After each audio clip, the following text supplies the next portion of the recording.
Hello everyone, and welcome back to Mr. Matthew.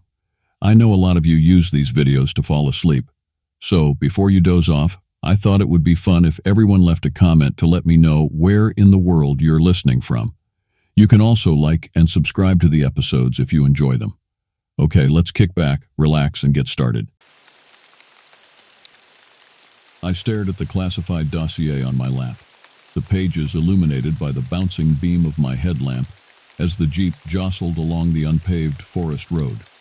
The file was thin on specifics, a set of coordinates deep in the remote wilderness of Michigan's Upper Peninsula, a terse description of my mission objectives, a grainy, black and white photo of my target.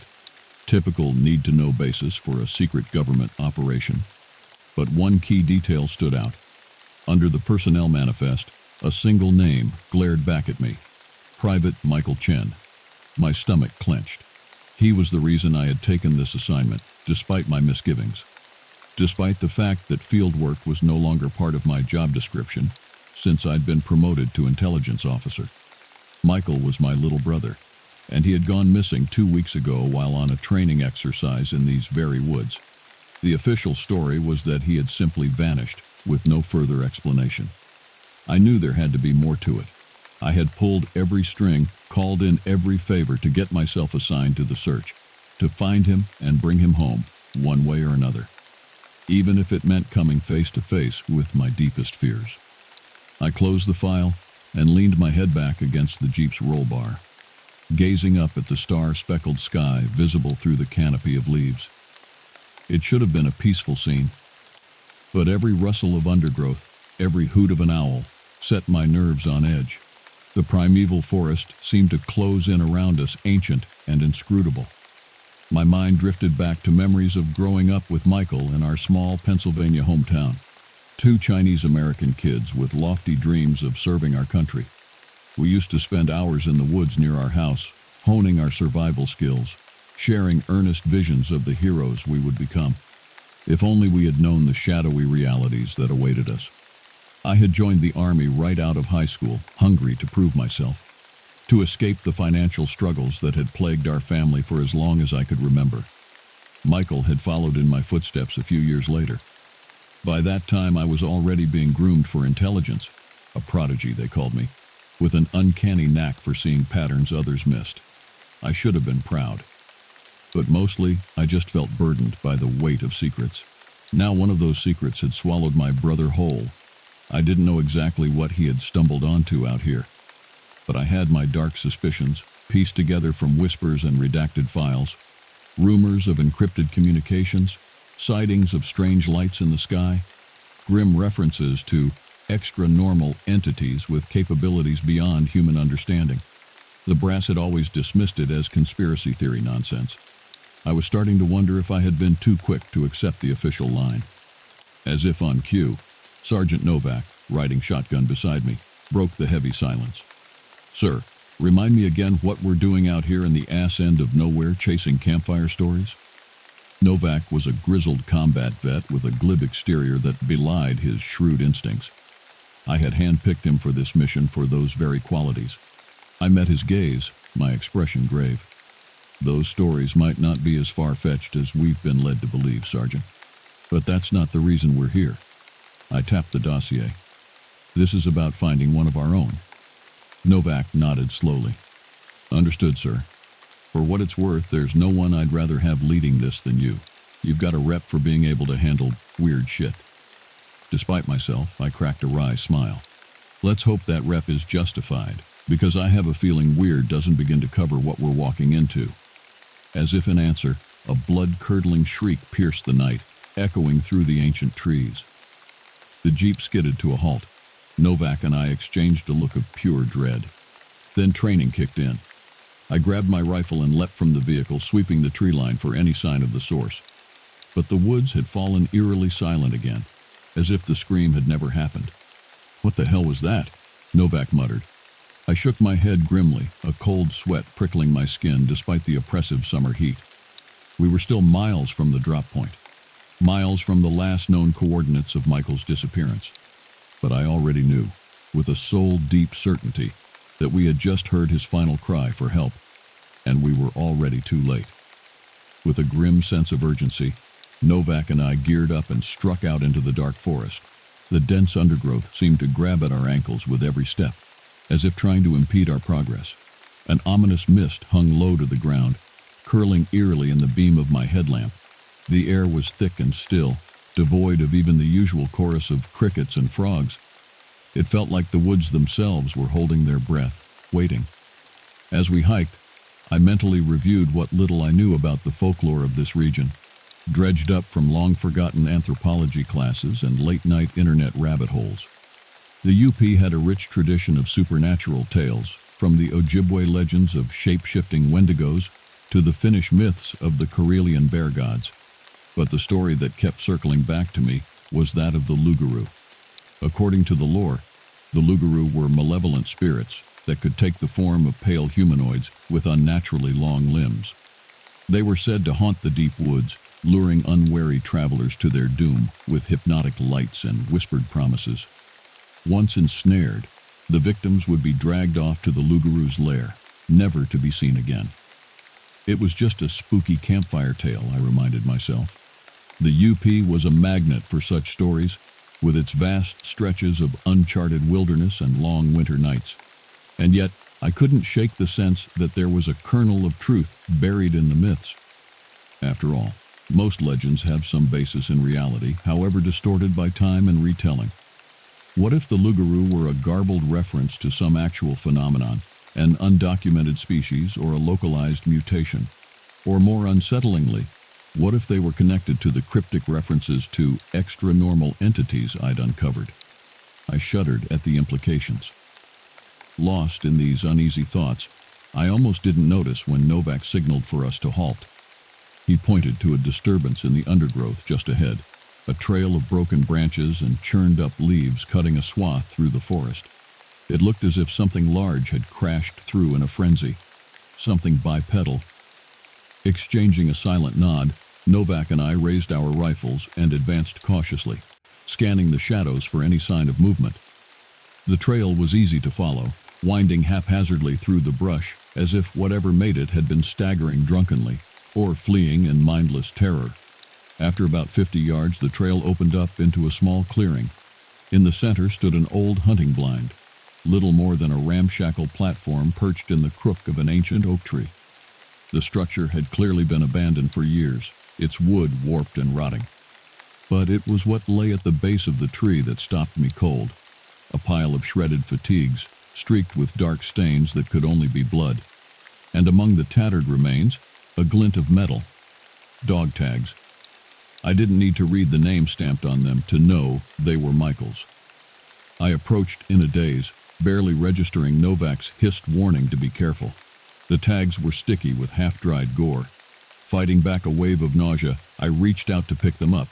Suddenly, a piercing shriek split the air, so close it made my ears ring. I spun around just in time to see a gangly pale form drop from the hunting blind above, landing in a splayed crouch. The creature was vaguely humanoid, but grotesquely elongated, its limbs seemingly boneless. Its face was a featureless mask, save for two glowing pits where eyes should have been. For a frozen heartbeat, we stared at each other. Then the creature lunged, moving with hideous speed. I barely had time to bring my rifle up before it slammed into me, sending us both tumbling to the ground in a tangle of thrashing limbs. Up close, its skin was clammy and corpse-cold. I gagged on the stench of decay that rolled off it in waves. Dimly, I heard Novak shouting, the crack of gunfire. But I was locked in a desperate struggle, trying to keep the thing's grasping hands from my throat. Its strength was incredible, far beyond what its spindly frame should have allowed. I could feel my arms trembling with the effort of holding it at bay. Just as my strength was about to give out, the creature jerked and went suddenly limp. A dark ichor spurting from a hole punched through its chest. Novak stood over us, his rifle barrel smoking. With a grunt, I heaved the twitching body off me and staggered to my feet. What the hell? I gasped out between gulps of air, but there was no time to process what had just happened, because the woods around us had come alive with rustling and skittering. Dozens of glowing eyes peered from the shadows, slowly circling us. The Luguru were real, and they were hunting. Novak and I stood back to back in the clearing, rifles at the ready as the glowing eyes in the shadows multiplied. The horde of Lugaru was closing in, their elongated silhouettes flitting between the trees. We were surrounded and vastly outnumbered, but I'd be damned if I was going to let them take us without a fight. "Aim for the eyes," I told Novak, my voice tight with forced calm. "Seems to be their weak spot." He grunted in acknowledgement, and then the creatures were upon us. They came from all sides, pale streaks in the darkness, moving with a sinuous grace that belied their unnatural contortions. We opened fire, the muzzle flashes strobing in the night. Each shot found its mark with a wet thunk and spray of luminous ichor. But for every Lugaru that fell, two more seemed to take its place, skittering over the bodies of their fallen kin without hesitation. It was like shooting a tide, relentless, inexorable.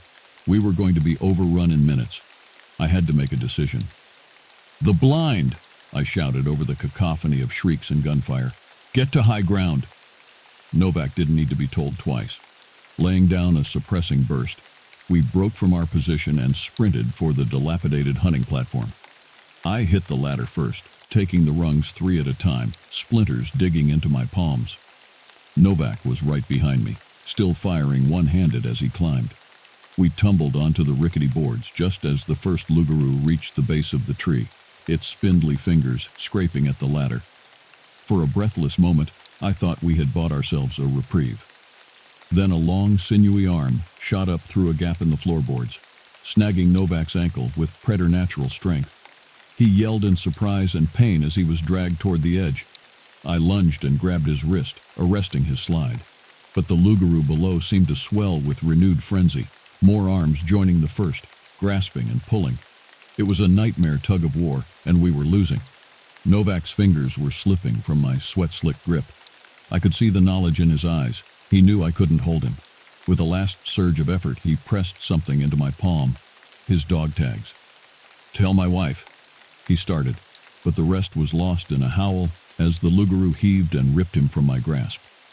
I caught a final glimpse of his anguished face as he disappeared into the writhing mass below. I wanted to scream, to rage, to empty my clip into the abominations that had just taken my friend, but I didn't have the luxury of grief. The Lugaru were already swarming up the tree, their lithe forms coiling around the trunk and slithering out along the branches. The hunting blind shuddered under their weight, the ancient wood groaning in protest. It was only a matter of moments before they were on me. I had to move. Scrambling to my feet, I scanned desperately for an escape route. The trees surrounding the clearing were close enough to jump to, if I timed it right. Taking a deep breath, I backed up as far as the small platform allowed. Then, as the first Lugaru crested the edge, I ran and leaped with every ounce of strength left in my legs. For a crystalline second, I hung suspended in the air, the night wind rushing in my ears. Then my outstretched hands found purchase on a thick branch, and I was swinging, hauling myself up into the embracing boughs. The Lugaru shrieked in frustration, stymied by the gap, but they weren't giving up. They began to flow from tree to tree, their sinuous forms bridging the spaces between the interlaced branches. I ran, leaping and balancing and clambering, trying to put distance between myself and the pursuing horde. But it was like trying to outpace the wind. They were everywhere, a pale tide streaming through the canopy, slowly but surely herding me deeper into the forest. And then, just as my burning lungs and leaden limbs were about to fail me, I saw it. A sinkhole yawning open at the base of a massive deadfall, barely visible in the shadows. It was a long shot, but it was my only chance. Putting on a final burst of speed, I angled toward it. The Lugaru sensed my intent. They converged from all directions, their eager chittering rising to a fever pitch. I could feel their cold breath on the back of my neck as I reached the lip of the abyss and threw myself in.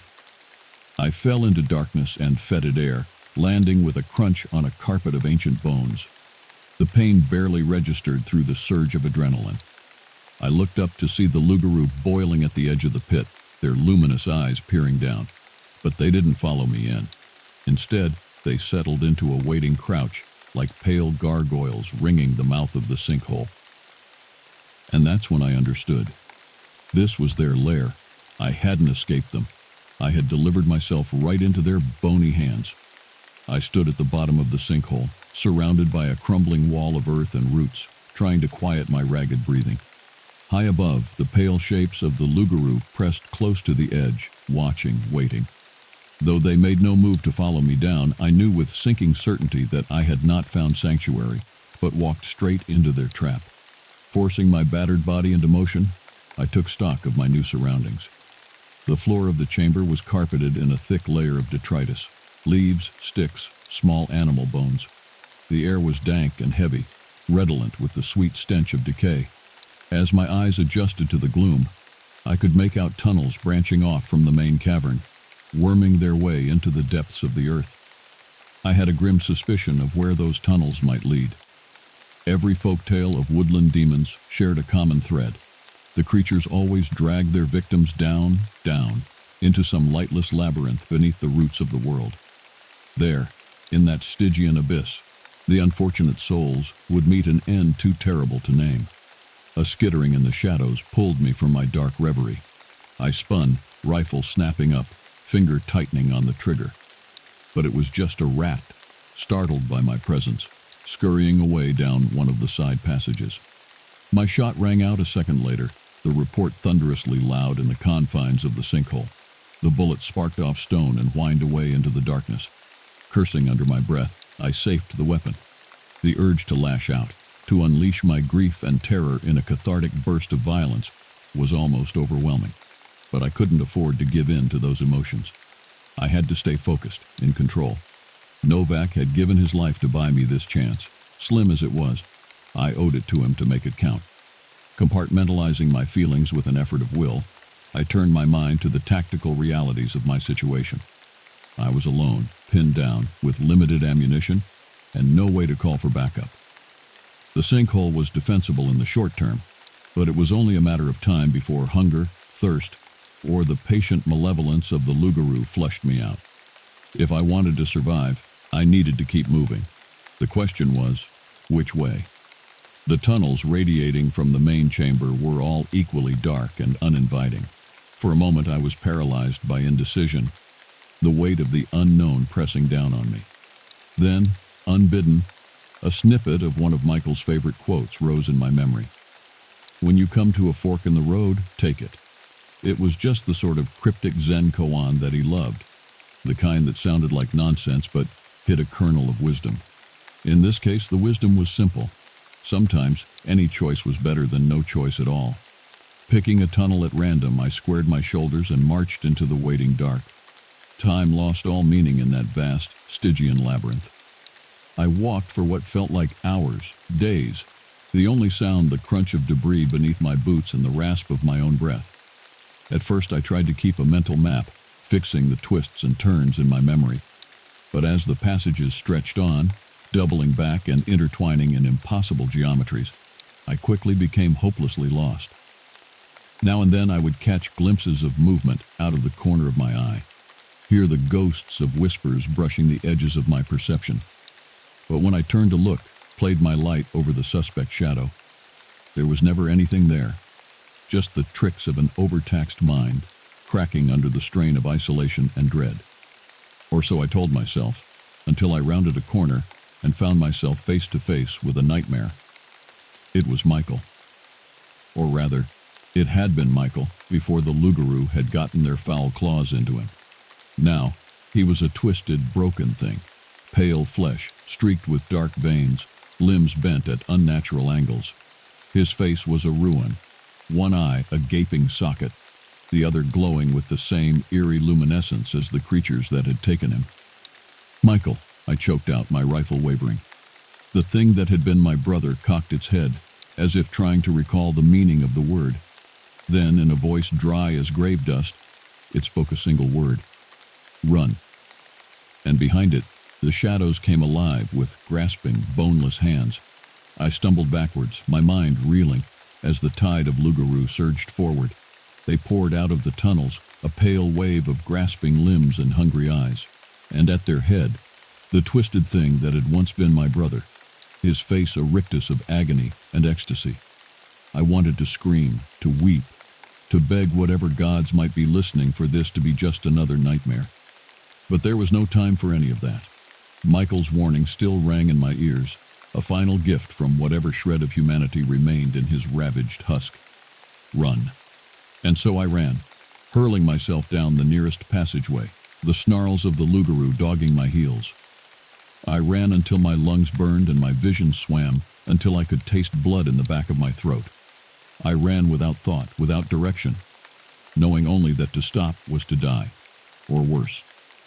I have no memory of how long that headlong flight lasted, or how far it took me into the Stygian depths of the labyrinth. Time and distance lost all meaning, swallowed up in the primal imperative to survive. I was a creature of pure instinct, all higher thought scoured away by the acid bite of terror. When I finally stumbled to a halt, it was only because my body would carry me no further. I collapsed against a clammy stone wall, my chest heaving, spots dancing before my eyes. For a small eternity, I could only gasp for breath, waiting for the Lugaroo to descend upon me and tear me limb from limb. But the attack never came. As my hammering pulse slowed and my vision cleared, I realized that I was alone. The sounds of pursuit had faded, replaced by a thick, watchful silence. It seemed I had, for the moment at least, eluded my hunters. It was only then, in that temporary respite, that I began to process the full horror of what I had just witnessed. Michael, my beloved little brother, warped into a monstrous parody of himself. The agony of that realization hit me like a physical blow, doubling me over. Tears coursed down my cheeks as I bit back a sob. What had they done to him? What unthinkable torments had he endured at the hands of the Lugaroo to be so grotesquely transformed? The questions chased themselves in circles through my mind, each more awful than the last. But beneath the anguish, a grim resolve began to coalesce. I had failed to save Michael, but by all that was holy, I would avenge him.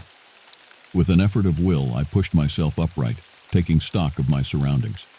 I found myself in a small, roughly circular chamber, its walls carved with intricate spirals and whorls. The pattern seemed to writhe in the glow of my headlamp, hinting at some eldritch meaning just beyond the grasp of my understanding. But it was what lay at the center of the room that drew my eye and stole my breath. An altar of sorts, hewn from some oily black stone that seemed to drink in the light.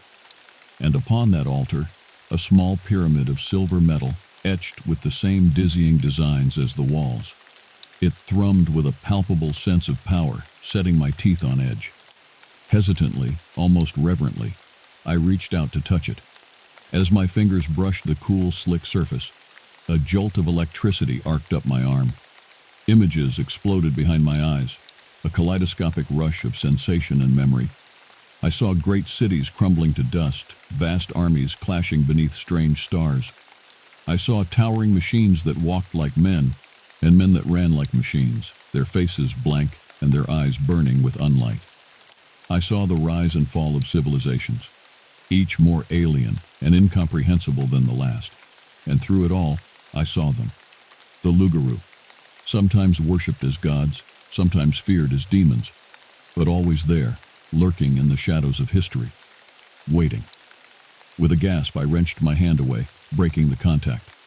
The visions faded, but the knowledge remained, seared into my mind like a brand.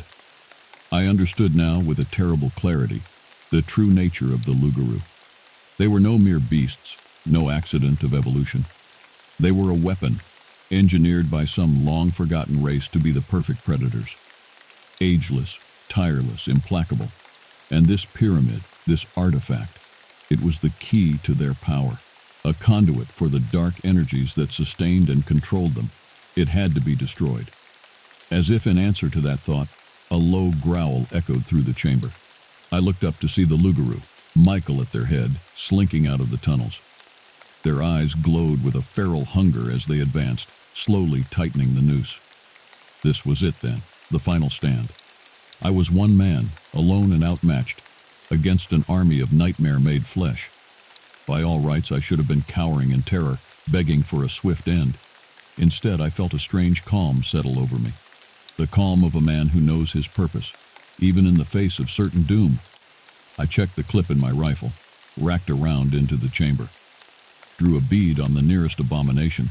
They wanted a fight? By God, I would give them one. And if I was going down, I would take as many of them with me as I could.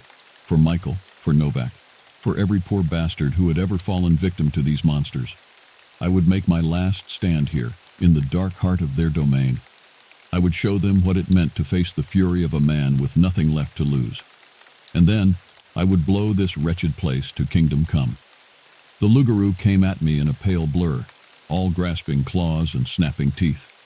I met their charge with a defiant roar, firing from the hip, stitching a line of muzzle flashes across the horde.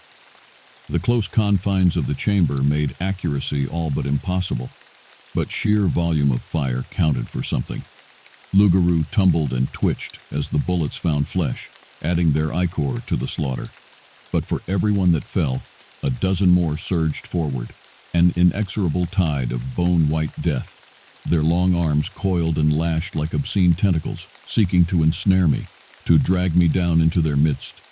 I danced back, fighting to keep the altar at my back, pouring fire into the mass. The air grew thick with cordite and the copper tang of blood.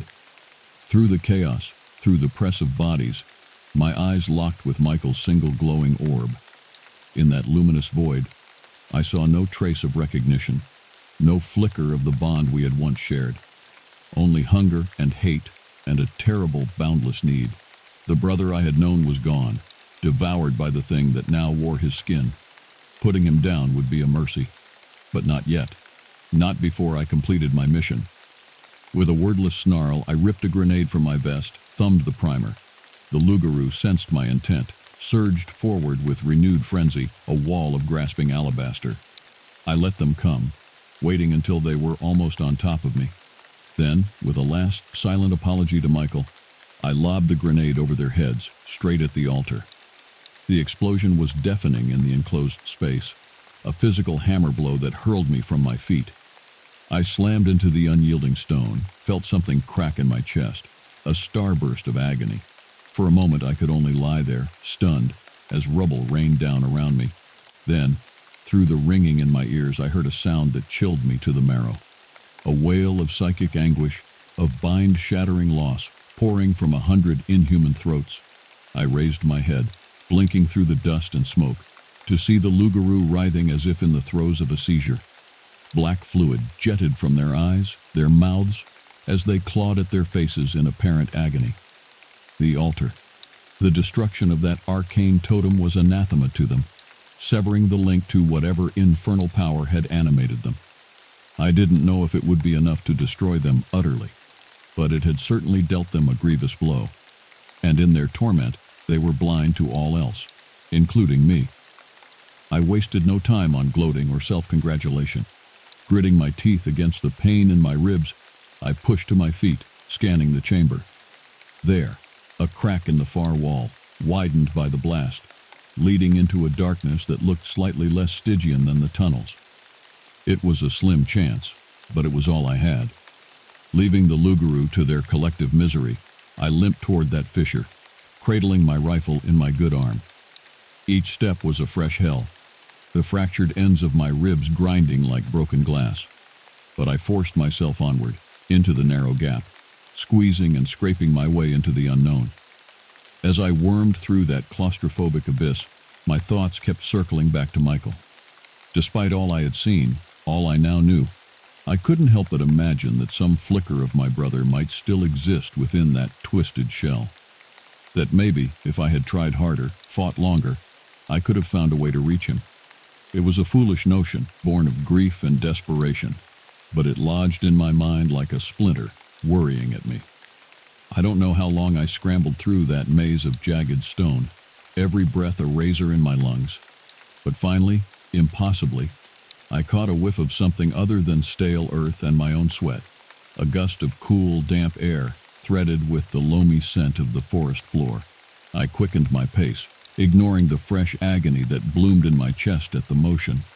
I emerged into a small hollow, carpeted in moldering leaves, the night sky a welcome shock of stars through the interlaced branches above.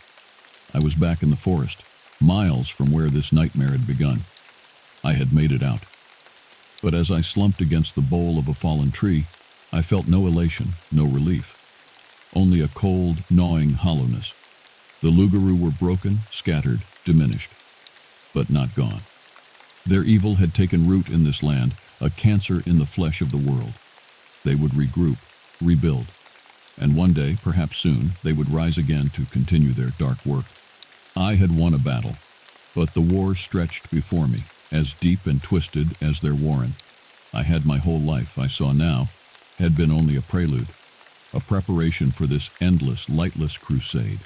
And in that moment, as I touched the tags of my fallen friend and pictured the ruin of my brother's face, I knew I would never stop fighting, never stop hunting. Not until every last one of those pale abominations was scoured from the earth, or until they dragged me down, once and for all, into their cyclopean dark. The journey back to civilization was a blur of pain and exhaustion. I staggered through the lightning forest, one arm wrapped around my battered ribs, the other clutching my rifle like a talisman. Every step sent a fresh jolt of agony through my abused body, but I welcomed it. The pain meant I was still alive, still human. It was mid-morning by the time I stumbled onto a logging road, the sun slanting through the pines in dusty shafts. I had no idea where I was in relation to the original mission site, and frankly, I didn't care. All that mattered was putting as much distance as possible between myself and that hellish warren. After an interminable slog, I finally heard the distant growl of an engine. I flagged down the approaching truck with a wave of my rifle, startling the driver near out of his wits. One look at my haggard, blood-streaked face, though, and he was all solicitous concern. He bundled me into the cab without question, handing me a thermos of coffee that I gulped like the nectar of the gods. The ride to the nearest ranger station passed in a haze of exhaustion. I phased in and out of a restless doze, jerking awake at every bump in the road, haunted by pale figures darting at the edges of my vision. My rescuer, to his credit, respected my silence, only shaking me gently when we arrived at our destination. The next few hours were a circus of activity and questions. I spun a story of a training exercise gone wrong, a bear attack in the night. It was a thin tale, but combined with my obvious injuries and the tragic loss of most of my squad, it was enough to forestall deeper interrogation. There would be an investigation, of course, but I'd worry about that later. All I wanted now was to get out of these godforsaken woods. I got my wish in the form of a medevac chopper to the nearest military hospital. As we lifted off, I stared down at the endless sea of green, my thoughts churning. Somewhere down there, in those primordial depths, the Lugaru were licking their wounds, biding their time. I had struck a blow against them, but it was a drop in the bucket compared to the evil they represented. I knew with a leaden certainty that our paths would cross again, that this was only the first skirmish in a war that would consume the rest of my days. But for now, I let my eyes drift closed, let the throb of the rotors lull me into a dreamless sleep. Tomorrow would bring new trials, new horrors, but that was tomorrow. Today, I would rest, heal, gather my strength for the battles to come. The weeks that followed passed in a blur of surgeries, debriefings, and counseling sessions. The doctors mended my broken bones, stitched my wounds, pronounced me on the mend. The brass grilled me endlessly about the mission, about what had gone wrong. I stuck to my story, the lie tasting like ashes on my tongue. And the shrinks? Well, they did their best to piece together my shattered psyche. But there are some traumas that can never be talked away. Through it all, I held on to one thought, clung to it like a drowning man to a spar. I had to go back, had to finish what I started. The Lugaru were still out there, and as long as they existed, no one was safe. It was a mission that I could entrust to no one else. My burden, my crusade. And so, on a cool gray morning, I found myself once more at the edge of that haunted wood. I was ostensibly on leave, taking some much-needed R&R. But my duffel was loaded with more than just camping gear. Thermite charges, white phosphorus grenades, a dozen other tools of mayhem and destruction. This time, I wasn't just going to hurt the Lugaru. I was going to obliterate them, root and branch, burn them and their foul warren to ash. For Michael, for Novak, for all the innocents they had destroyed. This time, it was personal. I took a deep breath of the loamy air, let the silence of the forest fill my lungs. Somewhere in there I knew the beast that had been my brother was waiting, hungering. Did some part of him remember me, remember who he had been before the change? I didn't know. And in the end, it didn't matter. Michael was gone, one way or the other. All I could do was give what remained of him peace. With a last look at the world of light and sanity, I shouldered my pack and stepped into the tree line. The shadows swallowed me, welcoming me home. I had a job to do, and come hell or high water, I would see it through, no matter the cost, even if that cost was my very soul. I moved through the forest like a wraith, all senses straining for any hint of the enemy.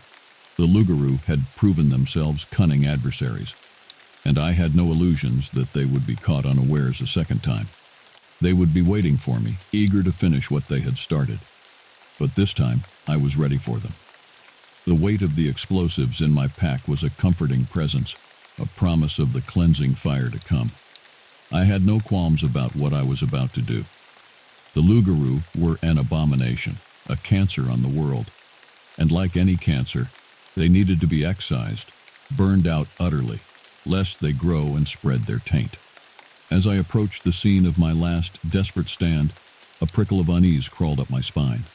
The woods were too quiet, the silence heavy and oppressive. It was the hush of a predator lying in wait, the stillness before the pounce. Every instinct screamed at me to turn back, to flee this cursed place and never return. But I had come too far to turn back now. Michael's face, twisted in agony and rage, swam before my mind's eye, a silent reproach. I owed it to him, to Novak, to see this through, to end this once and for all. Steeling myself, I stepped into the clearing where the sinkhole gaped like an open wound. The earth around the lip was churned and trampled, a testament to the violence of our last encounter. Dark stains, already fading to rust, spattered the leaves. Blood, mine, and the Lugaroo's. For a moment, I simply stood there, letting the memories wash over me. The terror, the pain, the grim elation of striking a blow against the monsters. It felt like a lifetime ago, another existence entirely. The man who had crawled out of that abyss was not the same one who had descended into its depths.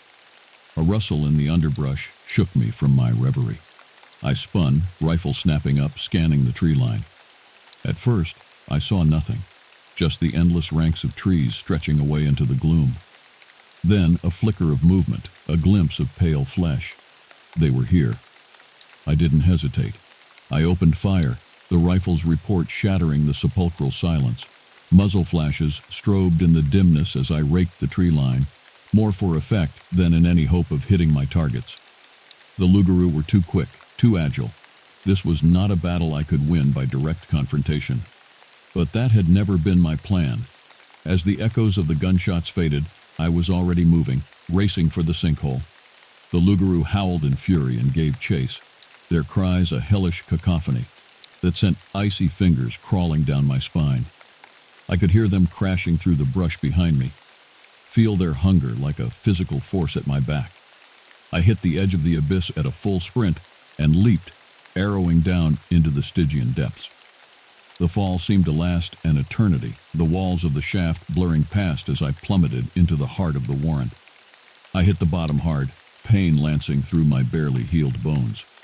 But there was no time to catch my breath. The Lugaroo were right behind me, their pale forms flooding down the tunnel like a spectral tide.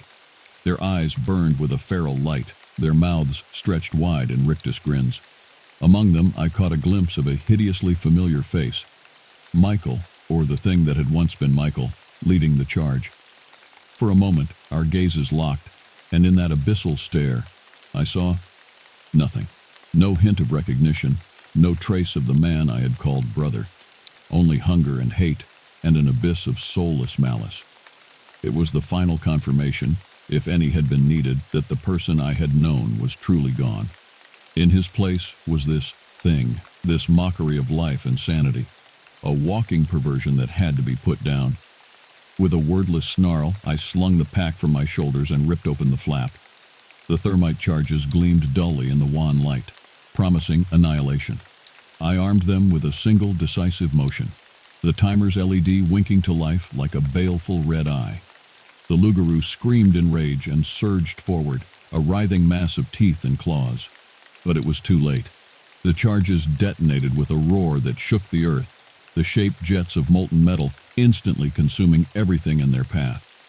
The world dissolved in fire and fury, the tunnel collapsing in on itself as the thermite burned through stone and soil alike.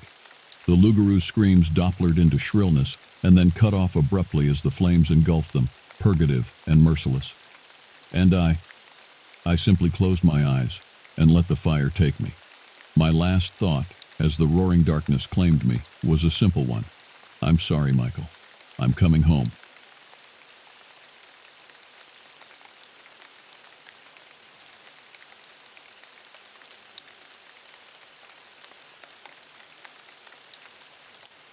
The old Jeep bounced along the rutted dirt road, kicking up clouds of dust that obscured the thick forest pressing in on both sides. I gripped the steering wheel tightly, my knuckles whitening as I navigated the uneven terrain. It had been a while since I'd ventured this deep into the north woods of Wisconsin, but the eerie familiarity washed over me as I recognized the towering pines and lush undergrowth flashing by outside the windows. I'd grown up not far from here, exploring the vast wilderness throughout my childhood. Those carefree days of adventure felt like a lifetime ago now. Financial hardship had been my constant companion in recent years. Laid off from my job as a park ranger, my meager savings quickly dwindled as I struggled to find steady work in my rural hometown. Desperation finally drove me to respond to a vague job posting seeking highly motivated individuals for wilderness fieldwork. That's how I found myself recruited into this secretive government agency. The details were hazy, but the pay was substantial, and they weren't picky about work history. It sounded like a dream opportunity, spending time in remote natural areas while earning enough to get back on my feet. I jumped at the chance without asking too many questions. Maybe I should have been more inquisitive. Now, bouncing down this isolated forest road to an undisclosed rendezvous point, uneasiness twisted in my gut. The brief training had raised more questions than answers. Cryptic lectures about special projects and dealing with anomalies. Ominous warnings about the psychological stress of the job. I shook my head, trying to dislodge the doubts. I fixed my eyes on the road ahead, following the coordinates to the meeting place. After an hour of driving, I reached a small clearing and pulled the Jeep to a stop at its edge. Silence enveloped me as I killed the rumbling engine. In the sudden stillness, the sounds of the forest came alive. The twitter of unseen birds, the buzz of insects, the creak of swaying branches, and something else, an indefinable sense of watchfulness. The hairs on my arm stood on end. Movement in the trees caught my eye and I tensed, hand straying toward the pistol holstered at my hip. 3 figures emerged from the foliage, dressed in mottled greens and grays. They moved with ease and purpose, clearly at home in this environment. I recognized one as my new boss, Agent Donovan, from our brief interactions during onboarding. The others were unfamiliar. We exchanged guarded nods by way of greeting. "Good, you made it," Donovan said brusquely. "Gear up and fall in. We're headed to base camp. You'll be briefed there." He thrust a heavy backpack at me before I could respond. I hurriedly transferred essential supplies from my Jeep to the pack. Extra ammo, rations, first aid kit, my trusty wilderness survival knife. Slinging it onto my shoulders, I double-checked my sidearm and took a deep breath. No going back now. With a final glance at the dusty Jeep, I turned and followed the agents into the dense forest. As we pushed deeper into the shadowy woods, that uncanny feeling of being watched only intensified, sending shivers down my spine despite the warm summer air. I had the unshakable sense that I was walking into something beyond my understanding, and if there's one thing I've learned, it's to trust my instincts in the wilderness. I could only hope they wouldn't lead me astray this time. Sweat plastered my shirt to my back as we hiked through the humidity beneath the pine boughs. The heavy pack dug into my shoulders, but I focused on keeping pace with the agents ahead. Their movements were sparse and efficient, unlike my clumsy tromping. They chatted quietly amongst themselves, an easy camaraderie clear in their banter, further highlighting my outsider status. I strained to catch snippets of conversation, hungry for any scrap of information about what lay ahead. "Been too quiet lately. You think maybe they've moved on?" one of them murmured. "Nah, they're still out there. Probably watching us right now," another replied under his breath. My ears perked up at that, but before I could get any clarification, Donovan stopped short and held up a closed fist, the universal signal to halt and be silent. We dropped into a crouch, scanning the forest. Donovan plucked a thermal imager from his pack and panned it deliberately through the trees. "I thought I heard—" His whisper trailed off as he studied the display. We waited, barely breathing, but the woods betrayed nothing out of the ordinary, just the typical rustles and calls of forest life. After a long moment, Donovan shook his head. "Probably an animal. Let's keep moving. We're almost to camp. But stay sharp." An icy rivulet of sweat trickled down my spine that had nothing to do with the heat. The terse exchange played over in my mind. What had they been too quiet lately? Who was watching us? Each step closer to our destination ratcheted up my apprehension. To distract myself, I focused on my surroundings, calling upon my old ranger training. The dense canopy of white pines, hemlocks, and birches broke occasionally to reveal glimpses of the bright blue sky. Cardinals and chickadees flitted through shafts of moted sunlight. The rich, loamy smell of the damp earth underfoot mingled with the sharp sting of pine. It was achingly familiar, and yet now overlaid with some intangible wrongness that set my teeth on edge. After another half-mile, we reached a small stream and paused to refill our water and rest. I unclipped my canteen and squatted by the burbling water, splashing some on my face and neck. The shocking cold was a blessed relief. Agent Donovan crouched next to me, studying a topo map. "Camp's about 2 clicks northwest of here," he said, tracing a finger along the map's contours. "Once we get settled, we'll brief you on the mission." I nodded, tamping down my curiosity and unease. Donovan glanced sidelong at me, something inscrutable in his expression. He seemed to wrestle with a decision for a moment. "Look, I know you're walking into this blind, and normally we'd keep you mushroomed until you need to know. But considering—" He gestured vaguely at the woods. "You deserve some context." I leaned forward intently. Finally, some answers. "We're here because of the disappearances," Donovan said quietly. "Over the past few months, over a dozen people have vanished in these woods without a trace. Hikers, campers, a ranger. Local law enforcement is stumped. That's where we come in." Questions burned on my tongue, but I bit them back, not wanting to interrupt. "Our working theory is that we're dealing with an hit." At my blank look, he clarified. "A highly intelligent threat, non-human, dangerous and unpredictable. And we've reason to believe it's still out here." A chill rippled through me despite the heat. My mind reeled, trying to process this new information. Donovan held up a hand, cutting off my half-formed questions. "I know you've got a million questions rattling around in that brain now, but we can't get into it here. Just stay alert, do what you're told, and with a little luck we'll all walk out of these godforsaken woods intact, with the threat contained." He clapped me on the shoulder and stood abruptly. "On your feet. We're Oscar Mike. Let's not give that thing any advantage, eh?" With that, he shouldered his pack and stalked off, leaving me reeling. I hurried to gather my wits and gear, stumbling after him on legs that suddenly felt shaky. My mind churned as I tried to wrap it around the concept of a non-human threat lurking in the forest I'd always considered my second home.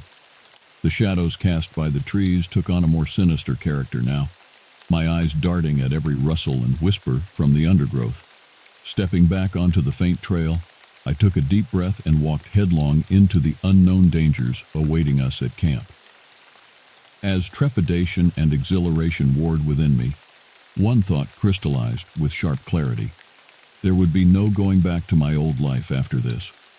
The line between the rational world I knew and the impossible things hiding at its edges had been irrevocably crossed, and I could only forge ahead into the dark wilderness of this new reality. The camp turned out to be a rustic cabin tucked into a small glen and surrounded by a mix of sentinels, pines, and underbrush. Moss grew thick on the weathered logs of the walls, and the roof sagged slightly, but it looked solid enough. A thread of smoke curled up from the stone chimney. Agent Donovan held up a closed fist, signaling us to a halt at the edge of the clearing. He scanned the area carefully while activating his radio. "Firebird, this is Alpha Team. We've reached the nest. Over." A burst of static preceded a woman's no-nonsense voice. "Copy, Alpha. Any sign of Songbird?" "Negative. Nest appears clear. Proceeding to security check. Over." "Roger that, Alpha. Firebird standing by." With a gesture, Donovan dispersed our team to secure the perimeter. I moved off to the left, eyes straining for any irregularity. The quiet of the clearing felt almost oppressive after the natural ambiance of the hike. Even the bird song was subdued here. Finding no obvious disturbances, we converged on the cabin's door. Donovan and another agent took up positions on either side while I hung back, hand resting on my holster. On a silent 3 count, Donovan flung the door open and they rushed in, sweeping the space with practiced efficiency. "Clear!" came the call from inside. I followed them in, blinking as my eyes adjusted to the dim interior. The cabin was Spartan but well-equipped. A rack of weapons lined one wall, rifles, shotguns, even a wicked-looking crossbow. Crates of gear and supplies were stacked in a corner. A large table dominated the center of the room, strewn with maps and documents anchored by a lantern. Donovan holstered his weapon and turned to us, something grave in his expression. "Looks like Bravo team bugged out in a hurry," he said, indicating the disarray. "No sign of a struggle, though. Let's hope they're just running behind schedule." "What's the plan now?" I asked, unease prickling up my spine. "We proceed with the mission. You and I will take first watch while Ramirez and Stenson catch some rack time. We'll rotate every 4 hours." He looked at each of us in turn, assessing. "I want everyone sharp out there, no telling what we're walking into." As if on cue, a shrill, inhuman shriek split the air outside, raising every hair on my body. We scrambled for the doors and windows, weapons at the ready. "What the hell was that?" Ramirez muttered, eyes wide. "Our target making itself known," Donovan said grimly. "And it sounds like one pissed-off bird." He grabbed a shotgun off the rack and tossed it to me. I caught it reflexively, feeling the solid weight of the weapon. The familiar shape calmed my racing heart a notch. Donovan saw my reaction and nodded approvingly. "I read your file. Saw you tagged a few nuisance bears as a ranger. Figured you'd be handy with a Remington." "I can hold my own," I agreed, a feral grin tugging at my mouth. Amazing how the promise of danger could shove fear aside in favor of sharp, bright adrenaline. Glad to hear it. Donovan mirrored my wild smile for a second before sobering. "But this thing, it's like no bear you've ever tangled with. Fast, vicious, scary, smart. And if our theories are correct, it's not something that can be stopped by ordinary means." Another shriek sounded, closer this time, followed by an odd, meaty thunk. Donovan turned to the door, shoulders set with grim purpose. "Godspeed, gentlemen. Keep your wits about you and watch each other's 6. I'll take point." With that, he stepped out into the unknown, and after a deep breath to center myself, I followed. The gloom beneath the pines felt thicker now, pregnant with dreadful potential. But I was committed to this path, wherever it led. Into the dark maw of the forest we went, toward the screams and the shadows and the impossible things Donovan had alluded to. My finger curled around the trigger of the shotgun, every sense straining for danger. Overhead, ravens mocked us with their raucous cries, black wings slicing through the canopy. It felt like we were walking into a dream, or maybe a very old, very twisted fairy tale. The kind that doesn't end with happily ever after. More like they were never seen again. I could only hope that whatever we found out there, we'd be enough to face it. Because one thing was clear.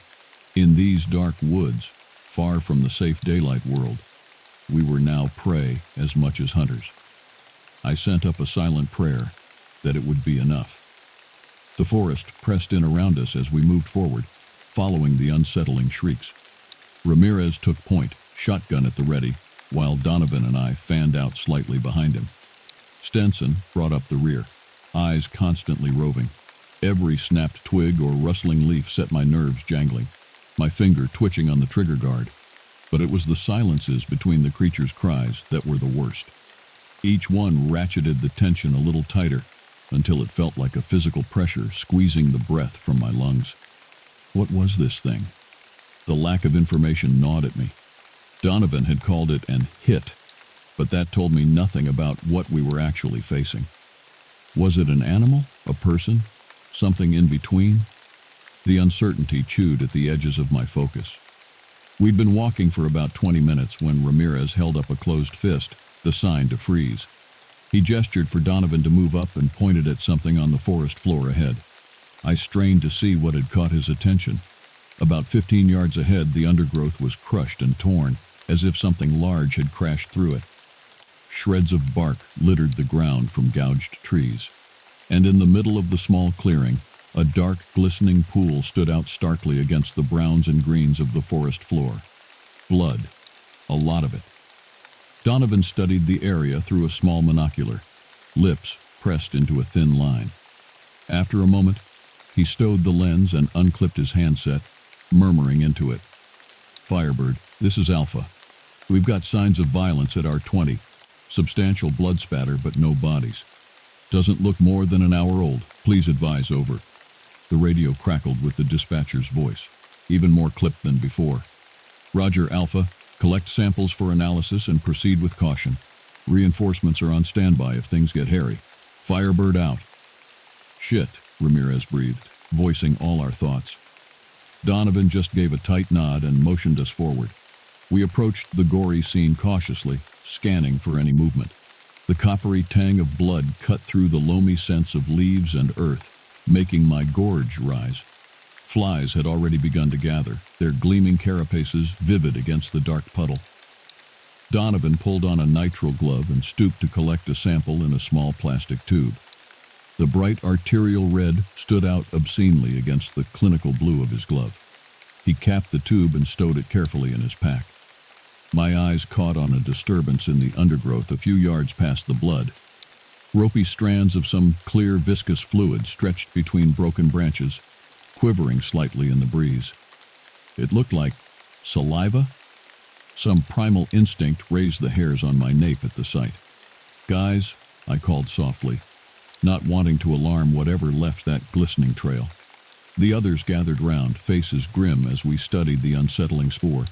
The strands were as thick as my pinky, and they seemed to be dissolving the leaves and twigs they clung to. The sizzling was audible in the hushed clearing. "What the hell?" Stenson muttered, voicing our collective unease. Donovan's jaw clenched as he collected a sample of the fluid, very carefully avoiding any contact with his skin. "Let's keep moving," was all he said. As if on cue, another shriek rang out, so close it made us all flinch. It sounded like it was coming from... We moved as quickly and quietly as we could through the thick underbrush in the direction of that chilling shriek, senses straining for any sign of the creature. I felt like a coiled spring, ready to snap at the slightest provocation. Adrenaline made everything seem overbright and razor-edged. The trail of viscous saliva continued through the undergrowth, seemingly unaffected by gravity as it clung to branches overhead and stretched between trunks on either side of us. The forest had gone preternaturally still, not even a bird daring to break the tense silence. It was as if the entire wood was holding its breath along with us. After about 10 minutes of nerve-wracking progress, we emerged into a small glade and pulled up short at the sight that greeted us. The clearing was a scene of utter devastation. Shattered trunks and mangled foliage littered the ground, splashes of crimson painting some of the jagged wooden shards. In the center of the glade lay a body, or rather, what was left of one. The torso was torn into ribbons of ragged flesh, white ribs gleaming through the ruin. One arm was missing entirely, the other flung out at an impossible angle with shreds of combat fatigues clinging to it. The legs ended abruptly just above the knees, the bones splintered like a snapped wishbone.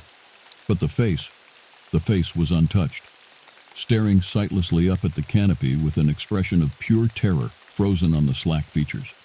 It was a man I'd never seen before, but clearly military or paramilitary, based on his build and dress. "Johnson," Donovan breathed, horror and grief chasing each other across his face. "Bravo Team's commander." The world seemed to tilt crazily on its axis for a moment as I struggled to process the grisly tableau. This wasn't an animal kill. No predator would take such pains to neatly sever limbs or strip flesh with surgical precision. But what kind of person would, or even could, inflict this kind of savagery? Stenson bent suddenly and retched into the bushes, the wet sound startling in the glade's eerie quiet. None of us moved to comfort him. I could barely tear my eyes away from Johnson's mangled corpse, shock settling over me like a smothering blanket. Donovan was the first to shake off the stupor. He unclipped his handset with a hand that trembled slightly, thumbing the transmit button. Firebird Alpha, we have remains. Partial. It's Johnson. He's gone. Even in crisis, OPSEC prevailed. Can't compromise over open comms, even now. Some distant part of my brain, the part not gibbering in horror, found that strangely comforting, clinging to protocol while the world implodes. Alpha, confirm your last. The dispatcher's voice held an unfamiliar note of strain. Confirmed, Firebird. Songbird is down. I say again, Songbird is down. Please advise. A heavy pause. I could almost hear the frantic deliberations happening on the other end of the comms. Donovan waited, face carved from granite, free hand white-knuckled on his rifle. Alpha, orders are to disengage and withdraw to the nest for extraction. Repeat, disengage and... A piercing scream ripped across the clearing before Firebird could finish, freezing us all in our tracks. It came from somewhere above, and my eyes darted upward reflexively. I immediately wished I hadn't. There, perched on a massive branch halfway up an enormous white pine at the glade's edge, crouched the thing of nightmares. It was vaguely man-shaped, but grotesquely elongated and emaciated. Mottled gray skin stretched tight over jutting bones and coils of ropey muscle that shifted and slithered beneath the surface as it moved. Hands tipped with gleaming scythe-like claws flexed, gouging deep furrows into the bark. But it was the face. Dear God, the face. Little more than a grinning skull with slick, rotten flesh clinging to it in oozing tatters. Empty sockets stared down at us with a malevolent alien intelligence that sent ice water trickling down my spine. Its jaws yawned open, revealing jagged fangs and a lashing, whip-like tongue. Viscous ropes of saliva swung from that nightmare maw as it loosed another ululating shriek that seemed to stab straight into my lizard brain. Contact! Ramirez yelled, shouldering his shotgun and racking a shell. The creature shrieked again and unfurled itself from the branch, leaping toward us with hideous grace. Time seemed to slow to a crawl. I saw Donovan raising his rifle, as if through molasses. Saw Stenson still crouched and heaving in the periphery. But in the endless instant before Ramirez could fully depress the trigger, before the creature fully launched itself into its pounce, everything stopped. A blinding flash of searing white light erupted in the center of the glade, filling my vision and wiping out all other sensation. Distantly, I felt myself flung backward by some tremendous force, felt the dull thud as my body impacted something solid. Then the light swallowed everything, and I knew only oblivion. I swam up slowly through layers of darkness, like a diver rising from the crushing depths of some lightless abyss. First came an awareness of self, the weight of my body, and the sluggish flow of thoughts through my brain. Then other sensations started to filter in. A throbbing ache in my temples, the taste of copper on my tongue, the gritty rasp of pine needles against my cheek, and voices distant and distorted as if passing through water, but gradually gaining clarity as consciousness reasserted itself. "Am in flashbang, I can't see shit." "Ramir, where I don't what hap fall by other, goddammit, fall back." That last bark of command pierced the fog in my skull, dragging me the final few inches to full awareness. Donovan, that was Donovan shouting. Training and instinct had me struggling to hands and knees before I'd even fully registered my surroundings. I blinked rapidly, trying to clear the dazzling afterimages from my vision. The glade swam into hazy focus around me. Agents Ramirez and Stenson were crouched in combat stances, facing the tree line with weapons raised. Donovan stood behind them, one hand pressed to his ear. Firebird, this is Alpha. We are engaged. I say again, we are engaged. We need immediate evac at our pose. Over." His shout was laced with raw urgency. The creature was nowhere to be seen. The shattered ruin of Johnson's remains still lay where it had fallen, a grotesque centerpiece to the forest tableau. But the unearthly silence had been shattered by harsh, ragged breathing and the panicked radio chatter. Where is it?" I croaked, gaining my feet unsteadily. What the hell was that flash? "Unknown. Some kind of countermeasure? Not ours, Donovan bit out, not taking his eyes off the trees. Ramirez, anything? Negative, no movement. My head pounded like a jackhammer, every shouted syllable spiking fresh agony through my skull. I fumbled my shotgun up into a ready position, scanning the woods with eyes that still streamed reflexive tears. An interminable 30 seconds ticked by with no further sign of our assailant. The creature had utterly vanished. An eerie calm descended once more, the quiet after the storm. Slowly, cautiously, we started to untense, the rigid lines of our postures easing as the immediate danger seemed to pass. What the ever-loving fuck was that thing? Stenson panted, voicing the question burning in all our minds. Nothing good, Donovan grunted. Firebird, confirm status on that evac? The handset crackled with the reply. Standby Alpha. Did you say engaged? We're, not seeing anything on the feeds. Please clarify? The dispatcher sounded more puzzled than panicked. Donovan pinched the bridge of his nose, a vein pulsing in his temple. When he thumbed the mic again, his voice was forcibly level. Firebird, we just had a close encounter with the hit. Songbird is confirmed KIA, partial remains recovered. We need immediate dust-off before this thing comes back to finish the job. Over. A long, heavy pause. Alpha, I think you'd better get back to the nest. We need to debrief. My stomach turned a slow, greasy flip-flop. There was something in that carefully neutral tone, some unspoken undercurrent that set all my mental alarm bells jangling. Donovan clearly caught it too. His jaw muscles jumped as he clenched his teeth, the tick of a man forcibly reining in a surge of emotion. When he replied, it was in the clipped tones of a commander used to being obeyed without question. Firebird, maybe you misheard. We need immediate evac. Johnson is dead. The creature is still out there. This mission is blown. Acknowledge? This time the pause was so long I thought the connection had dropped. Then the dispatcher's voice returned, and there was no mistaking the steel beneath the veneer of calm. Negative, Alpha. Your mission is still a go. Return to the nest for debrief and to reconsolidate. You can hand off Johnson's remains to the med team for analysis, but you are not, I say again not, cleared for evac at this time. Acknowledge? The bottom dropped out of my stomach. They couldn't be serious. We just had our asses handed to us by an honest-to-God monster, lost a man, and they wanted us to what? Walk it off and get back out there? What the hell kind of operation was this? I darted a glance at Donovan and immediately wished I hadn't. The look on his face could have flash-frozen hell itself. When he thumbed the mic again, I was amazed the plastic didn't crack beneath the force of his grip. Firebird, please confirm orders, he gritted out through a clenched jaw. Orders confirmed, Alpha. You are to RTB and await further instructions. Do you copy? For a long, long moment, no one moved. No one even breathed. We just stood there, statues in the tomb-like stillness of the forest, staring at the small black box in Donovan's white-knuckled grip as if it were a live grenade. Finally, moving like a man in a dream, Donovan raised the handset to his lips. Copy, Firebird. We're Oscar Mike. Alpha out. The words fell like a death knell in the hushed clearing. Donovan stared at the radio for a beat longer, then slowly, deliberately clipped it back on his belt. When he raised his eyes to meet ours, they were opaque and unreadable. You heard him. We're RTB. His voice was colorless, flattened affect doing little to disguise the banked fury roiling behind it. But Cap, what about... Ramirez began haltingly. We have our orders. Donovan overrode him, each word bitten off and precise. Inarguable. He jerked his head toward Johnson's body. Stenson, Ramirez, prep the remains for transport back to the nest. For a moment, I thought Ramirez would argue further. His throat worked as he swallowed hard, Adam's apple bobbing with the force of it.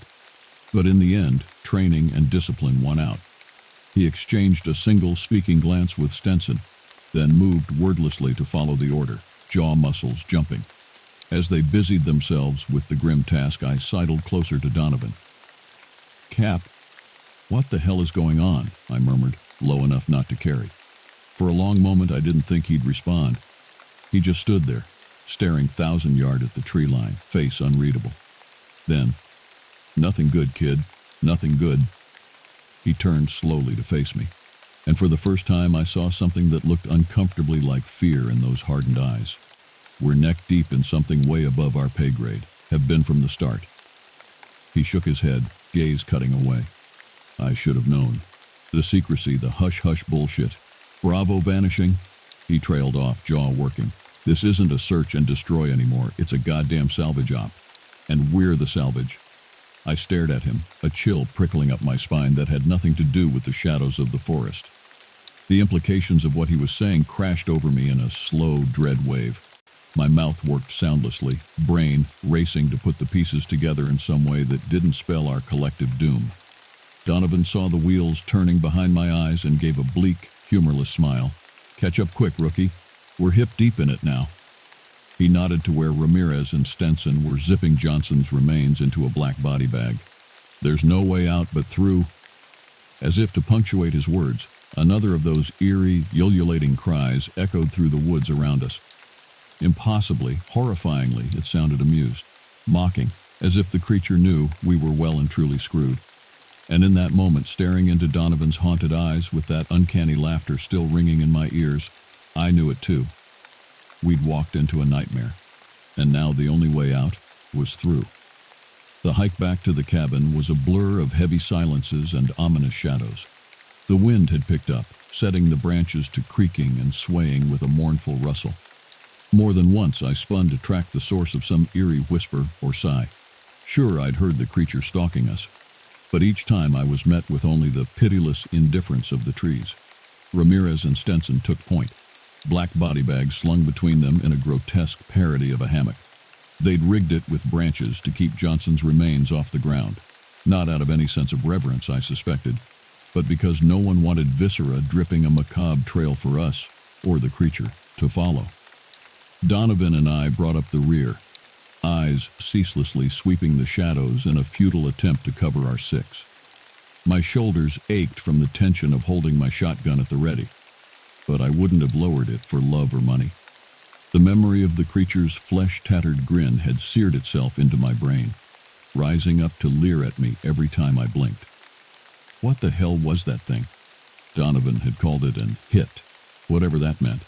Highly intelligent threat, he'd said, but that skeletal nightmare had looked like a straight-up, extremely hostile thing, intelligence be damned. That was an apex predator, pure and simple. And we were stuck in its hunting grounds with our thumbs up our asses. Something's not right here, Cap, I muttered as we slogged up a particularly steep stretch of trail. The words felt painfully obvious even as they left my mouth, but I couldn't seem to stop them tumbling out. HQ has to know how bad this is. How could they just leave us out to dry like that? Donovan grunted, not taking his eyes off the tree line. You're assuming HQ gives a damn about us at all? He ducked under a low-hanging branch, rifle never wavering. Wouldn't be the first time Uncle Sam hung his attack dogs out to dry for the sake of the mission. I shot him a sidelong glance, chilled by the bleak resignation in his voice. You're saying you think they want us to die out here? I'm saying we're expendable. Donovan's words were weary, weighted with grim certainty. Worst case, we're bait. At my appalled look, he shrugged. Lure the creature in, see what it can do, what we can do against it. Hell, maybe that flashbang was one of ours after all, part of the test. I swallowed hard, sour gorge rising at the impossible callousness of it. Using us as chum, for what? To satisfy some brass hat's morbid fucking curiosity? Donovan caught my nauseated expression and snorted. Welcome to Black Ops, kid. Ain't no such thing as fair out here. His eyes cut away, scanning ceaselessly. Best get that idealism out of your head quick, before some nightmare rips it out for you. The words hung between us like a death knell as we slogged onward through the unwell. My blood ran cold at Donovan's bleak assessment. The idea that our own command would callously sacrifice us as pawns in some twisted experiment was almost too horrific to contemplate. But the evidence was mounting that we'd been deceived and betrayed from the start. As we trudged the final quarter mile to the cabin, my mind raced over every scrap of intel we'd been given, looking for the gaps, the inconsistencies. Highly intelligent threat, Donovan had said. But what did that even mean? The creature certainly seemed cunning, savage in a disturbingly calculated way. But intelligence implied motive beyond mere predation. What did this thing want? Why was it butchering soldiers in these godforsaken woods? The questions chased themselves in dizzying circles as we finally broke through the trees into the clearing around the cabin. I think we all felt a palpable sense of relief at the sight of those rough-hewn walls, the promise of solid barriers against the lurking horrors of the forest. But it was a hollow comfort, the illusion of safety. We knew all too well what nightmares could breach those flimsy defenses. Ramirez and Stenson hefted Johnson's corpse onto the weathered porch with a grunt, the muffled thud hideously loud in the tense quiet. Donovan immediately took up an overwatch position, rifle trained steadily on the tree line as I moved to check the perimeter. The unspoken need to secure our position ran like a live current beneath our skin. But the cabin was untouched, undisturbed since our departure. No sign of intrusion by beast or man. Somehow that only ratcheted my unease higher. The creature had let us go, let us scurry back to our bolt hole without so much as a snap at our heels. Why? It had us dead to rights in that clearing. It could have finished us in seconds. So why toy with us like this? Unless we were indeed meant to be sport. A thought that turned my guts to ice water. I met Donovan's eyes as I completed my circuit of the cabin. The grim set of his jaw told me his thoughts had followed a similar dark path. He jerked his head toward the door. Get inside, shut the door, bar it, and stay the hell away from the windows. I'll set up a perimeter. I nodded tightly, slinging my shotgun and reaching for the knob, but I hesitated before crossing the threshold, some atavistic unease prickling up my spine. Glancing back, I caught Donovan still staring 1,000 yards at the trees. Something haunted and hunted in the hard planes of his face. Cap, I called softly. He blinked, focus snapping back to me. We're going to get through this, we'll figure it out. It sounded hollow, even to my own ears, a paltry scrap of desperate optimism. But Donovan just nodded grimly. Ain't dead yet, he grunted. That's a start. On that less than stirring note, I slipped inside and shut the door firmly behind me. Ramirez already had Johnson laid out on the table, a tarp beneath the body to catch any stray fluids. Stenson was rummaging through the crates of gear, cataloging our supplies with short, harsh movements. Neither looked up as I entered. I threw the bolt on the door and dropped the bar across it for good measure. It wouldn't hold against a determined assault, but the illusion of security still settled some primal need for shelter. Crossing to the table, I stared down at Johnson's mangled remains with a curl of dread. Time to see what horrors Dr. Moreau's fucked-up zoo had wrought. Ramirez wordlessly handed me a pair of nitrile gloves, donning his own with a distinct air of distaste. We'd both seen our share of blood and viscera in our day, hazard of the job. But this deliberate vivisection was something else entirely. Something malevolent and twisted in a way that combat injuries just weren't. Gritting my teeth, I pulled the gloves on with a snap and bent over the tattered ruin of Johnson's torso. Up close, the damage was even more horrific. Striated muscles and glistening organs pulsed wetly in the lantern light, flayed open and pinned back like some nightmarish biology classroom model. Jagged ends of shattered bone protruded obscenely through the meat, but it was the systematic nature of the mutilations that turned my stomach. Each cut was precise, surgical almost. Skin and muscle peeled away to reveal the secrets beneath with a perverse artistry. This wasn't frenzied savagery, it was calculated, exploratory, as if the creature had been meticulously dissecting its victim, learning the intricacies of human anatomy with each cruel slice. Nausea curdled in my gut as the implication sank in. The intelligence Donovan had spoken of. It wasn't just cunning, it was curiosity, alien, monstrous, but undeniably a desire to understand, to know, in the most visceral sense. The creature hadn't just killed Johnson, it had studied him. An involuntary moan slipped past my lips. Ramirez glanced up sharply, something like understanding mixed with revulsion in his dark eyes. His Adam's apple bobbed as he swallowed convulsively. Fuck, man, what is this thing? His voice was little more than a cracked whisper. I shook my head helplessly. Nothing we were trained for, that's for damn sure. Stenson barked a short, humorless laugh from across the room. No shit. I must have missed the PowerPoint on how to handle fucking full-on nightmare fuel. Donovan's voice crackled over our radios before I could respond. Target acquired. Moving to intercept. Hold position. Ice flooded my veins. Adrenaline spiked hard enough to make my ears ring. Ramirez and I locked eyes for a split second. Raw terror mirrored identically. Then we were moving, ripping off gloves and lunging for our weapons. Stenson already had his rifle up, barrel trained on the door. I shoved past him to the window, ripping down the blackout curtain Donovan had so carefully arranged. Weak gray light spilled across the floor. At first I couldn't parse what I was seeing out in that dim clearing, just a jumble of shadows and motion. Then Donovan's figure resolved out of the gloom, little more than a smudge of darker black against the loom of the trees. He was running flat out, straight toward the tree line, chasing something, or being chased. My heart stuttered, clenched. I smashed my face to the glass, breath fogging the pain as I strained to track my commander across the intervening space. He was fast, one of the fastest I'd seen in the field. But whatever he was pursuing was faster. A liquid shadow detached from the darker bulk of the forest. Elongated limbs, a flash of mottled gray skin, a skull-like face caught in a rictus of needle teeth. It flowed across the ground like quicksilver, closing the gap between it and its prey with terrifying swiftness. Donovan swerved hard, trying to juke his pursuer, but the creature matched him move for move, herding him with almost playful viciousness, toying with him. A cold, sick certainty unfolded in my gut. It was driving him, right back to us. Donovan must have sensed it too. He'd angled slightly off his original course, away from the cabin, drawing the thing off, giving us a chance. No, I breathed, an involuntary denial. No, don't do it, Cap. Don't you fucking dare. But even as I whispered the useless plea, I knew it was already decided. There was no choice, not really. Donovan would never willingly bring that horror to our doorstep. He'd never allow it access to the cabin, to us, to the weapons and intel we guarded. He was the hard choice, the sacrifice. And in that crystallized instant of understanding, of soul-deep denial, I saw it happen. The creature leapt, a liquidly graceful arc that seemed to hang suspended for an eternity. Donovan dove in the same heartbeat, hitting the ground in a desperate combat roll.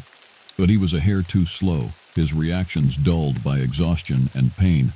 The thing's talons punched through his flak vest like ripping silk. Its jaws closed on his shoulder and wrenched. A spray of arterial blood painted the dew-silvered grass.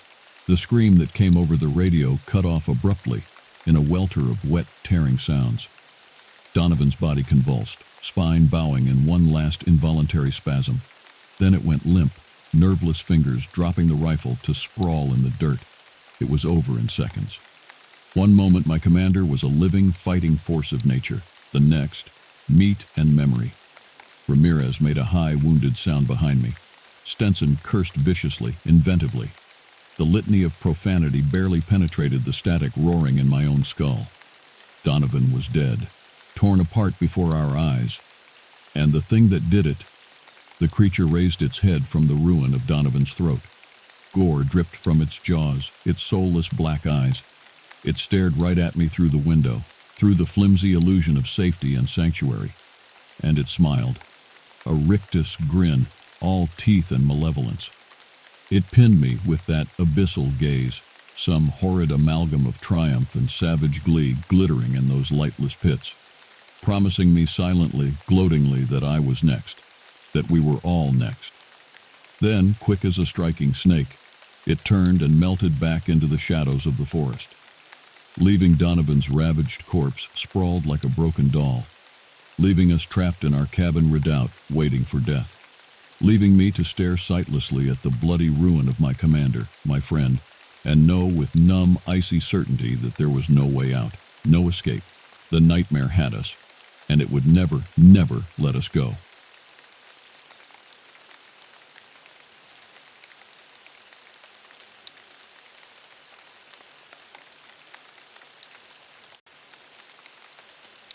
The dense fog and eerie stillness enveloped me as I trudged through the thick Pennsylvania forest. Towering hemlocks loomed overhead, their boughs blotting out what little moonlight penetrated the pervasive mist. I could barely make out the faint beam of my headlamp a few feet ahead. The damp earth muffled my footfalls, I had only been on the job for a week, but it felt like an eternity since I'd left behind the familiar comforts of my small Michigan hometown. Desperation had driven me to take this strange government assignment, to venture alone into these remote woods night after night seeking something. My briefing had been frustratingly vague.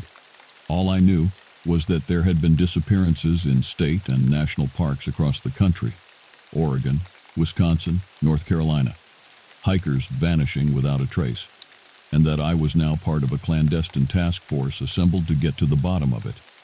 The meager pay barely put a dent in my accumulating debts and loans, but I had jumped at any chance to dig myself out of that spiraling financial hole. Maybe that's what made me qualified for a job like this, desperate enough not to ask too many questions. Though I'd always loved the outdoors, I was quickly learning the difference between a leisurely hike on a sunny day and slogging through uncharted wilderness in the dead of night. Each rustle of leaves or snap of a twig jolted me to high alert. I felt watched. The forest was alive, and it didn't want me here. A sudden shrill cry pierced the silence, sending my heart racing. An owl, probably, but something about the sound filled me with inexplicable dread. According to my maps, I was still miles from the sector I was supposed to patrol tonight. I quickened my pace, wanting nothing more than to complete my assignment and return to the shabby motel that passed for base camp. This was only night 3, with weeks still stretching ahead of me.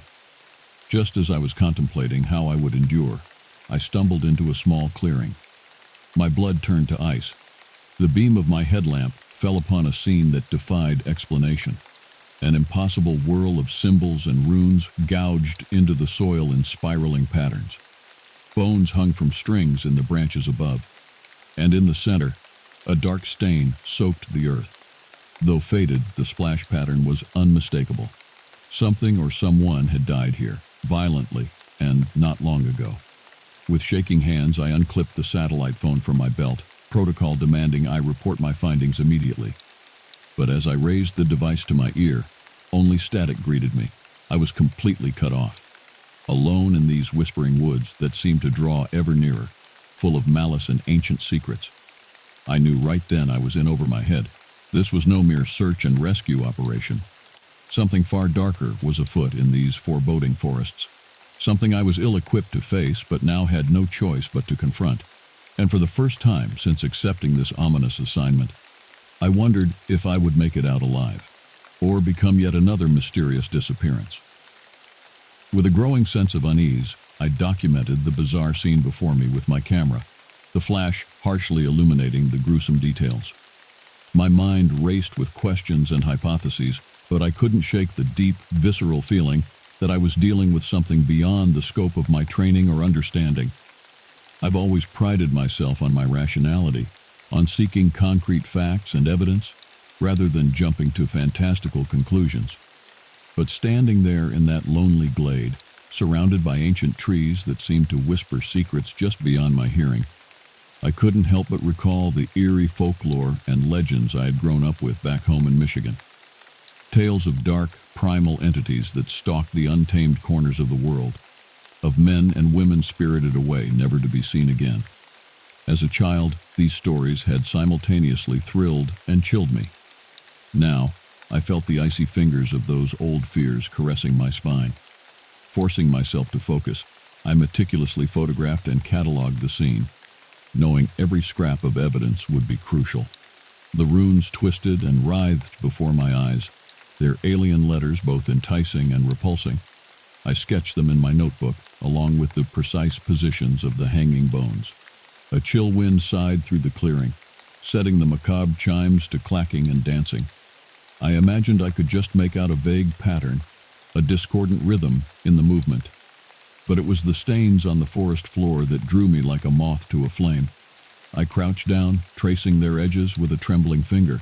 The splatters formed a vague outline, and as I studied them, a chilling realization crept over me. They were not the chaotic spatterings of a struggle, but rather a deliberate pattern, almost like a summoning circle or a sacrificial altar.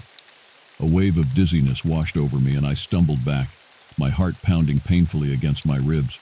The shadows pressed closer, grasping and hungry. I knew I needed to get out of here, to report my findings and regroup with my team. But as I turned to flee, a glint of metal caught my eye from beneath the undergrowth at the edge of the clearing. Swallowing my fear, I crept closer, brushing aside the dewy ferns to reveal the object. It was a compass, an old-fashioned brass one like you might see in antique stores or war movies. The arrow spun lazily beneath the cracked glass, not pointing north, but rather deeper into the woods ahead of me, towards the sector I was assigned to search. With numb fingers, I lifted the compass, feeling its surprising weight and solidity. The rational part of my mind screamed at me to leave it, to turn back and forget this whole unsettling scene. But another part, a deeper, baser instinct, knew I couldn't turn away. That the answer to the disappearances, to the dark mystery haunting these woods, lay along the path marked by this eldritch guide. I took a deep breath of the loamy, earthy air, trying to steel my nerves. All my life I had played it safe, sticking to the well-lit roads and carefully marked trails. But the path ahead was uncharted and shrouded in shadow. If I had any hope of getting to the bottom of this, of making it out of these woods alive, I knew I would have to venture off the map and into the primal unknown. Slipping the compass into my pocket, I cast one last glance around the unearthly clearing. The breeze kicked up, sighing through the branches like an exhaled breath. A warning or a beckoning, I couldn't tell. With an unsteady hand, I raised my flashlight and stepped forward into the waiting dark, following the inexplicably spinning compass deeper into the primeval forest, and the heart of the mystery that drew me here. There was no turning back now. The woods and the horrors they concealed had me in their grasp, and I knew the only way out was through the shadows and the fear and the lurking unknown. I could only hope I had the strength and wits to survive the journey ahead. The woods closed in around me like a titanic fist as I slipped between the dense trunks and clinging underbrush.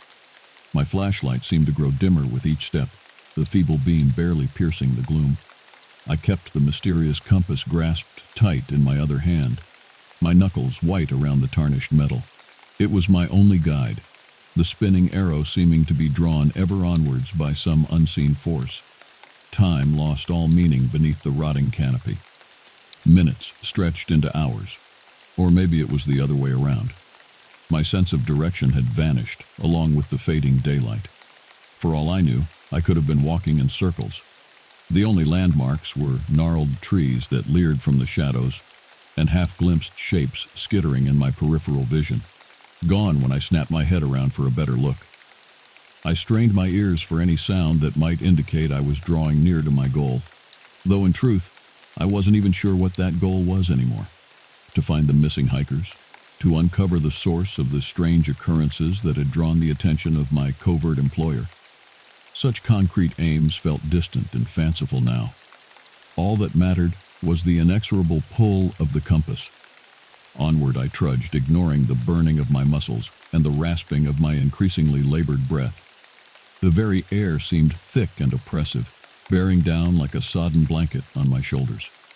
I found myself longing for the familiar sidewalks and streetlights of my hometown, for the comforting blandness of the suburban streets where the greatest threats were neighborhood gossip and the manager at the collections agency calling about my defaulted credit card. As if in response to my wandering thoughts, the whispering started. At first I dismissed it as just the rustle of leaves, the creak of ancient wood. But as I stumbled onwards, the sounds coalesced into something undeniably deliberate. Furtive murmurs ebbed and flowed at the very edge of understanding, the sibilant syllables alien yet strangely compelling. I fought the urge to clap my hands over my ears, to drown out the maddening susurrus.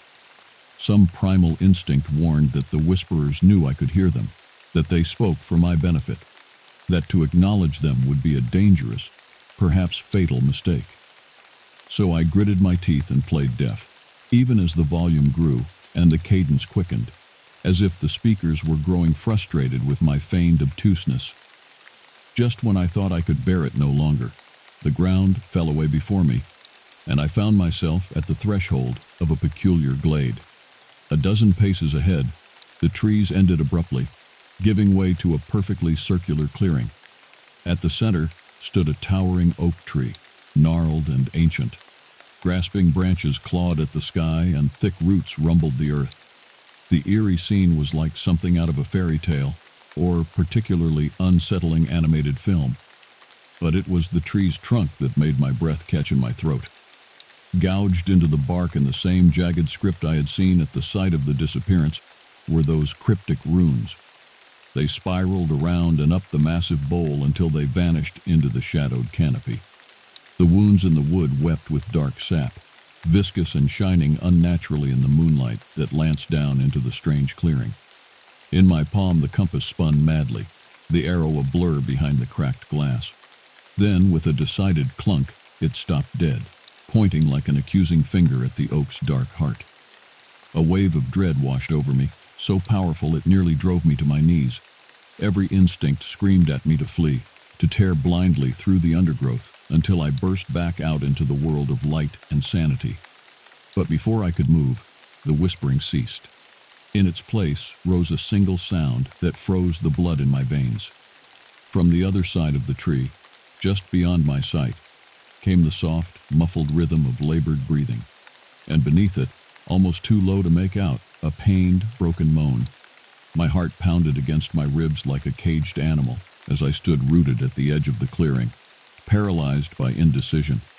Part of me desperately wanted to cling to my incredulity, to dismiss the impossible scene before me as some stress-induced hallucination.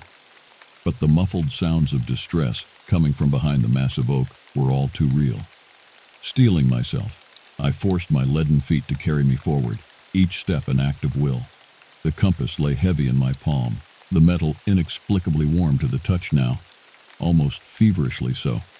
As I drew closer, the runes carved into the bark seemed to writhe and undulate in the dancing shadows cast by my flashlight beam. They pulsed in time with the labored breathing that grew louder with my approach. Rounding the vast trunk, I stumbled to a halt, a strangled gasp escaping my lips. There, at the base of the tree, was the source of the pained moans. A man lay sprawled amongst the gnarled roots, his limbs bent at unnatural angles, and his clothing reduced to shredded rags. In the pallid light, I could just make out the dark stains mottling the tattered fabric. Blood, old and new. Fighting down a surge of nausea, I crept closer, swinging my flashlight up to illuminate the man's face. His features were gaunt and weathered, his skin pulled taut over jutting bone. Sunken eyes rolled wildly in bruised sockets wide but unseeing. Cracked lips moved soundlessly, shaping words that I could not, or perhaps dared not, comprehend. I dropped to my knees beside him, hands fluttering uselessly over his broken form. He looked like one of those junkies you sometimes see haunting the alleys and underpasses of big cities, the ones too far gone to even beg anymore. But there was something else in his emaciated face, beneath the pain and fear, a desperate, almost feral hunger.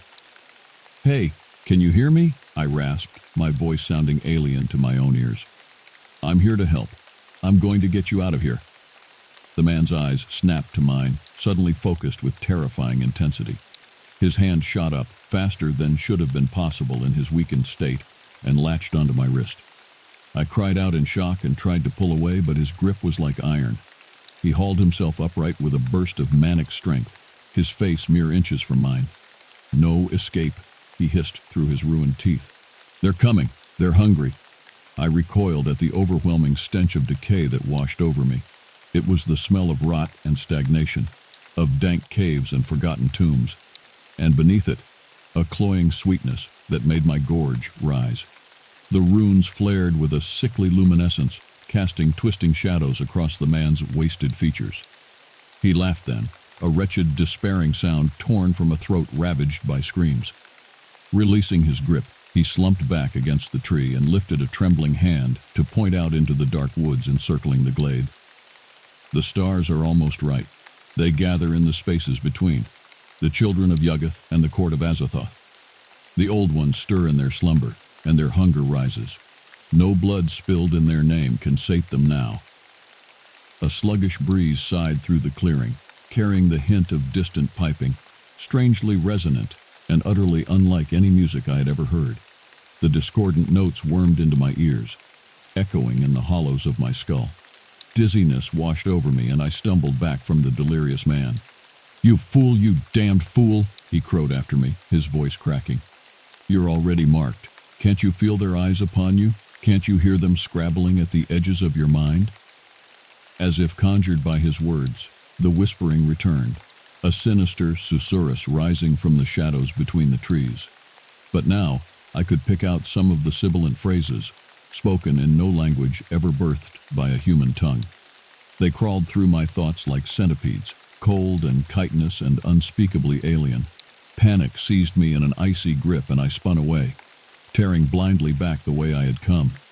Branches clawed at my face, and undergrowth tangled my feet as I crashed through the forest, heedless of direction or destination.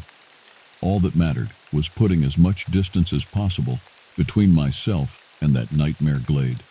Behind me, the madman's laughter dogged my flight, only to abruptly cut off in a wet, choking gurgle.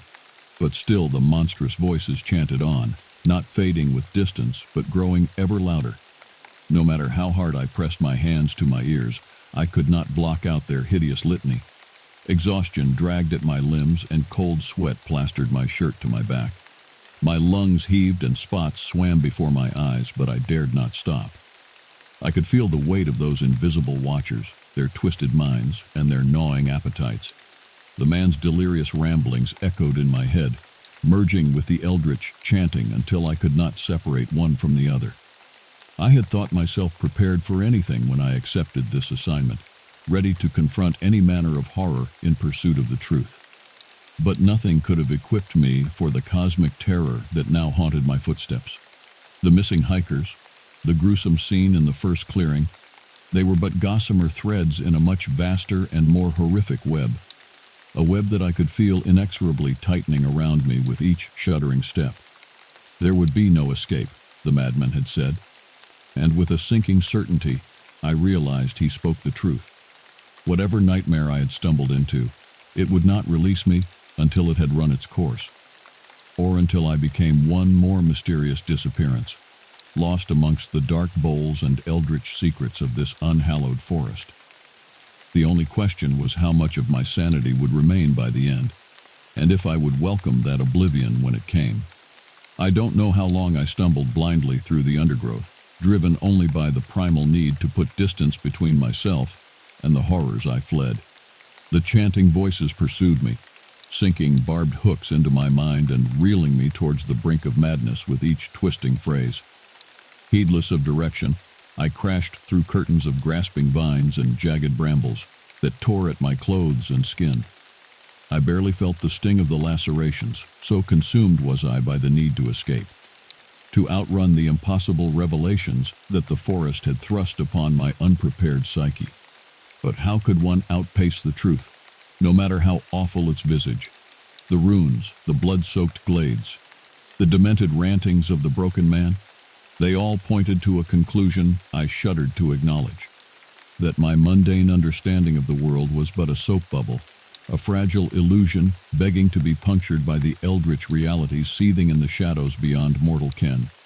In my hubris, I had thought myself ready to confront any earthly enigma, to cast the light of reason into the darkest of human mysteries. But nothing in my suburban Michigan upbringing or my by-the-numbers government training could have prepared me for this plunge into cosmic horror. The forces at play here cared nothing for human rationality or self-assured confidence. A root snagged my ankle mid-stride, sending me sprawling face first into the damp loam. Winded, I lay gasping in the moldering leaves, feeling the chill of the earth seeping into my bones. The whispering continued unabated, crawling through my skull like a pulsing tangle of worms. With a titanic effort of will, I pushed myself up to my hands and knees, spitting dirt and blood from my mouth. My flashlight had tumbled away in the fall, and I groped for it frantically, unwilling to be consigned to the hungry dark. My fingers closed around the cool metal just as a sudden silence fell over the forest. The voices cut off as if a switch had been thrown, plunging my mind into a vacuum. I remained frozen, hardly daring to breathe, as if the slightest movement might draw the attention of the unseen presences I could still feel lurking in the shadows. And then, shattering the hush like a thunderclap, a scream echoed through the trees. It was a sound unlike any I had ever heard, almost more animal than human, the primal shriek of a creature in the grip of unimaginable agony and terror. And beneath it, that hideous piping music that set my teeth on edge and sent icy rivulets of dread trickling down my spine. In a sudden flash of insight, I recognized the source of the tortured vocalization. The gaunt man I had abandoned back in the glade, left to the mercies of whatever dark forces the forest concealed. Guilt and revulsion warred within me as I recalled his emaciated face, the desperation in his eyes as he tried to impart his garbled warning. The scream tapered off into a strangled gurgle, and with it, the last shreds of my resolve crumbled. Surging to my feet, I took off once more, shambling mindlessly into the gloom. But no matter how I fled, the sounds of that hideous fluting pursued me, echoing from the sightless hollows of crumbling stumps and oozing tracklessly from the decaying boughs above.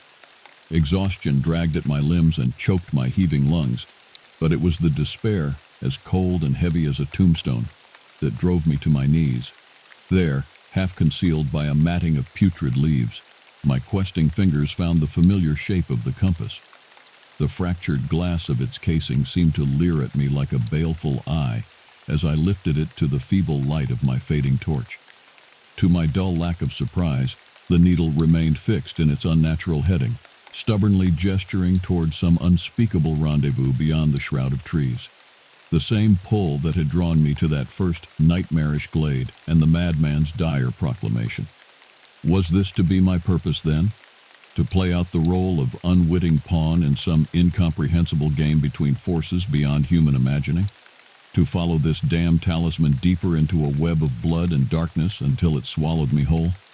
Slowly, inexorably, I felt my hand tighten on the cursed compass, its cool metal biting into my palm with an almost mocking solidity. For better or worse, my path was locked. The only way out was through the fear, through the abyss of insanity yawning wide before me. Gritting my teeth, I hauled myself back to my feet, fixing my eyes once more on the invisible trail marked by sorcerous brass and a dead man's finger. The shadows clustered close, hungry and expectant, but I would not let them claim me yet. If I was to be a sacrifice on the altar of this cosmic horror, then by God, I would face my fate on my feet, another bloody move in a game whose rules I could not fathom. For a moment I allowed myself one final thought of home, of placid Michigan streets dappled by the forgiving sun, of the dull concerns of debt and office tedium. Then, with a whispered prayer to whatever power might still hold sway in this tainted land, I marched off into the whispering dark, one faltering step at a time, to meet my inevitable end. The shadows pressed close as I forged deeper into the twisted heart of the forest, the eldritch compass my only guide. The trees here were ancient, their trunks gnarled and mottled with grotesque fungal growths that pulsed wetly in the guttering light of my torch. The air hung thick and oppressive, saturated with the cloying stench of decay. With each leaden step, I could feel the weight of unseen eyes upon me, tracking my progress with avid hunger. The maddening fluting had faded, but in its place rose a constant susurrus of rustling foliage and skittering movement just beyond the halo of my feeble light. The forest was alive with malign presence, a creeping miasma of dread and alien intelligence. Time lost all meaning in that primordial gloom, minutes stretching into endless eons as I stumbled onward in a daze of exhaustion and gnawing terror. The runes from the accursed oaks danced in the corners of my vision, searing themselves into my mind's eye. I could feel them writhing there like live things, pulsing in time with the labored beating of my heart. And then, without warning, the trees fell away, and I found myself standing at the threshold of a scene torn straight from a fevered nightmare. Before me stretched a vast clearing, the ground denuded of vegetation and stained a glistening black. At the center of this blasted heath rose a towering monolith of pitted stone, its surface crawling with those now familiar sigils and glyphs. The air shimmered around it like a heat haze, distorting its outlines into impossible geometries that made my eyes water and my gorge rise. But it was the seething mass of figures gathered around the base of the megalith that froze the scream in my throat. Dozens of them, naked and smeared with ichor, writhing and undulating in a churning sea of pallid flesh. Their features were obscured by matted clumps of hair and caked filth, but I could hear their muffled moans and the wet smack of their movements. As I watched in numb horror, one of the figures detached itself from the mass and loped towards me with a jerky marionette gait. It resolved into the emaciated form of the man I had abandoned in the glade, his eyes glassy and his jaw hanging slack. He came to a shuffling halt mere paces from where I stood rooted, glaring at me with an expression of fathomless despair. "You came," he croaked, his voice a ruined whisper. "Fool that you are, you followed the call right into its foul embrace." He gestured bonelessly towards the squirming horde and their hideous altar. "Behold the faithful, the debased supplicants of the black goat. They gather to bear witness to the fruition of the great work, the rending of the veil." A barking laugh devoid of mirth spilled from his cracked lips. "And you, hapless lamb, the final offering to grease the wheels of dread Yuggoth's alignment. Your blood will anoint the gate and fling wide the way for the court of Azathoth." Madness danced in his eyes as he raised one wasted arm in an imperious gesture towards the squirming figures. "Ea, Shub Niggurath, the right draws nigh, seize the vessel." As one, the horde turned their attentions from the monolith, their moans rising to an exultant wail. With mounting terror, I watched as they began to claw their way across the clearing towards me, their movements spasmodic, and yet horribly swift. Adrenaline jolted through my veins, banishing my paralysis. I spun on my heel to flee back into the sheltering trees, only to find my path blocked by the madman's gaunt form. His grin was a ghastly rictus in the gloom. "No escape," he hissed, his hands closing around my arms with preternatural strength. "Only the blood-soaked glory of the void unending. Let the red sacrament begin." The horde was nearly upon us, their stench gagging in my nostrils. In desperation, I wrenched free of the madman's grasp and stumbled backwards, my boots slipping in the foul muck. The compass tumbled from my numb fingers to vanish in the churned earth. As if waiting for that very signal, a rumbling tremor shook the clearing, sending the frenzied cultists sprawling. The monolith shuddered, and then, with a resounding crack, split asunder. Eldritch light spilled from the widening fissure, painting the scene in shades of madness and unreality. The horde fell to its collective knees, keening in ecstasy and dread. The madman threw back his head and howled, his voice rising to a deafening crescendo. "Aya! Ea! The gate! The gate!" I scrabbled backwards on hands and knees, my eyes locked on the unspeakable luminance pouring from the ruined stone. In its pulsing depths, I saw impossible vistas, cyclopean cities of non-Euclidean geometry and squamous horrors undulating beneath alien stars. I felt my sanity unspooling, the tatters of my mundane existence shredded by the claws of cosmic revelation. And then, from beyond the light, from beyond the very reaches of sane creation, something looked back at me, something titanic and ineffable, its gaze searing into the very core of my being. In that incalculable moment, I knew with terrible certainty that I had not stumbled into this nightmare by mere chance or ill fortune. I had been chosen, marked as a vessel for forces beyond all human comprehension. The horde surged forward as one to seize me, their grasping hands like ragged claws scrabbling for purchase. The madman's laughter rose to a shriek of transcendent horror, and the piping, that hideous fluting, swelled to a deafening cacophony. I opened my mouth to scream, but no sound emerged. There was only the delirious whirl of profane motion, the glare of that impossible radiance, and the vertiginous plunge into squamous, devouring madness that rose up to swallow me whole. And then only oblivion, blissful and absolute. Darkness, all-encompassing, fathomless, a void unending, like the chasms between the stars. I drifted in an endless expanse, bereft of form or memory or identity. Time held no sway in that timeless abyss. I had always been here, would always be here, a mote of existence drowning in a sea of shrieking infinities. Distant lights flickered at the edges of my perception, baleful and unspeakable. They gibbered and beckoned, foul promises dripping from their cosmic tongues. Slowly, excruciatingly, the shattered fragments of myself began to coalesce in that unlight. A tattered skein of memories dredged from the wreckage of my sundered psyche. Glimpses of a life beyond the dark, the wending streets of a Michigan town, the corridors of a faceless agency, a fateful descent into green-cloaked nightmare. The recollection of that eldritch glade, the blood-mad acolytes, and the splitting of the Cyclopean gate crashed over me in a drowning wave.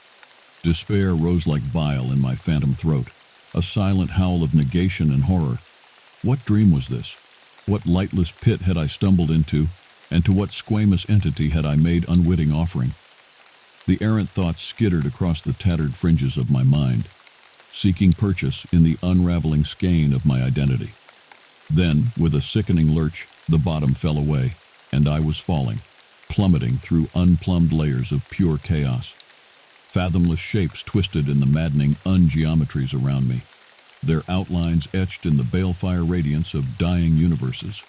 Flashes of hideous gnosis speared through my disintegrating mind, revelations too terrible for any sane intellect to bear.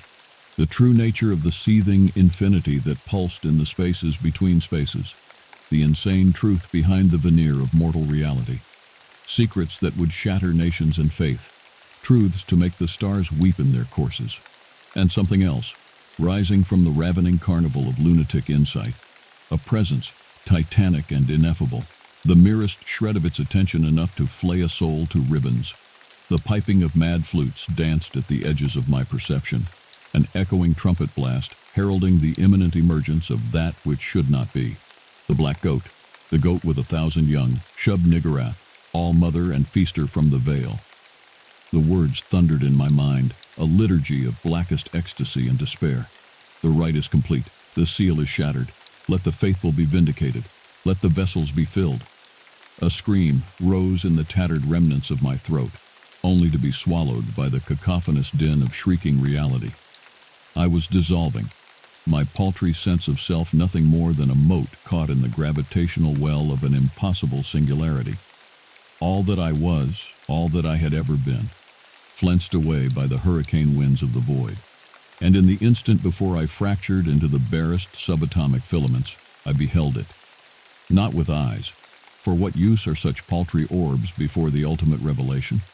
But in the core of my very being, I confronted the outer god, the black goat of the woods, the mother of 1,000 young. It was fecundity and nothingness, ecstasy and oblivion. My soul shriveled before its limitless cosmic scope, even as my mind burst with the indescribable rapture of its touch. In one searing instant, I saw through the illusion of time and space, the frail boundaries erected by limited mortal minds, saw the true face that lurks behind the mask of reality. And in that same instant, I was shattered beyond all hope of redemption or repair. The last realization came even as the final motes of identity evaporated into the roiling chaos. We were all merely vessels, hollow and waiting for the glorious filling.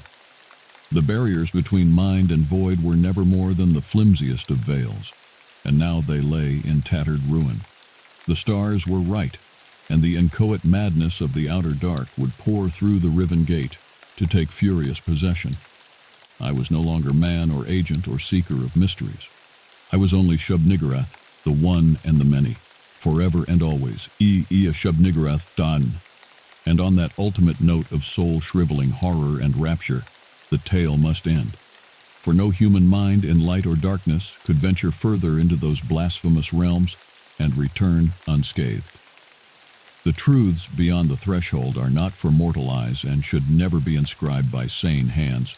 The fate of the nameless narrator, lost to the abyssal gulf between worlds, the terrible secrets unearthed in those benighted woods, the final disposition of the blood-crazed faithful and the howling madman. These are questions that must remain forever unanswered, locked in the silent vaults of eternity. For to even contemplate such mysteries is to court corruption and damnation. Turn back now, O seeker after forbidden wisdom. Seal this accursed tome and consign it to the pyre of purgation. Walk in the comforting light of blissful ignorance, and cling to the tattered veil of merciful illusion. For to do otherwise is to risk following in the doom-caught footsteps of the wretched narrator. To plunge into squamous infinities unending, an insignificant mote dissolving into the bubbling ichor of primal chaos. Some doors are best left unopened, some thresholds never crossed, for they open onto vistas of horror and ecstasy beyond human bearing or remembrance. And once bereft of that thin shielding of sane illusion, no power in all the wretched spheres can make the vessel whole again. Ea, Shub-Niggurath, may the merciful darkness shroud you forever from its gaze. Here endeth the tale. I awoke with a ragged gasp, my heart pounding against my ribs like a caged bird. For a long, disorienting moment, I couldn't place my surroundings. The dancing shadows on rough-hewn walls, the musty scent of old earth, the flickering amber glow of torchlight. Then, in a sickening rush, memory crashed over me. The accursed forest, the blood-mad faithful, the splitting of the unholy gate, that final vertiginous plunge into squamous horror and twisted ecstasy. Shub-Niggurath, the black goat of the woods, the mother of 1,000 young. I lurched upright, my hands scrabbling at the damp stone beneath me. I was in some sort of subterranean chamber, ancient and foul. The air hung thick and oppressive, saturated with a miasma of mold and slow decay. Ah, you're awake at last. I'd feared the revelation had shattered your mind past all mending. The voice was familiar, a rasping whisper from the edges of nightmare. With mounting dread, I turned to behold the madman from the clearing. He crouched in the shadows, his hollow eyes fixed on me with unsettling intensity. What happened? I croaked through a throat that felt scoured raw. The ritual, the gate. A success beyond the wildest dreams of the faithful, the madman said, a note of suppressed glee thrumming in his voice. The veil was torn asunder, the way opened for the glory of the outer gods to pour through. I shook my head in mute denial, even as fragmented visions of cosmic horror danced behind my eyes. Then why am I still here? Why are any of us still here? The madman let out a wheezing chuckle. You still cling to your paltry illusions of linear time and singular space. The glory of Shub-Niggurath is not bound by such petty constraints. He leaned forward, his voice dropping to a fervent hiss. In the moment of the revelation, we were all vessels, filled to bursting with the essence of the black goat. But that was only the barest taste, a single mote of the infinite cosmic whole. A shudder ripped through me at the memory of that incalculable presence, the merest brush of its attention enough to flay a soul to ribbons. What happens now? Now? The madman smiled, an unspeakable light kindling in the depths of his eyes. Now we spread the word, prepare the way for the full manifestation. The faithful will grow, the rite will be repeated in 1,000 forms across 1,000 worlds. And when the stars are right, when the very fundament of reality lies in tattered ruin, then the glory will be upon us. Bile rose in my throat at the thought of that unfettered horror let loose upon an unsuspecting world. I won't let that happen, I said, my voice thready but resolute. I'll find a way to stop it, to seal the breach.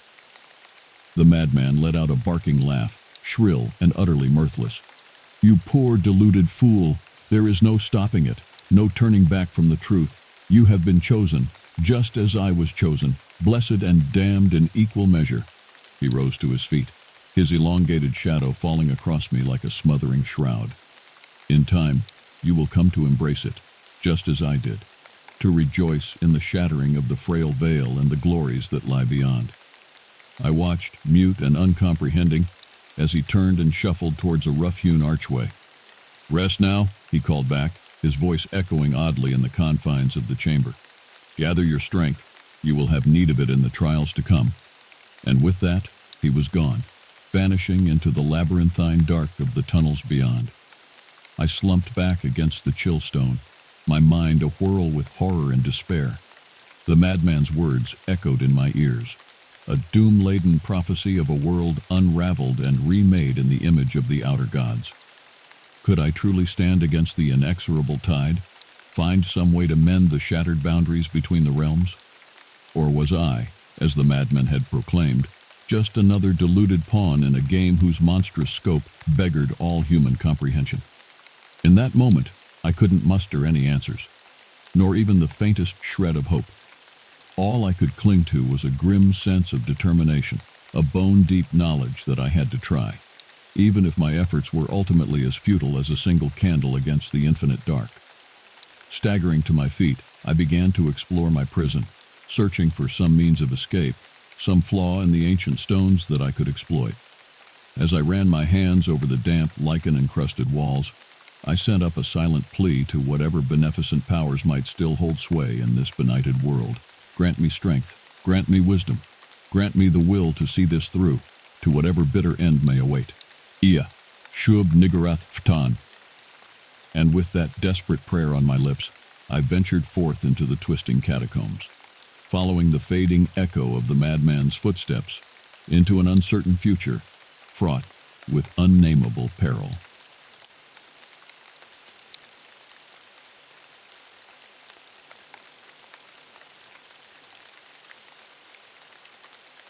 My name is Rayan, and I live in Novus Astra. I've always been drawn to the outdoors, hiking, camping, exploring remote trails. But being a nature enthusiast doesn't pay the bills. With debts piling up and creditors calling, I was desperate for a steady paycheck. That's when I came across a mysterious job posting from a secret government agency. They were recruiting people with outdoor skills for unspecified special projects in remote areas across the country. The pay was incredible. Despite my reservations, I applied and was quickly hired. I had no idea what I was getting myself into. After a strange orientation at a nondescript office building, I was given my first assignment. I was to join a small team and spend 2 months conducting research and reconnaissance in the deep woods of Oregon's Umpqua National Forest. No other details were provided. I met my 3 teammates, Mike, Julia, and Sam, and we were driven out to the middle of nowhere and dropped off along with some gear. As the black SUVs sped off, an eerie silence enveloped us. We were utterly alone in an ocean of towering pines. We hiked through the rugged terrain, on alert for any threats, although we weren't sure what we were supposed to be looking out for. After hours of trekking, we reached a small cabin that would serve as our base. "What exactly are we doing out here?" I asked the others over a humble dinner of camping rations. No one knew. As darkness fell, we took shifts on watch. Wolves howled in the distance under the moonlight. I shivered in my sleeping bag, wondering what dangers lurked outside. Eventually, I drifted off into a restless sleep. Strange sounds outside the cabin jolted me awake in the pitch black of night. Snapping twigs, shuffling movement. I grabbed my flashlight and handgun and crept to the door. My heart pounded. I stepped out into the chilly air, sweeping my beam across the clearing. The sounds had stopped. Everything was still. Then my light caught something on the edge of the forest, a pair of glowing yellow eyes in the shadows. They blinked. A split second later, the creature darted away with a flash of dark fur and disappeared into the woods. "What was that?" Julia asked nervously, startling me as she came up behind me. "No idea," I replied, "but I don't think we're alone out here." The next morning, we set off to survey the surrounding area, looking for any signs of unusual activity. We'd been walking along a ridge for about an hour when Sam called out, "Hey, take a look at this." He was crouched down, examining a set of large tracks in the soil. They looked canine, but were far too big to be a wolf or coyote. "Maybe a bear?" Mike suggested, but I knew these forests had no bears. A twig snapped in the underbrush nearby, and we all spun around. Silence. The forest had gone eerily quiet. No birdsong, no rustling leaves. It felt like 1,000 unseen eyes were watching us. The hairs on the back of my neck stood up. "Let's keep moving," I said. No one argued. As we continued our patrol, I couldn't shake the feeling that something was stalking us just out of sight. Every snap of a branch made me flinch. But we never caught another glimpse of whatever was out there. We made it back to the cabin by dusk, thoroughly spooked. That night, huddled around a campfire, we speculated about what could be lurking in the trees. "Maybe it's Bigfoot," Sam joked. "I heard the government has known about Sasquatch for years, but keep it secret."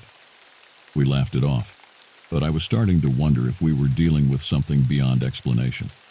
Over the next few weeks, the strange occurrences continued. We'd find unexplained tracks and claw marks on trees. Our equipment would malfunction or go missing. At night, we heard eerie calls that sounded like no animal we'd ever encountered. We reported it to our superiors but got no substantial response. Just an order to stay on mission. One morning, I set off alone to check some camera traps we'd set up in a nearby ravine. As I hiked down into the mist-shrouded hollow, a rank, putrid stench invaded my nostrils. I gagged.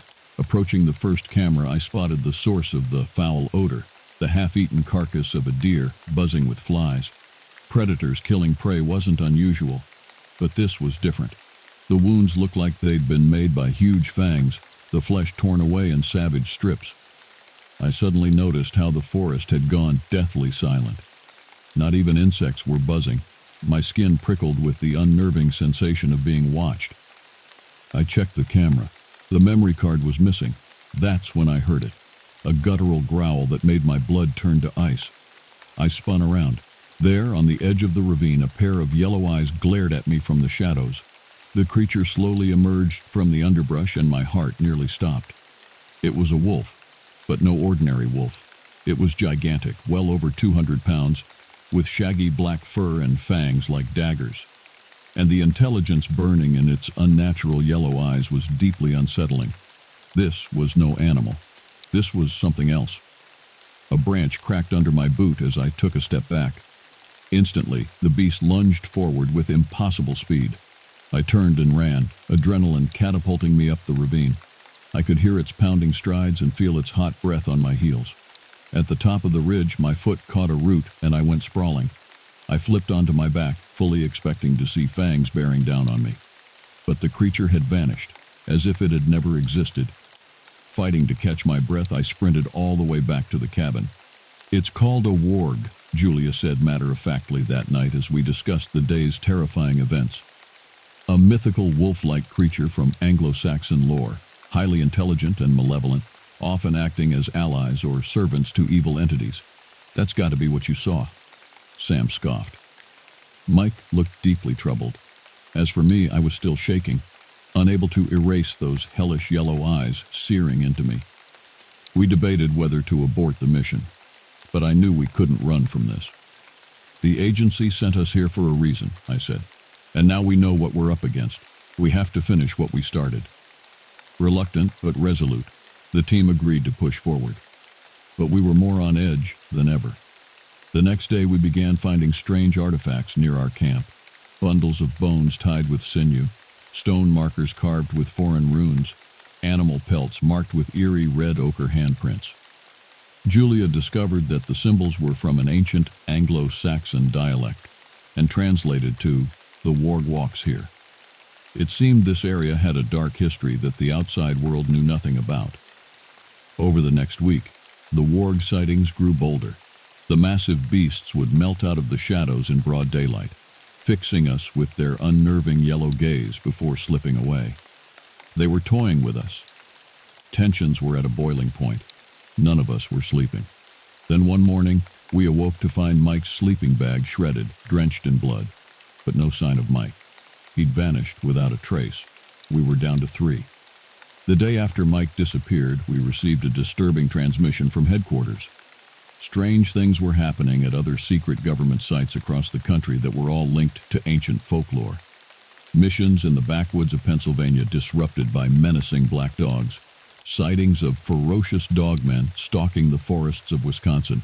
A team in Michigan tormented by a pack of wolves with glowing red eyes. The phenomenon seemed to be escalating. The agency had been aware of these beings for decades, but didn't know their origins or motives. Now they were aggressively targeting our personnel. We were ordered to collect any evidence we could, but I had a sickening feeling we were in over our heads. That afternoon, while searching for Mike, we stumbled upon a headless deer carcass suspended from a tree, strange occult symbols carved into its flesh. Suddenly, a blood-curdling scream echoed through the forest. It sounded like Mike. We raced towards the sound, calling his name. We ran for what felt like miles. Then we reached a nightmarish scene. Mike, or what was left of him, lay sprawled in the center of a clearing. He'd been practically torn to pieces, his limbs ripped from their sockets, bones sticking out at horrific angles. A mass of organs and entrails spilled out of his shredded abdomen. His head sat a few feet away, eyes frozen open in terror. The forest floor was a muddy swamp of blood and gore. Sam retched. Julia sobbed. I stood paralyzed, bile rising in my throat. Then I noticed the ground. A ring of gigantic wolf tracks encircled Mike's mutilated body. The wargs had literally torn him apart. We buried what we could of Mike and staggered back to camp, utterly shell-shocked and shattered. That night, the monsters howled outside our walls incessantly. No one slept. We all knew one thing with grim certainty now. The wargs weren't just stalking us. They were hunting us. The next few days were a surreal waking nightmare. The beasts circled ever closer, their crushing dread always present, like a noose slowly tightening around our necks. We jumped at shadows, awaited their snarling voices on the wind. Our guns never left our hands. The search for evidence felt pointless now, mere busywork to distract us from our inevitable demise. We all secretly wondered which of us they would pick off next. On the 5th morning after Mike's death, we emerged from the cabin to a horrific scene. Severed wolf heads were mounted on pikes in a wide circle around the entire camp, their dead yellow eyes gleaming with malice. Symbols written in blood encircled our walls. The pikes quivered as if alive. Julia deciphered the message. None shall leave here alive. The wargs were done toying with their prey. Tonight, they would come for us. We radioed HQ in a panic, pleading for extraction. Pulling you out now would risk exposing the program, our handler replied coldly. You have your orders. Hold your position. Static. We stared at each other in numb disbelief.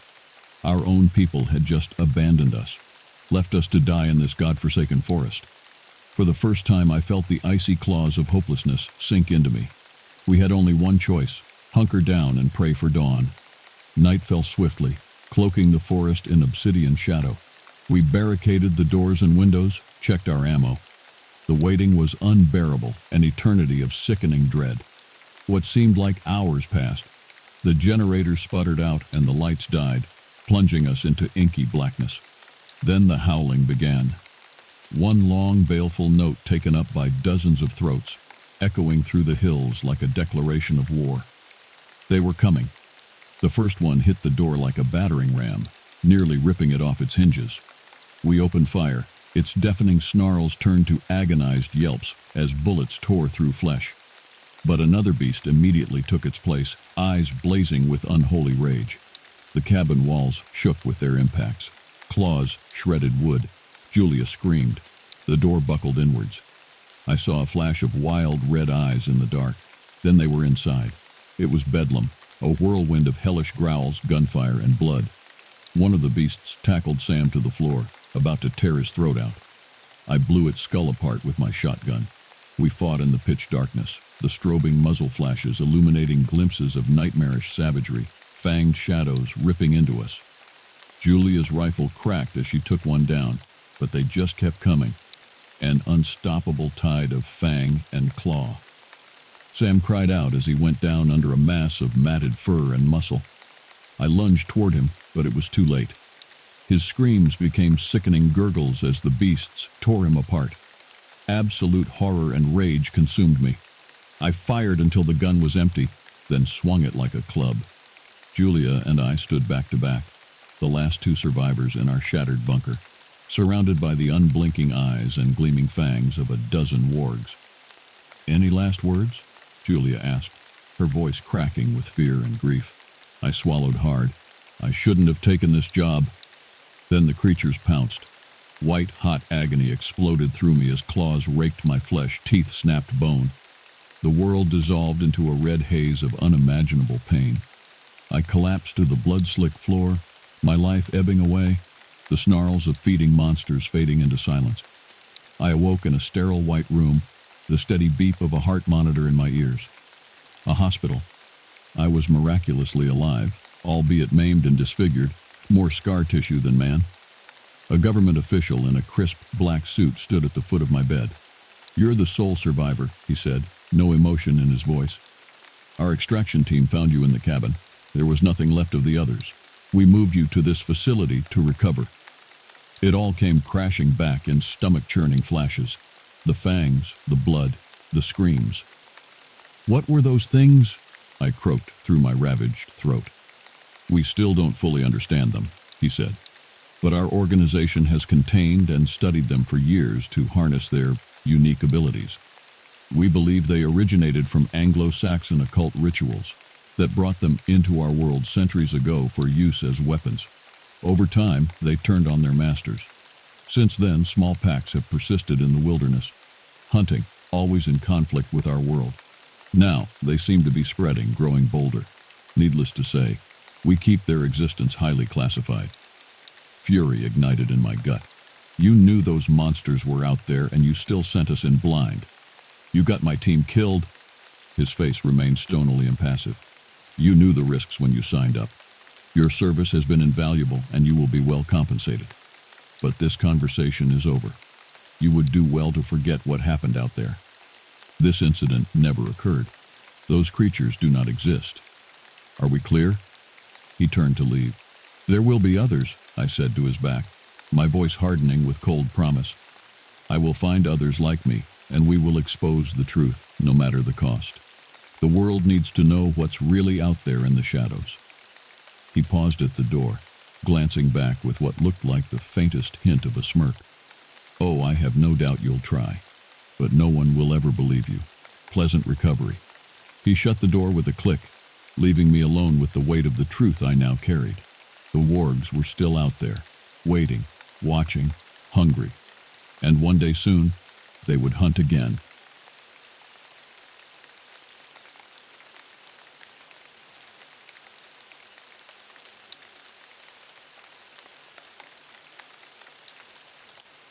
June 15th, 2019.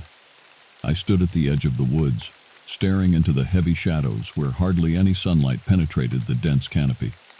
The towering trees twisted into each other, their gnarled limbs interlocking like the bars of a foreboding cage.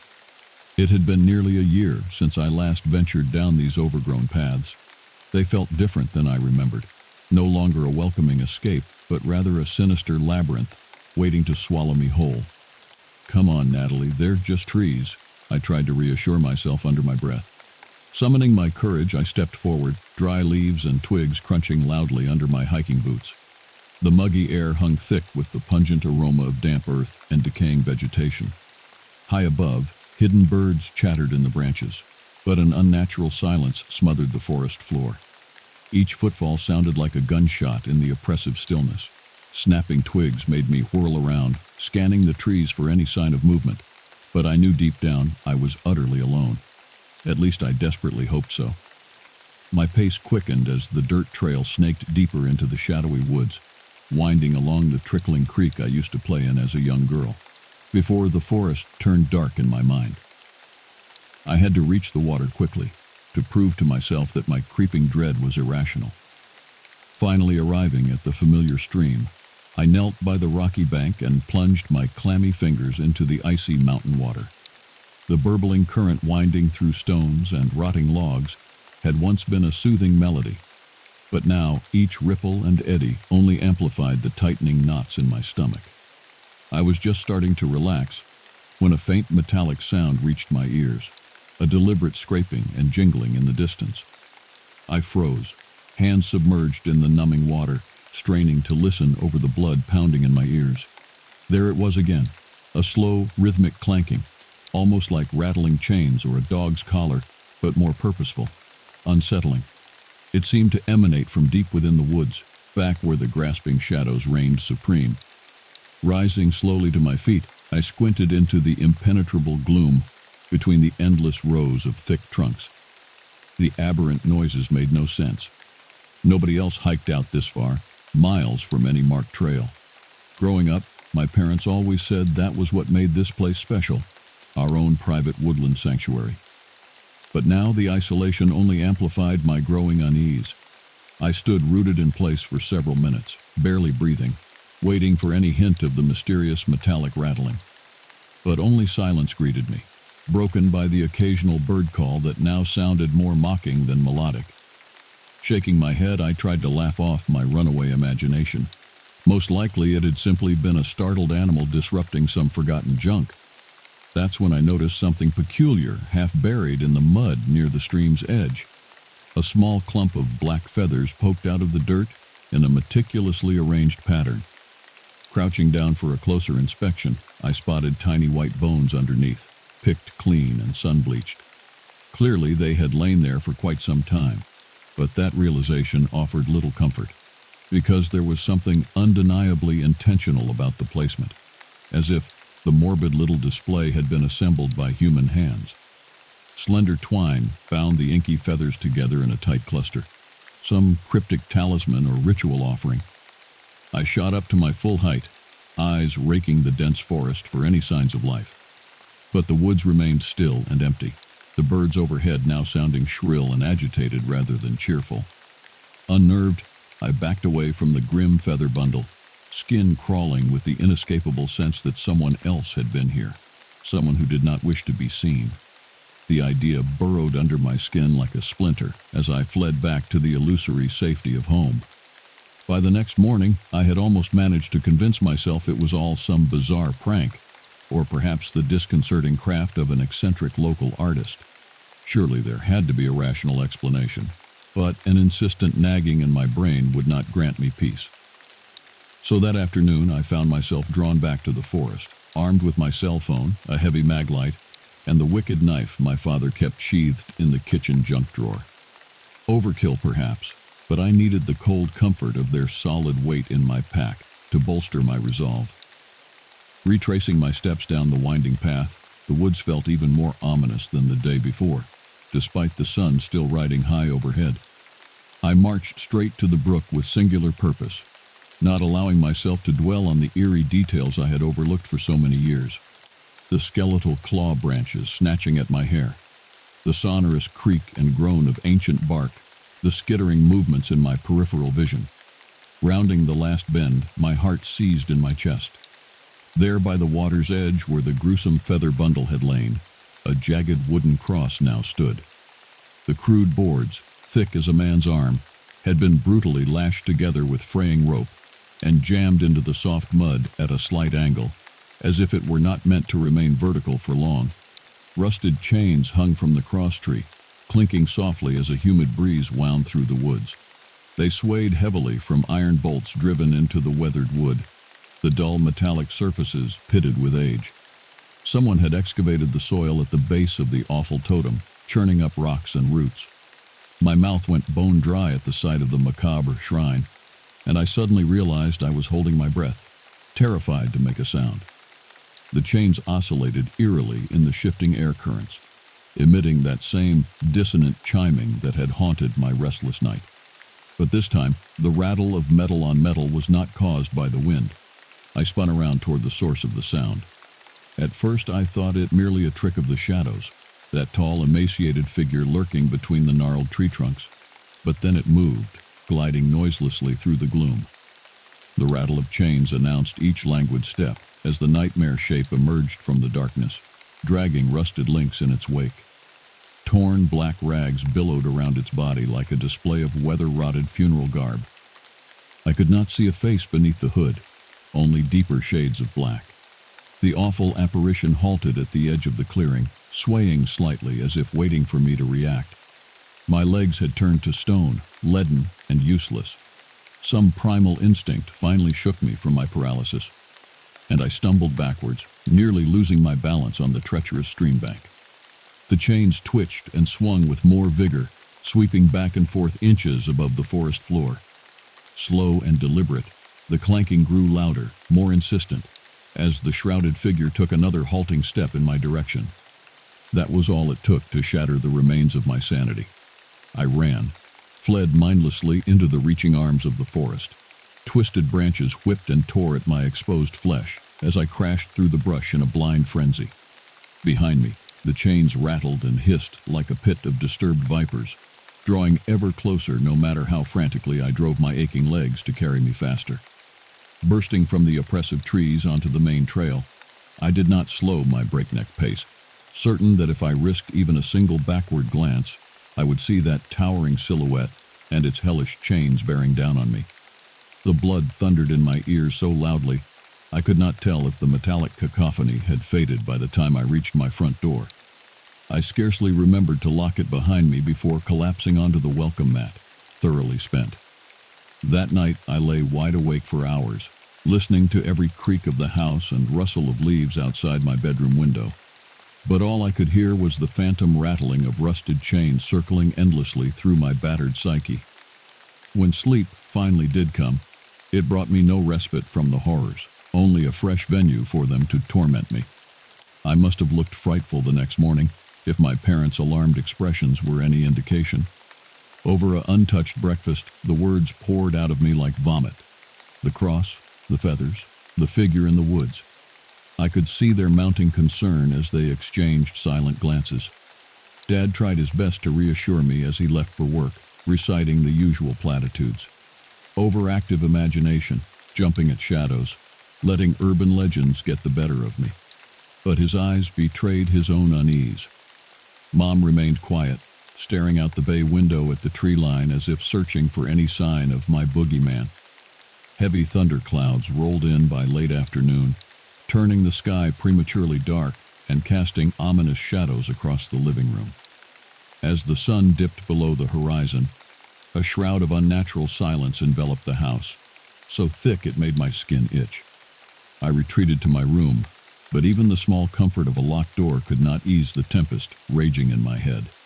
The coppery scent of oncoming rain mingled with an earthy undercurrent of rot and fungus.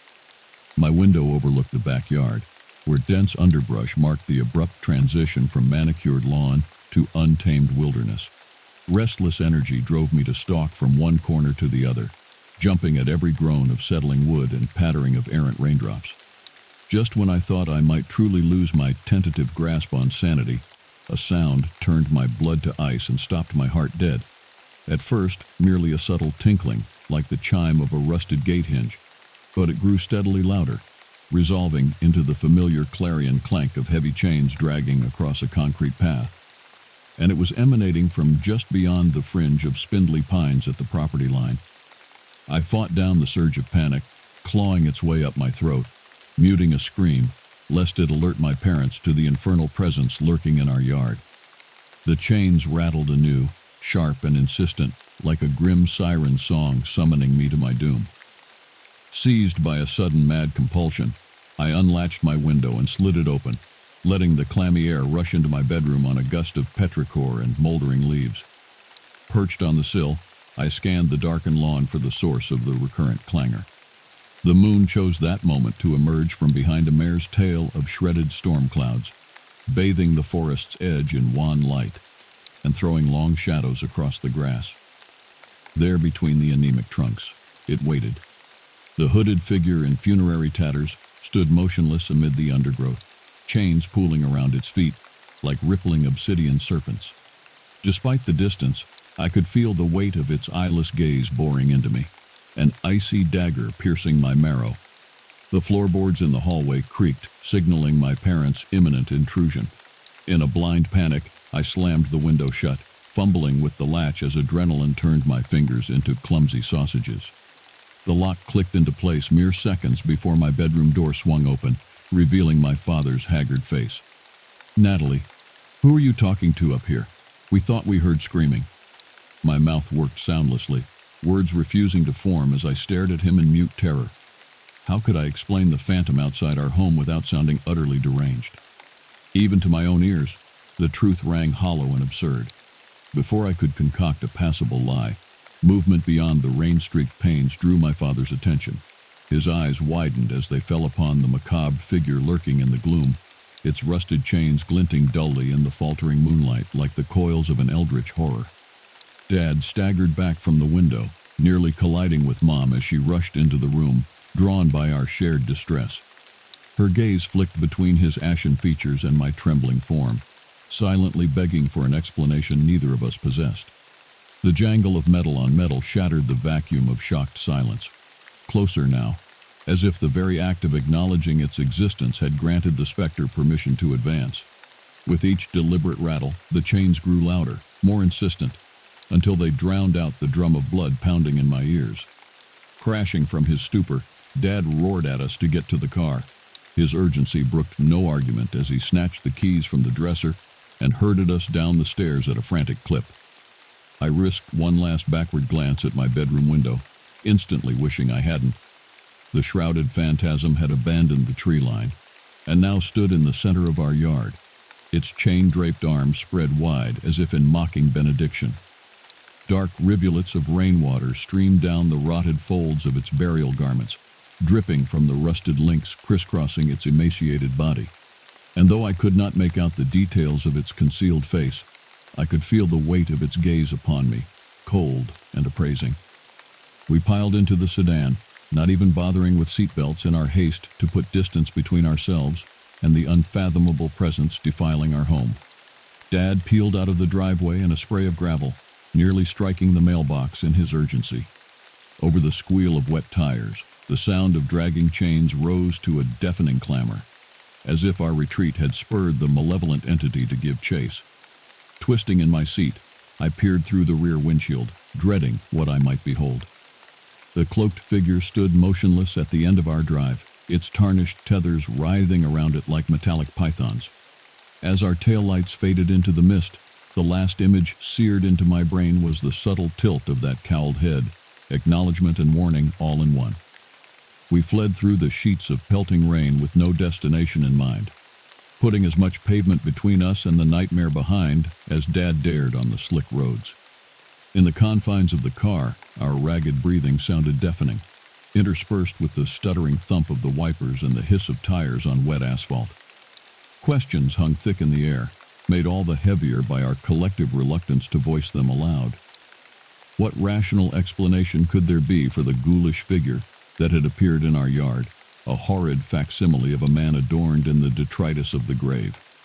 An escaped madman, perhaps, with an affinity for chains and a twisted desire to terrorize. But even as the potential scenarios raced through my head, I knew deep within the blackened pit of my stomach that the truth was far more sinister. That thing, that presence lurking in the woods and shadowing my steps, was not bound by the laws of nature or the limits of mortal men.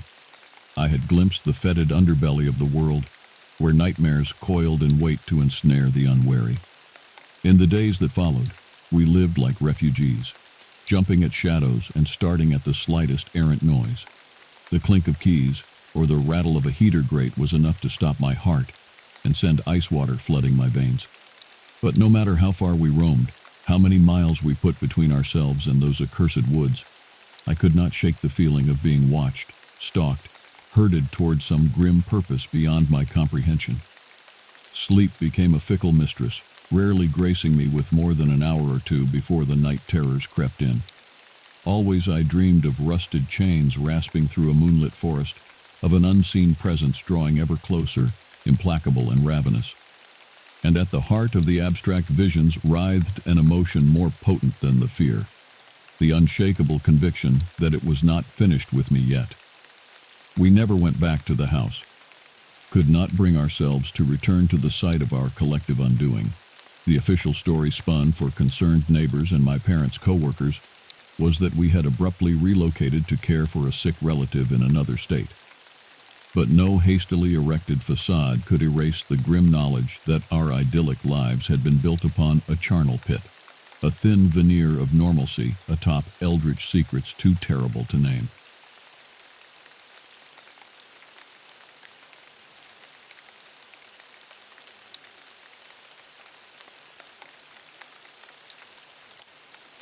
The warm glow of the setting sun painted the sky in hues of orange and pink as I stood in the doorway of our dorm, hesitating.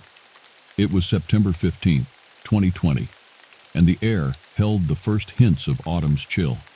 My roommate, Valerie, swung her car keys in a circle as she walked toward her old hatchback, her usual grin plastered across her face. "Come on, Nina," she said, her voice tinged with excitement. "You need this. We both do." I wasn't sure I wanted to go at all, let alone to the dense forest that loomed at the edge of our small college town. The woods weren't exactly my idea of relaxing, especially not after the grueling midterms we'd just endured. But Valerie was determined, and I was too tired to fight. "Fine," I muttered, tugging on my hoodie. She let out a victorious whoop, already unlocking the car. As we settled into the worn seats of Valerie's beat-up Toyota, I couldn't shake the feeling of unease that had been gnawing at me all day. Maybe it was just the stress of exams, or perhaps it was something more, a premonition of sorts. Either way, I pushed it aside as Valerie started the engine. The drive started out normal enough. Most of the streets around our tiny Appalachian college town were dark this time of night, save for a few dimly lit porches. We passed by the darkened shops before hitting the long road that led into the forest. Valerie fiddled with her playlist as the car hummed along, the familiar tunes doing little to ease my growing anxiety. "You'll love this spot," she said, glancing at me with a quick smile. "It's so quiet, like the rest of the world doesn't exist." "Uh-huh," I said, and looked out the window. Already the trees were dense on either side of the road, their twisted limbs reaching high into the dark, like gnarled fingers clawing at the night sky. The shadows seemed to deepen with each passing mile, swallowing the light from our headlights. A few minutes later, the pavement ended and the dirt road began. The car bounced and jostled us as we made our way deeper into the forest. The headlights showed patches of trees and shadows that flickered past too fast to focus on, creating an unsettling strobe effect that made my stomach churn. As we drove, I saw something that made my skin crawl. A rusted metal structure stood crooked in the middle of a small clearing, barely visible through the trees. It looked ancient and out of place, like a relic from a forgotten era. "What is that thing?" I asked, my voice barely above a whisper. Valerie glanced over briefly. "Probably some old equipment from a logging operation. This forest used to be pretty active back in the day." I tried to shake off the eerie feeling, but the image of that abandoned structure, silhouetted against the darkening sky, stayed with me. It was as if the forest was trying to tell us something, warning us to turn back while we still could. But we pressed on, oblivious to the danger that lay ahead. The trees grew thicker, their branches intertwining overhead to form a canopy that blocked out what little remaining light there was. The forest seemed to close in around us, and I couldn't shake the feeling that we were being watched by unseen eyes hiding in the shadows. After what felt like an eternity of driving through the ever-darkening forest, we finally arrived at the place Valerie had chosen. The clearing was larger than I'd expected, with a thick band of trees surrounding it like silent sentinels. She pulled the car up so that it faced the woods, then climbed out and stretched. "See? Perfect," she said, gesturing around with a sweep of her arm. I followed her to the back of the car, where she popped open the hatch and laid out a couple of blankets. We settled in, the chill of the night air seeping into our bones as we poured hot chocolate from her thermos. It was quiet, just like she said. Too quiet. I tried to get comfortable, but something felt off. Every now and then I could have sworn I heard faint sounds, a rustle in the trees, a crack of a branch, the snap of twigs underfoot. I glanced over at Valerie. She appeared fine, scrolling on her phone, humming along to the music. Maybe it was just me. But I couldn't shake the feeling that the forest was watching us, waiting. The trees seemed to loom closer, their branches reaching out like grasping hands. The darkness between them was absolute, hiding who knows what in its inky depths. Valerie was midway through a story about her last hike when we heard it, a low rumble in the distance. At first I thought it was thunder, but instead of fading away like thunder does, it grew louder. Headlights appeared, bouncing along the dirt path toward us. Did you invite someone?" I asked, attempting to keep my voice steady. Valerie turned to look, her smile falling. "No, that's weird." We both watched as an old beat-up truck rolled into the clearing, its engine growling like some monstrous beast. The truck pulled to a stop about 100 feet from us, and 3 men climbed out. Their faces were hidden in the glare of the headlights, but their movements were slow and deliberate, like predators stalking their prey. "Stay quiet," Valerie whispered, crouching down behind the car. I followed her, my hands gripping the edge of the blanket so tightly my knuckles turned white. The men started speaking in low and muffled voices. One went to the back of the truck and tugged out something, a very long, dark bag, sagging as he pulled it over the ground. Another reached for a shovel. The metal scraped against the rocks, while the third stayed near the truck, holding something that looked like a rifle. I held my breath as I watched them. They moved like they'd done this 100 times before, like they knew exactly what they were doing. The realization of what we were witnessing hit me with crushing force. This wasn't just some late-night outing. This was something far more sinister. The man with the shovel started digging, each scrape of metal against earth cutting through the silence like a knife. The rhythmic sound of dirt being displaced filled the clearing, punctuated only by the occasional grunt of exertion from the men. "What are they doing?" I whispered, hardly able to hear myself over the pounding of my heart. "Just stay down," Valerie hissed.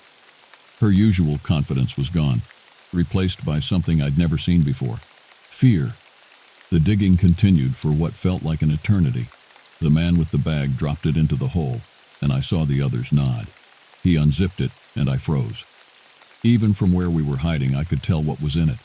It wasn't just trash or tools or anything harmless. It was someone. A body, lifeless and limp, tumbled into the freshly dug grave. Valerie clutched at my arm as one of the men stood up and looked around. He held a flashlight and slowly swept its beam in an arc across the clearing. It glided across the trees, the ground, and then, too close for comfort, our car. My breath caught as the light paused on the back window, then moved on. For a moment, I thought we were safe, that they hadn't seen us. But then the man said something to the other two, and all three turned in our direction. "They see us," I whispered, panic rising in my throat. Valerie didn't respond. She was already getting the keys, her hands shaking so badly she could barely grip them. The men began to walk towards us, their boots crunching on the gravel. I wanted to run, but didn't know where to go. The forest that had seemed so oppressive before now looked like our only chance of escape. But I knew we'd never make it far on foot. Valerie slid into the driver's seat and motioned for me to stay low. "Get ready," she said, her voice tight with fear. When the closest man was just a few feet away, Valerie turned the key. The engine roared to life, shattering the eerie silence of the clearing. Headlights bathed the area in harsh light, revealing the men's faces for the first time. They were ordinary-looking men, the kind you might pass on the street without a second glance, but their expressions were anything but ordinary. Anger, shock, and a cold determination twisted their features, and they were definitely armed. "Hold on!" Valerie yelled, throwing the car into reverse. The car lurched backward, spitting gravel out from under the tires. I reached for the door handle to hold on as Valerie crammed it into drive. The engine roared as we shot forward, the sudden acceleration pinning me to my seat. Headlights veered wildly as we careened through the clearing, tossing gnarled silhouettes into the trees. Behind us, the pickup roared to life, its headlights carving into the fog like twin knives, cutting through the darkness that threatened to swallow us whole.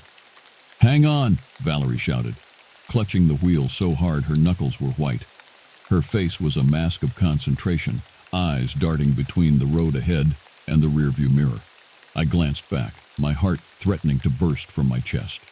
The truck was already closing the gap, jouncing over the rough ground as if it had been made for this kind of chase. Its massive tires easily navigated the uneven terrain, while our smaller car struggled to maintain traction. One of the men leaned out of the passenger window, holding something long and dark in his hands. There was a loud crack, and the back window exploded. Shards of glass flew everywhere, landing in my lap and on the blankets. The sound was deafening in the confined space of the car, leaving my ears ringing. "They're shooting at us!" I yelled, my voice breaking, my heart pounding in my ears. Valerie took a curve sharply, the car fishtailing on the loose dirt. The tire screamed in protest as she fought to keep control. "Yeah, I saw," she snarled, yanking the wheel to miss a pothole.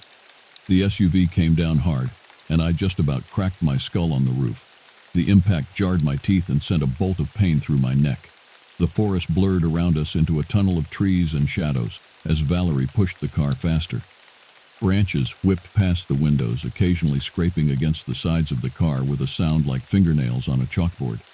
Another shot echoed through the night, and I ducked instinctively, though there was no cover inside the car. The bullet whistled past, too close for comfort, and buried itself in the dashboard. Plastic splintered, sending tiny shards flying. I could see the truck's headlights bouncing closer in the rearview mirror, their beam growing brighter with every passing second. The men were relentless in their pursuit, driven by a desperation born of knowing what awaited them if they were caught. "Valerie, they're closing in!" I shouted, panic making my voice shrill.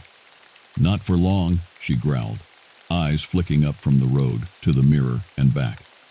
Her face was a mask of determination, but I could see the fear in her eyes. She wrenched the wheel sharply to the right, and the car swerved onto a narrow trail branching off the main path. The car jolted violently as the tires fought for traction on the overgrown track. Branches slapped against the sides of the car, some of them cracked off, falling onto the hood with loud thuds. The headlights flickered as the SUV dipped into a small ditch, but Valerie didn't let off the gas pedal. The engine whined in protest as she pushed it to its limits, the speedometer needle creeping ever higher. I looked back, expecting to see the truck right on our tail.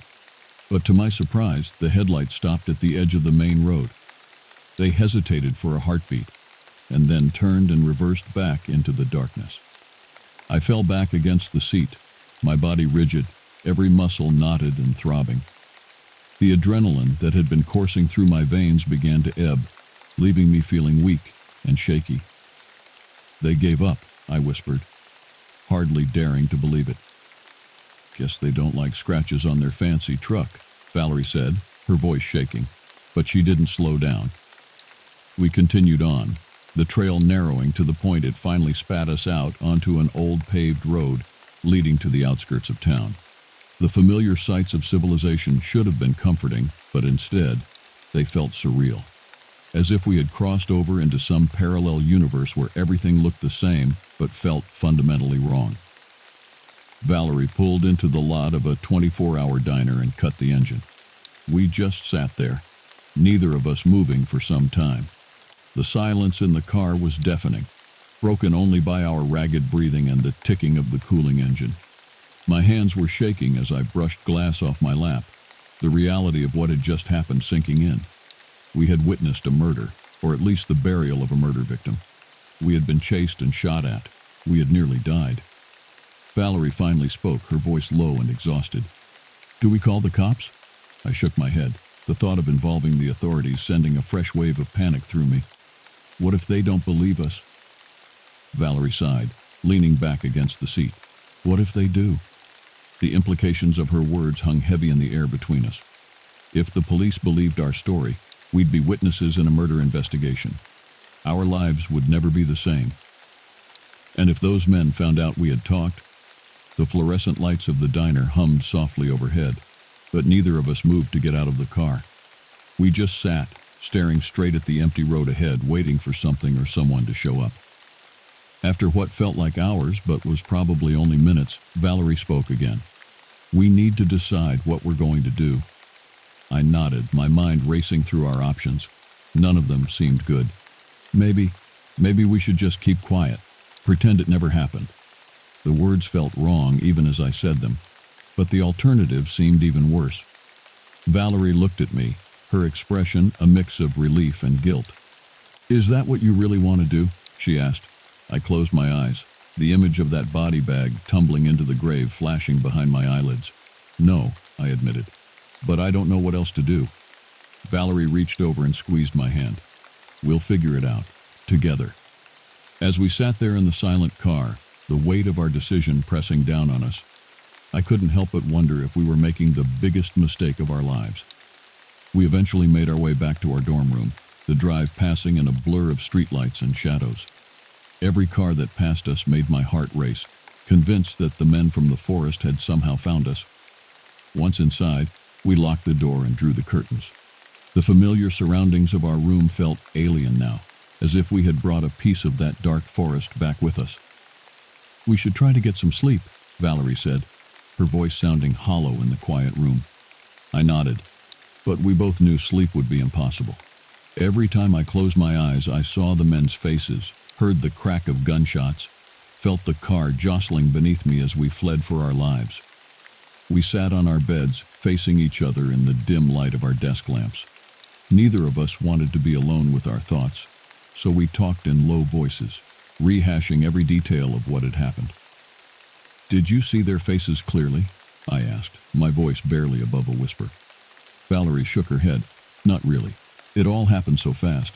What if they saw ours?" The thought sent a chill down my spine. "I don't think they did," Valerie replied, but she didn't sound convinced.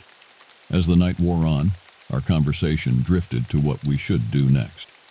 Should we go to the police, try to find out who the victim was, or should we just try to forget it ever happened and move on with our lives? "Maybe we could leave an anonymous tip," I suggested. "Just tell them where to find the body." Valerie considered this for a moment. "But what if they trace the call back to us?" Every option seemed to lead to more questions, more potential dangers. The weight of our secret felt like it was crushing us. As the first light of dawn began to filter through the curtains, we were no closer to a decision. We had survived the night. The next few days passed in a haze of paranoia and fear. We went through the motions of our daily routines, attending classes, eating meals, studying, but everything felt hollow and meaningless in the shadow of what we had witnessed. Every unexpected noise made us jump. Every stranger's glance felt like an accusation. We found ourselves constantly looking over our shoulders, half expecting to see one of the men from the forest standing there, ready to silence us forever.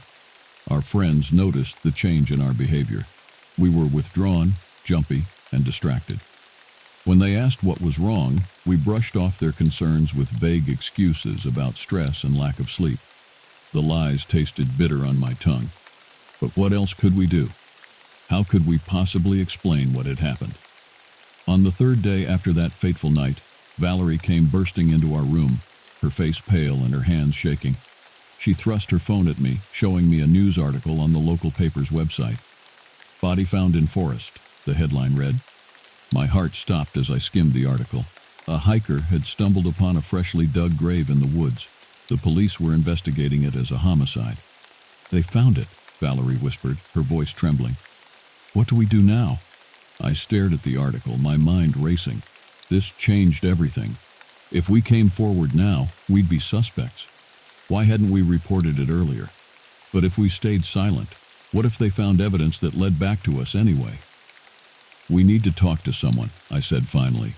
"Someone who can help us figure out what to do." Valerie nodded, relief washing over her face. "But who?" We debated our options. A lawyer seemed like the obvious choice, but we were broke college students. How could we afford legal advice? Plus, wouldn't consulting a lawyer make us look guilty? In the end, we decided to confide in Professor Hartley, our criminal justice teacher. She had been a defense attorney before turning to academia, and she always emphasized the importance of ethics in her lectures. If anyone could guide us through this moral minefield, it was her. The next day, we stayed behind after Professor Hartley's class. My palms were sweaty, and I could hear my heart pounding in my ears as we approached her desk. "Professor Hartley," Valerie began, her voice shaky, "we need your help. We saw something bad." The professor looked up from her papers, her brow furrowing with concern. "What kind of something?" And so we told her everything. The trip to the forest, the men with the body, the chase, our decision to stay quiet. As we spoke, Professor Hartley's expression grew more and more grave. When we finished, she was silent for a long moment. Then she sighed heavily. "Girls, you've put yourselves in a very difficult position, but I'm glad you came to me." She explained our options. We could go to the police and tell them everything, risking being implicated in the crime, but potentially helping to catch the real killers. Or we could continue to stay silent, hoping that the truth would never come out, but living with the guilt and fear forever. "Whatever you decide," she said, "I'll help you through it. But you need to make a decision soon.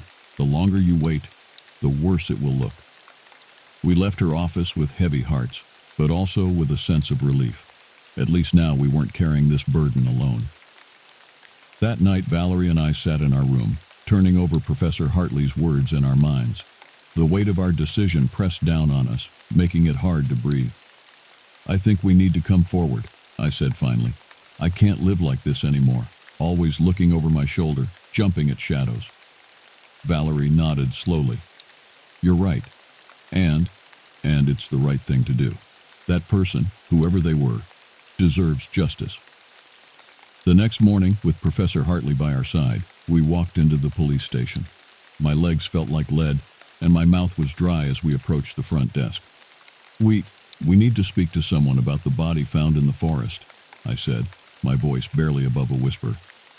The officer looked at us sharply, then nodded and led us to an interview room. As we waited for the detective to arrive, I caught Valerie's eye. She gave me a small, trembling smile, and I knew that whatever happened next, we would face it together. The door opened, and a detective walked in. "I'm Detective Simmons," he said, sitting down across from us. "I understand you have some information about our John Doe." I took a deep breath, steeling myself for what was to come. "Yes," I said. "We were there the night it happened, and we're ready to tell you everything." As we began our story once again, I felt a strange mix of fear and relief. Our ordeal wasn't over, far from it. There would be more questions, more fear, possibly even danger if the killers found out we had talked. But for the first time since that night in the forest, I felt like we were doing the right thing.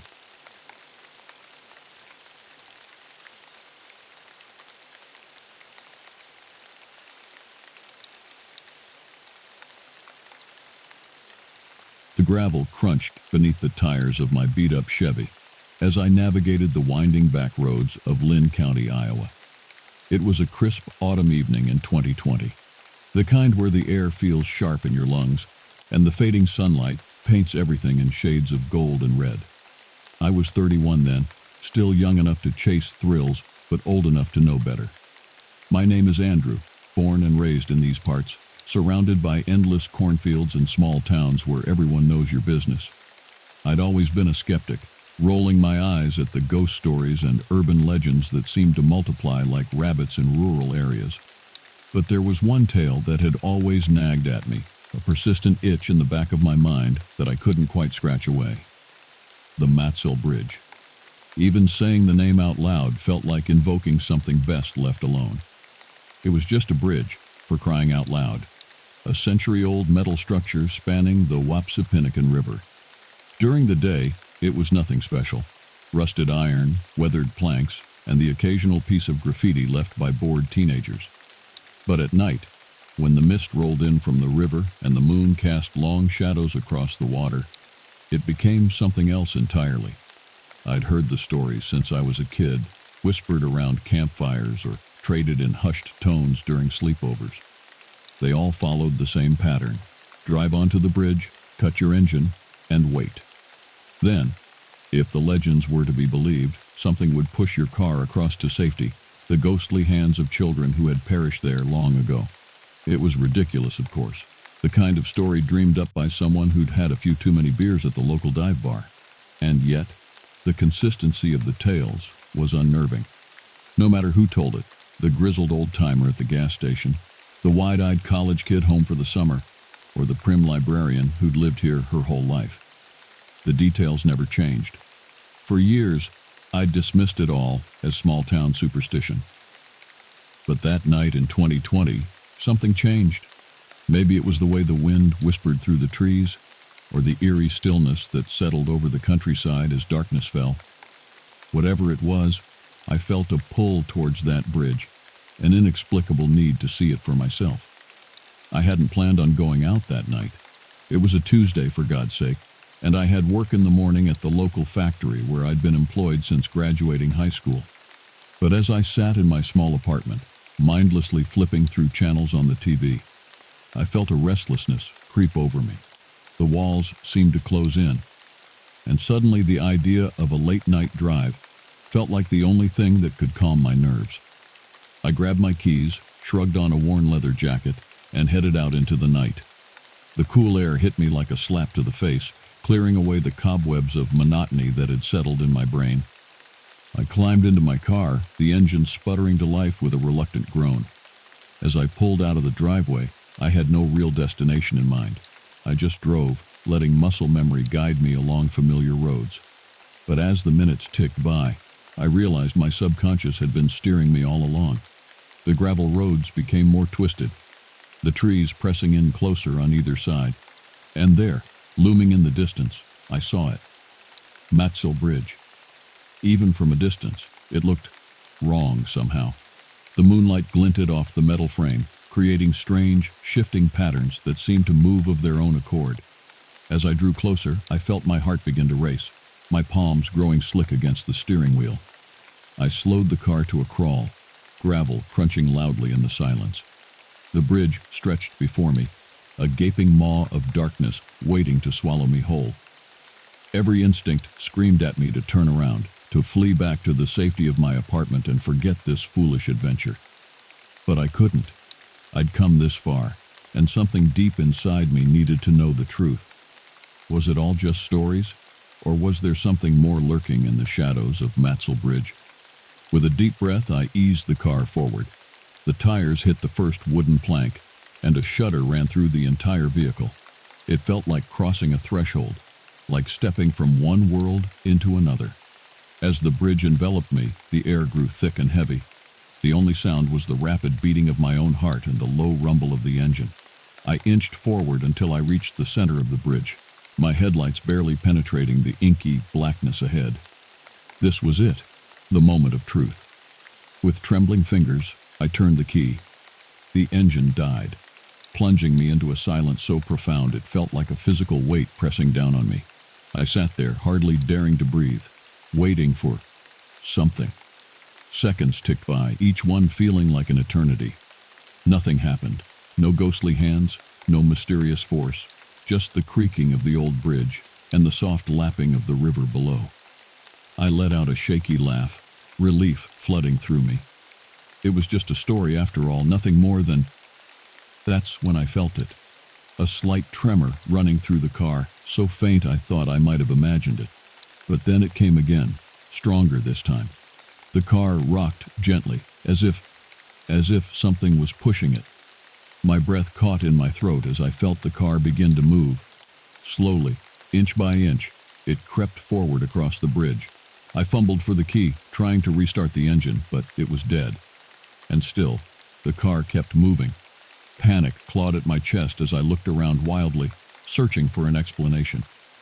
That's when I saw them in the rearview mirror. Small, pale handprints appearing on the back window, glistening in the moonlight. I opened my mouth to scream, but no sound came out. The car picked up speed, rolling faster now, urged on by unseen forces. Just when I thought I couldn't take it anymore, when the terror threatened to overwhelm me completely, the front tires hit solid ground on the other side of the bridge. The movement stopped as suddenly as it had begun. I sat there, gasping for air, my whole body shaking. Slowly, I turned to look out the back window. The bridge stood empty and silent, betraying no hint of what had just occurred. But there, on the rear windshield and bumper, were dozens of small handprints, too small to be adult hands, smeared as if they had been pushing with all their might. As the reality of what had just happened sank in, I knew my life would never be the same. The world was stranger and more terrifying than I had ever imagined, and I had just come face to face with its darkest secrets on an old bridge in rural Iowa. With shaking hands, I started the car and sped away into the night. The image of those small handprints burned into my memory forever. Little did I know this was only the beginning of my journey into the heart of Matzel Bridge's mysteries, a journey that would push me to the very limits of sanity and belief. The drive home was a blur. My hands shook so badly I could barely keep the car on the road, and every shadow seemed to loom with menace. When I finally stumbled into my apartment, I collapsed onto the couch, my mind reeling. Sleep was out of the question. I spent the night pacing, chain-smoking cigarettes I'd quit years ago, trying to make sense of what had happened. By morning, I'd almost convinced myself it had been some kind of hallucination, a vivid waking dream brought on by too many late nights and small-town gossip. But then I saw my car. In the harsh light of day, the handprints were still there. Dozens of them, small and distinct, covering the rear window and bumper. I stood there staring, as my carefully constructed reality crumbled around me. I called in sick to work, ignoring the concerned questions from my boss. Instead, I spent the day researching, hunched over my laptop as I dug into the history of Matzel Bridge. The structure itself dated back to 1920, spanning the Wapsipinicon River. It was named after William Matzel, who had owned much of the surrounding land. But beyond these bare facts, information was scarce. I found a few mentions of the legend in local folklore websites, but nothing concrete. No records of a school bus accident, no news articles about children dying there. It was as if the story had sprung fully formed from the collective imagination of Lynn County. As the day wore on, my initial terror began to fade, replaced by a gnawing curiosity. I needed to know more. I needed to understand. That night, I couldn't sleep. Every time I closed my eyes, I saw those handprints, felt the phantom motion of my car being pushed across the bridge. By 3 a.m., I knew what I had to do. I got dressed, grabbed my keys, and headed out into the night once more. The drive to Matzel Bridge seemed shorter this time, as if the road itself was eager for my return. As I approached, I felt a mix of dread and anticipation churning in my gut. I parked on the near side of the bridge, leaving the engine running as I stepped out into the cool night air. The bridge loomed before me, a dark silhouette against the star-studded sky. With shaking hands, I pulled out my phone and hit record on the video camera. If something happened this time, I wanted proof. "This is Andrew," I said, my voice sounding thin and scared in the darkness. "It's September 15th, 2020, approximately 3:30 a.m. I'm at Matzel Bridge in Lynn County, Iowa." I panned the camera around, capturing the empty road and the dense trees on either side. Then, taking a deep breath, I started walking onto the bridge. The wooden planks creaked under my feet, the sound unnaturally loud in the still night. I moved slowly, sweeping my phone's light back and forth, searching for, I didn't even know what. Halfway across, I stopped. This was where it had happened last night. I stood there, heart pounding, waiting. Nothing. Minutes ticked by. The only sounds were my own breathing and the soft burble of the river below. I was just about to give up when I heard it. A soft, high-pitched giggle. I whirled around, nearly dropping my phone. "Hello?" I called out, my voice cracking. "Is someone there?" Another giggle, this time from the other direction. I spun again, the beam of my light cutting through the darkness. For a split second, I thought I saw something. A small, pale face peering out from between the metal struts of the bridge. But when I looked again, it was gone. "Please," I said, trying to keep my voice steady. "I just want to understand. What happened here? Why are you still here?" The silence that followed was deafening. Then, so faint I almost missed it, I heard a child's voice whisper, "Help us." A gust of wind whipped across the bridge, so strong it nearly knocked me off my feet. I staggered, grabbing onto the railing for support. When I looked up, I saw them. Children. At least a dozen of them standing on the bridge. They were pale, almost translucent in the moonlight, their eyes dark hollows in their small faces. They wore old-fashioned clothes, short pants and suspenders for the boys, pinafore dresses for the girls.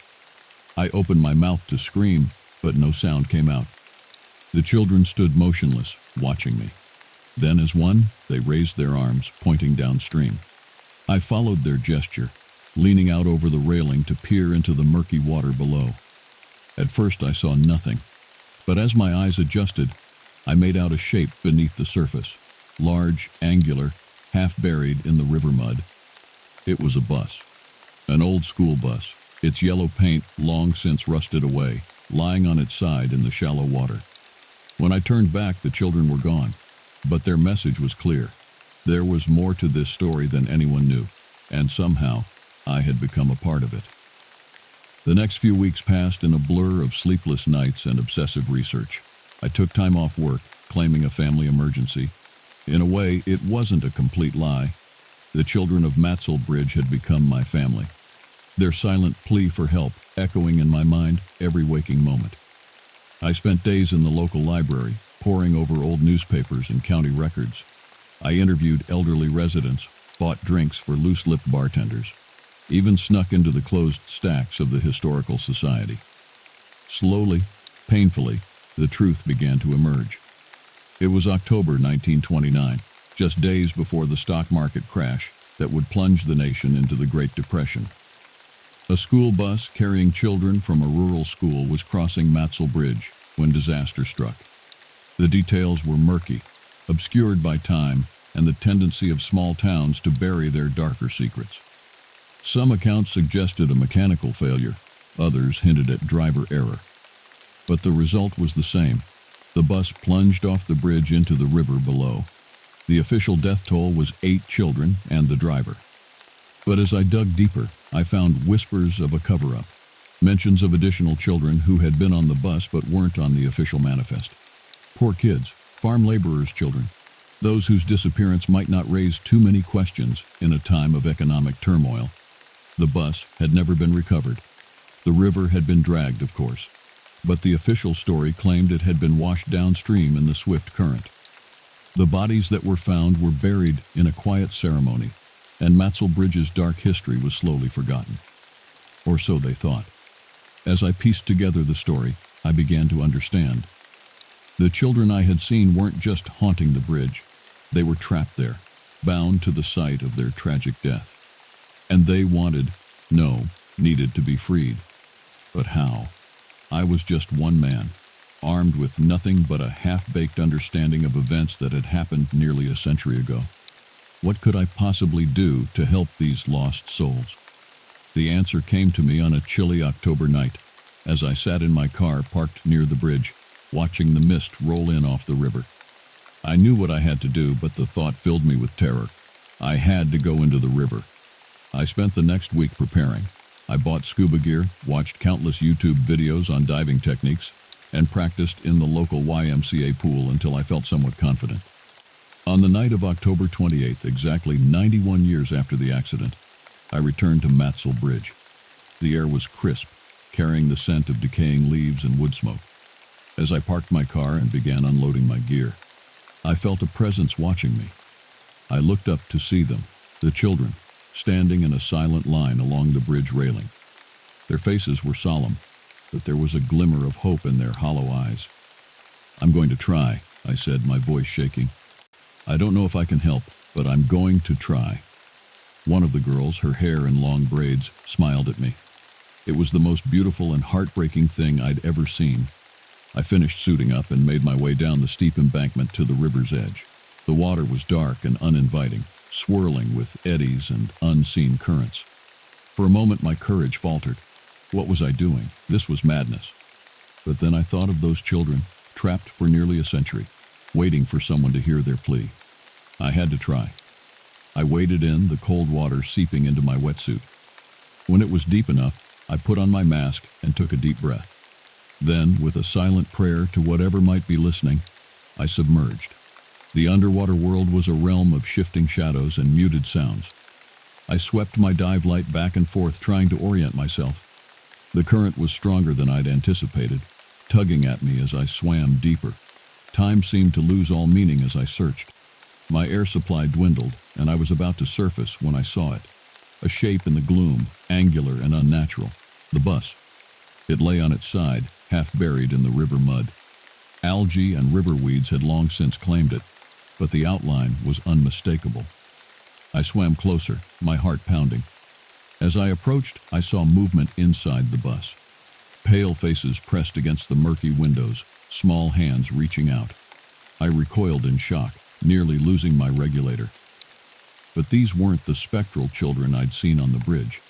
These were remains. Skeletons, their bones held together by the tattered remnants of clothing, preserved in the oxygen-poor environment of the river bottom. I forced myself to look closer. There were far more than 8. I counted at least 20 small skulls, maybe more hidden in the silt-filled interior. I knew then what I had to do. These children, all of them, deserved to be laid to rest properly, to be acknowledged and remembered. With a heavy heart, I began my ascent. I had found them, but this was just the beginning. The next few weeks were a whirlwind of activity. I went to the police first, showing them the video I'd taken underwater. They were skeptical at first, but the evidence was undeniable. Soon, the quiet town of Lynn County was swarming with activity. Dive teams, forensic experts, and news crews descended on Matzel Bridge. The bus was carefully raised from its watery grave, revealing its grim contents. 23 children in total, plus the driver. The town was in shock. Old family stories of lost relatives suddenly took on new meaning. DNA tests were performed, and one by one, the children were identified. I watched from the sidelines as the recovery efforts unfolded. Part of me wanted to shout from the rooftops, to tell everyone about the ghostly children who had led me to this discovery. But I kept quiet. Some truths, I realized, were better left unspoken. As October turned to November, preparations were made for a proper burial. The entire town turned out for the ceremony. I stood at the back of the crowd, tears streaming down my face as 24 small caskets were lowered into the ground. That night, I returned to Matzel Bridge one last time. The air was cold, my breath fogging in front of me as I walked out onto the weathered planks. They were there, waiting for me. The children stood in a line, just as they had the night I went into the river. But this time they were smiling, really smiling, their faces alight with joy and peace. One by one they faded away, like mist burning off in the morning sun. The little girl with the braids was the last to go. She gave me a small wave, and then she too was gone. I stood there for a long time, listening to the river flow beneath my feet. The bridge felt different now, just an old structure spanning a rural waterway, no longer a gateway to hidden tragedies. As I turned to leave, I felt a sense of lightness I hadn't experienced in months. The children of Matzel Bridge were finally at rest. Life in Lynn County slowly returned to normal, but things had changed. The recovery of the bus and its young passengers had opened old wounds, but it had also brought a sense of closure to many families who had lived with unanswered questions for generations. A memorial was erected near the bridge, a simple stone marker engraved with the names of the 24 souls lost that October night in 1929. It became a place of quiet reflection, where people would leave flowers or small toys in remembrance. As for me, I struggled to adjust to life after my encounter with the unknown. How do you go back to a normal 9-to-5 job after you've communed with ghosts and uncovered a century-old tragedy? The answer I found was that you don't. Not really. I left my job at the factory and went back to school, studying history and archaeology. My experience had awakened a passion for uncovering the past, for giving voice to those who had been silenced by time and circumstance. But the events at Matzel Bridge had also left their mark on me in other ways. I found myself more attuned to the hidden currents of the world, more open to the possibility that there were things beyond our understanding. I started to notice other places in town that felt off. An old house where lights flickered when no one was home. A stretch of road where drivers reported strange occurrences. A cemetery where visitors swore they could hear whispered conversations among the tombstones. Were these all products of an overactive imagination, fueled by my experience at the bridge? Or had my encounter opened my eyes to a hidden layer of reality that had always been there, unnoticed? I didn't know, but I was determined to find out. 5 years have passed since that fateful night on Matzel Bridge. I'm 36 now, with a master's degree in historical archaeology and a reputation as something of an oddball in academic circles. My thesis on the importance of local legends in uncovering historical truths raised more than a few eyebrows, but it also opened doors. I've traveled across the country, investigating other sites with dark histories and whispered hauntings.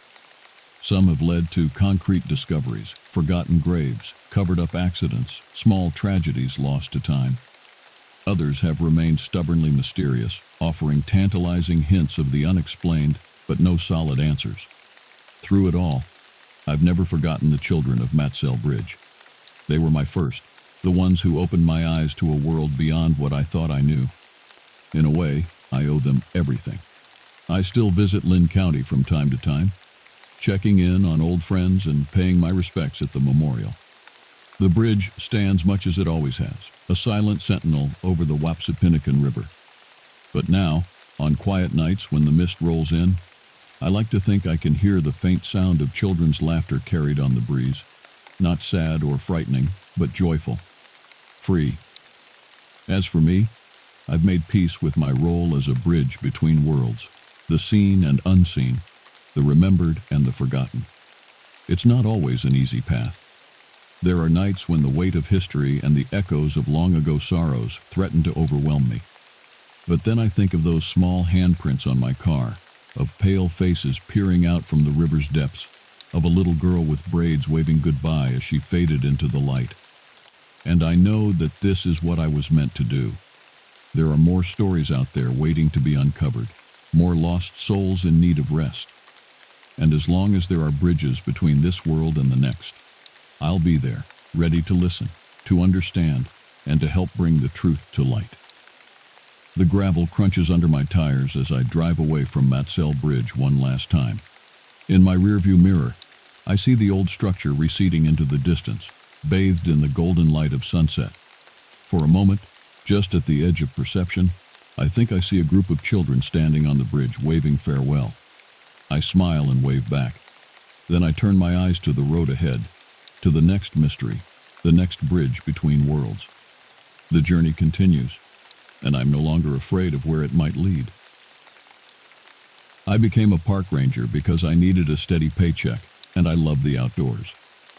Growing up in a small town in rural Pennsylvania, I spent most of my free time hiking, camping, and exploring the vast forests that surrounded us. My parents didn't have much money, but they taught me to appreciate the simple things: a scenic overlook, a hidden waterfall, the wonder of nature. After high school, I knew I wanted a job that would let me spend my days immersed in the wilderness. But with college tuition costs rising and my family's limited means, I had to be practical. I got an associate's degree in environmental science from the local community college, while working part-time jobs to pay my bills. I applied to every park ranger opening in the tri-state area. After dozens of rejections, I finally got an offer from a national forest way out in Montana, Kootenai National Forest, over 1 million remote acres right by the Canadian border. It was entry-level and seasonal, just for the summer months, but it came with housing and a small stipend. I'd never been out west before, but I figured now was my chance for an adventure, to escape my sleepy hometown for a while. I arrived at my post deep in the backcountry in early May, just as the winter snow was beginning to melt in the high country. My supervisor, John, a gruff 50-something who'd been a ranger his whole career, picked me up in an old Forest Service truck. As we bounced along a rutted dirt road, him behind the wheel and me in the passenger seat, he gave me the lay of the land. We cover the northern district, that's about 400,000 acres, mostly designated wilderness. A lot of hikers and backpackers in the summer, occasional hunter in the fall. Winter it's just the diehards, a few backcountry skiers and snowshoers. Any wildlife issues? I asked, thinking of bears and mountain lions. John snorted. The usual: moose, elk, deer, some predators. They ain't the problem. It's the two-legged animals that'll get you in trouble. He didn't elaborate, and I didn't press him. I spent the first few weeks learning the ropes from John and the other summer seasonal, a college kid named Tyler. We maintained trails, cleaned out fire pits, and kept an eye out for careless campers as the forest grew busy. It was hard but satisfying work, and I loved every minute of it. The soaring mountains, the smell of pine, the alpenglow on the peaks at sunset. It filled my soul in a way I'd never experienced before. This was what I was meant to do. But as the summer wore on, I started to notice some odd things. Campers would report strange sounds outside their tents at night, eerie howls that didn't quite sound like any animal we had around.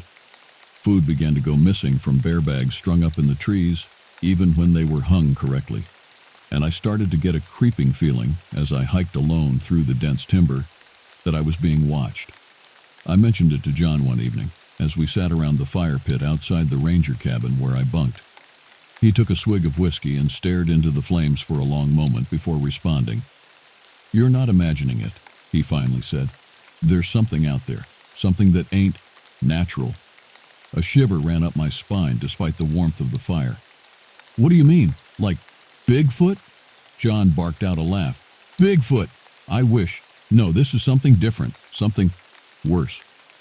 He proceeded to tell me about the legend of the Dog Man, a creature that was half man, half beast, with the body of a man but the head of a wolf or wild dog. It walked on 2 legs but ran on all 4s faster than any human. And it had a taste for human flesh. "That's just an old campfire story," I said. trying to sound dismissive even as goosebumps prickled my arms. Growing up in Pennsylvania, I'd heard my share of silly folklore and urban legends. The Jersey Devil, the Mothman, the Bunny Man. They were good for a scare, but I didn't actually believe in them. Plenty of people who've encountered it would beg to differ, John replied darkly, though most don't live to tell about it. He shared a few stories he claimed were true. A group of Girl Scouts who vanished on a backpacking trip in the 80s, leaving behind only shredded sleeping bags and a camera with a single blurry photo of something emerging from the tree line. A fire lookout who radioed in a panicked report of a wolf walking like a man before his tower was found abandoned. A hiker who stumbled out of the woods after being missing for days, covered in gashes and rambling about a dog-headed demon. By the time John finished, the hair on the back of my neck was standing up, and I had a cold sweat between my shoulder blades, even though the rational part of my brain still insisted it had to be nonsense. When I retired to my bunk, I double-checked the locks on the windows and door, but I hardly slept a wink. The next few weeks passed without incident, and I chalked John's stories up to an old ranger's overactive imagination after one too many grisly search and rescue missions. It was easy to let your mind play tricks on you out in the wilderness. Then, in early August, we got word that a family of 4, mom, dad, and 2 elementary-aged kids, had failed to return from an overnight backpacking trip to some alpine lakes.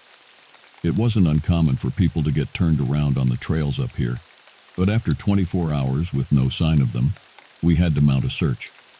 John, Tyler, and I split up to cover more ground, taking different approaches to the lakes. As I trekked through dense underbrush and across chilly creeks rushing with snowmelt, the sky darkened and the wind picked up. An unseasonal storm was blowing in. By the time I reached the first lake, I could barely see through the pelting rain. I searched the perimeter, calling out for the family and keeping an eye out for their bright tent, to no avail. The looming spruces swayed ominously, and sheets of rain obscured my headlamp beam. My radio crackled. No luck for John or Tyler either. With darkness falling and the weather worsening, I had no choice but to make camp for the night and resume at first light. I pitched my tent on the least soggy patch of ground I could find, then crawled inside and tried to warm up and dry off enough to catch a few hours of fitful sleep. Sometime later, I jolted awake, unsure what had disturbed me. I lay still in my sleeping bag, ears straining in the pattering darkness. The storm had died down, but the forest was filled with the normal, innocuous noises of nature at night. The hoot of an owl, the rustle of small creatures in the brush. Then I heard it. A sound that sent ice water flooding my veins. The unmistakable thud, thud, thud of heavy, lumbering footsteps right outside my tent. They paced back and forth, circling me like a predator toying with its prey. Not the soft pad of a bear or mountain lion, something bigger, something walking on 2 legs. My mind raced with the stories John had told me. It couldn't be. It had to be my sleepless mind conjuring fantasies. But then came another sound that froze my blood, a deep, guttural growl that was neither human nor animal. A rank, musky stench filled the air, turning my stomach. I fumbled for my lantern with shaking hands, my breath rasping in my throat. Mustering my last scrap of courage, I unzipped the tent flap and thrust the light out into the murky night, praying I would see only an empty campsite. But the beam fell upon a hulking figure mere yards away, illuminating it in starkly shadowed relief. It was vaguely man-shaped, but larger, with a barrel chest and muscular arms that hung nearly to the ground. Matted fur dripped from its nakedness, glistening in the lantern light. And the head, oh God, the head, not human, not canine, but some chimerical merging of the two, a protruding snout full of jagged teeth below glowing yellow eyes that fixed hungrily on me. The creature threw its head back in an ear-splitting howl, then dropped to all fours, now unmistakably a beast, and sprang toward me with preternatural speed and grace. A scream tore from my throat as I scrabbled backwards and fumbled for the bear spray at my belt. Too slow, too late. In an instant, it was upon me, all hot breath and slashing claws and snapping jaws. White-hot pain seared across my chest as talons raked my flesh. The lantern flew from my grip and winked out, plunging us into blackness that pulsed red with my own blood. I flailed wildly in the dark, kicking and punching at yielding flesh, trying in vain to scramble away. But an impossibly strong paw pinned me down like a mouse under a cat's claw. As the other paw closed around my throat, claws sinking into my neck, and squeezed. As I felt the life being throttled out of me, my oxygen-starved brain detached from the searing agony of the moment. So this was how it would end. My dream job become a nightmare. My body left broken and bloodied for the crows to pick over. A mysterious disappearance that would haunt my family forever. Just as my vision narrowed to a pinpoint, the pressure suddenly vanished from my windpipe. The creature uttered a startled yelp. In the darkness, I heard the unmistakable thunk of something hollow impacting flesh and bone, once, twice, 3 times. On the 4th thunk, the beast crashed to the ground beside me with a wheezing gurgle. "What the hell?" a familiar voice cried. The beam of a flashlight cut through the night and fell on me in my shredded, blood-soaked sleeping bag. It was Tyler, a sturdy branch still clutched in his hands, his face ashen. A few feet away lay the still form of the creature that had been inches from ripping out my throat. "Oh my God, is it?" Tyler could scarcely get the words out, his eyes darting between my ravaged body and the beast that had wrought the damage. He had been approaching my campsite for a midnight rendezvous when he heard my screams and charged in blindly, acting on instinct. "I think so," I croaked through my bruised larynx, probing my wounds with shock-numbed fingers. "Thanks to you." I tried to sit up and nearly passed out from the searing pain across my chest and back. "Don't move," Tyler ordered. "I'm calling for help." With one eye still on the motionless creature, he grabbed his radio and began barking our coordinates to the ranger station. As we waited for the salvation of sirens and stretchers, I marveled that I was still breathing. But I knew without a doubt that the thing lying a few feet away was no mere animal, no trick of my mind. And I knew my life would never be the same. I spent a week in the hospital downstate, stitched up and sedated as infection raged beneath the hash marks of gauze. The official story was a grisly attack. But Tyler and I knew the truth. When I was released, I went straight to the ranger station to confront John.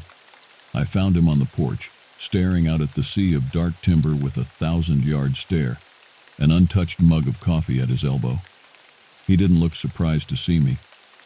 "You knew," I said, my voice hoarse and laced with betrayal. "You knew that thing was out there and you didn't warn us." John's face pinched, but he didn't deny it. "Would you have believed me if I had?" The worst part was that he was right. I'd laughed off his stories, chalked them up to backwoods superstition, even as the evidence mounted before my eyes. And it had nearly gotten me killed. "What is it?" I asked, slumping into the adjacent chair with a wince as my stitches pulled. "Some genetic experiment gone wrong? An extraterrestrial, the goddamn dog man?" John barked a mirthless laugh.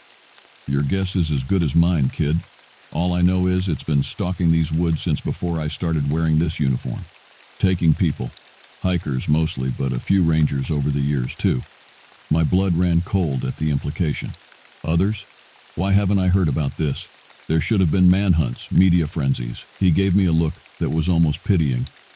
"You think the Forest Service wants that kind of publicity? Best case, we're a laughingstock, accused of perpetuating hoaxes and hysteria. Worst case, it's bad for tourism." His mouth twisted. "Nah, they cover it up every time. Say it's a rogue bear or exposure or a hiker that just vanished." Anger flared in my gut as hot as my wounds. "So they just let it keep happening, let people keep dying?" "No one's let anything happen," John snapped. "We've tried to hunt it more times than I can count. Set traps, tracked it for days, but it's too smart, too fast, and it knows this territory better than any of us. These are its woods, not ours." I thought of the creature's preternatural speed and strength, the calculating malice and hunger in its eyes. I knew with sinking certainty that John was right. This was no mere animal. We were outmatched.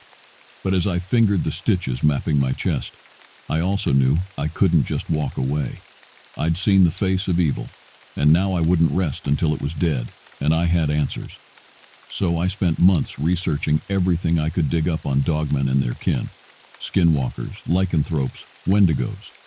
I combed message boards and obscure subreddits, emailed paranormal investigators, even traveled to indigenous reservations to hear the ancient legends straight from tribal elders. Everywhere I turned, I found stories that echoed my own, and nowhere did I find a solution. As I struggled to reconcile the uncanny with my rational worldview, the summer drew to a close. Tyler finished his seasonal stint and went back to school. John put in for early retirement, as if a pension and a gold watch would keep him safe. And I changed, adapted, hardened. I renewed my backcountry EMT cert and buffed up my wilderness survival skills. I began carrying a high-powered hunting rifle in addition to my standard-issue sidearm. I moved from my shared ranger cabin to a small lookout tower of my own, where I could keep watch over my forest. Because the one thing I knew for certain was that the creature was still out there, waiting, watching, hungry. I'd gotten lucky. Next time I might not. But now I had a mission: protect the civilians in my care and find a way to stop this thing once and for all. Little did I know that my mission would lead me into darker woods than I could possibly imagine. Fall in northwest Montana had gilded my domain in gold and amber, but when winter came, the forest turned hungry, feral, frigid. The usual two-legged tourists trickled to almost none. The trails empty but for the occasional hardcore backcountry skier. The world slept beneath a quilt of white. But I knew better than to let down my guard. If anything, the beast would be more desperate, more reckless in the icy wilds. As I ranged over the snow-swept timberline, my senses stayed on high alert, attuned to every snap of a twig, each out-of-place shadow. I'd taken to spending long hours in my lookout tower, an eagle's eyrie with 360 views of my territory. On clear nights, I'd sit bundled beneath an electric blanket, peering through a starlight scope, a thermos of black coffee going cold beside me, watching, waiting, for a hulking silhouette against the snowdrifts, a telltale parabolic pair of eyeshine glowing in the dark. For another chance to end this. Call it luck, intuition, or the honed senses of a predator recognizing one of its own kind.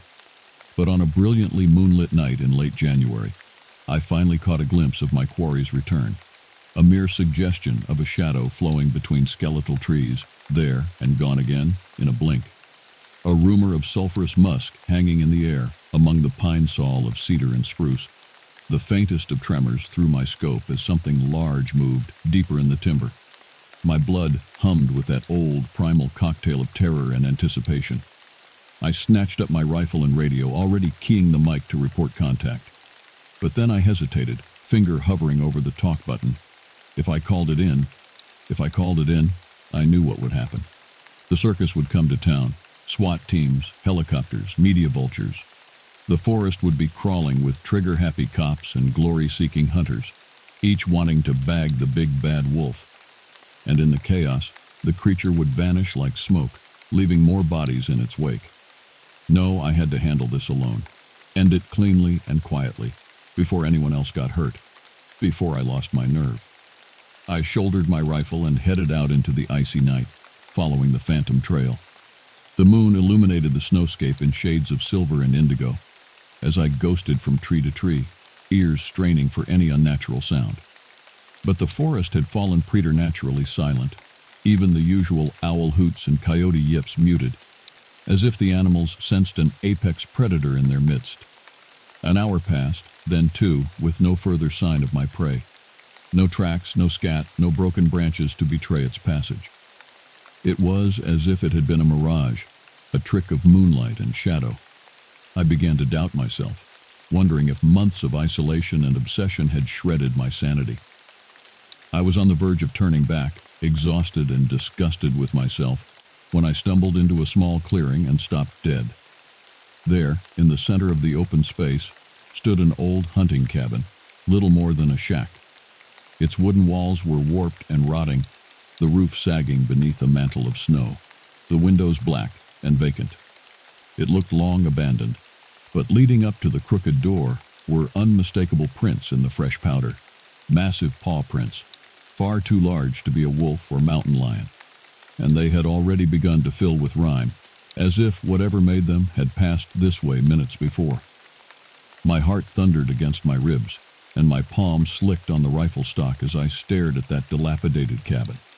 Every instinct screamed at me to turn and run, to radio for backup, to do anything but confront what might be lurking in that dark den. But in my mind's eye, I saw the savaged bodies of the lost, the disappeared. I felt again the searing pain of monstrous claws shredding my flesh, phantom-tasted my own blood, and my resolve hardened to a diamond point. Slowly, silently, I approached the derelict door, rifle at the ready. Up close, I could see gouges in the split logs, as if some huge beast had raked the wood in frustration or anticipation. Scratched into one of the planks, almost invisible beneath decades of grime, was a crude pictogram, 3 stick figures, and a bipedal dog wolf, its jaws yawning hungrily. My breath clouded the icy air, each exhalation a countdown to the point of no return. Gingerly, I stretched out my free hand to grasp the rusted knob.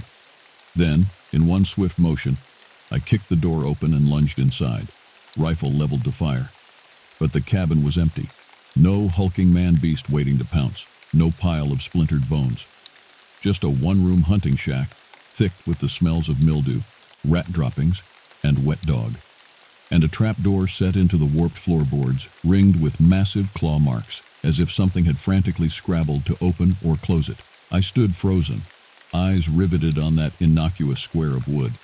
My mind raced, trying to gauge the odds that the creature was down there right now, listening to my rabbiting heart, preparing to spring out and end me.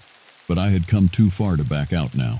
Gun trained unwaveringly on the trapdoor, I inched forward across the creaking floor, then stamped my boot down hard on one corner of the square. The rotted wood crumbled beneath my heel, and the door flew open with a screech of rusted hinges, revealing a black maw. The fetid stench of decay belched out. Bile rising in my throat, I snatched a flashlight from my belt and aimed the beam down the ragged hole.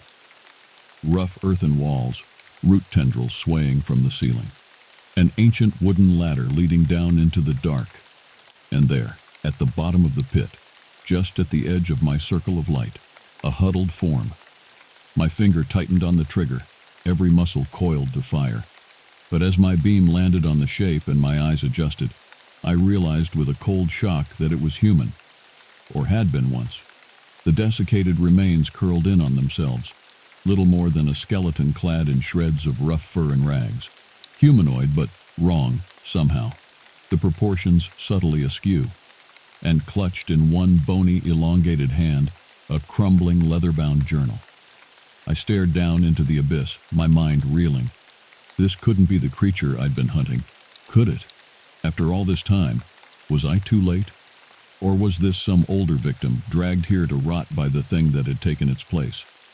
Swallowing hard, I slung my rifle on my back and slowly lowered myself into the hole, feeling for each rung of the rickety ladder with my feet.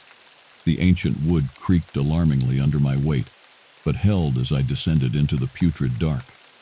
At the bottom of the pit, I knelt beside the withered corpse, the flashlight beam dancing over its grotesque form.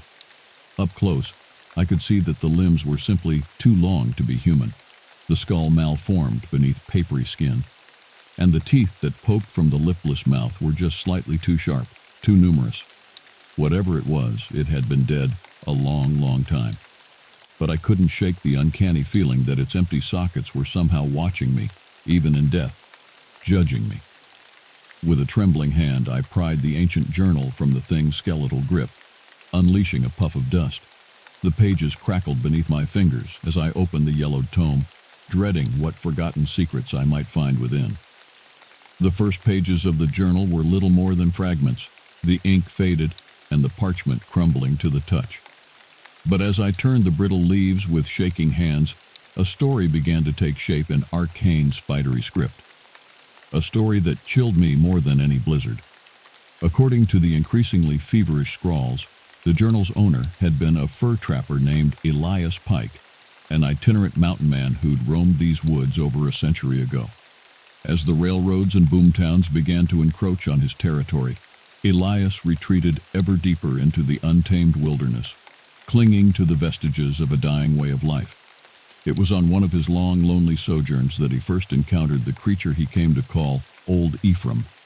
a beast that walked like a man but ran on all fours, faster than any natural animal. That spoke in a twisted mockery of human language, its words burbling from a lupine throat. That possessed an uncanny, almost malevolent intelligence behind its yellow eyes. At first, Elias tried to kill the thing, seeing it as competition for the dwindling resources of the forest. But old Ephraim proved too cunning, too nimble to be caught by conventional means. And as Elias became more isolated, more unhinged, his obsession with the creature transmuted into something darker. He began to leave offerings for old Ephraim, haunches of venison, hunks of his own trapping takes. Then, when the gifts of flesh failed to satiate, he turned to loftier sacrifices. Elias scribbled of waylaying travelers, lone prospectors, and pioneers, and leaving their eviscerated remains for his forest brother.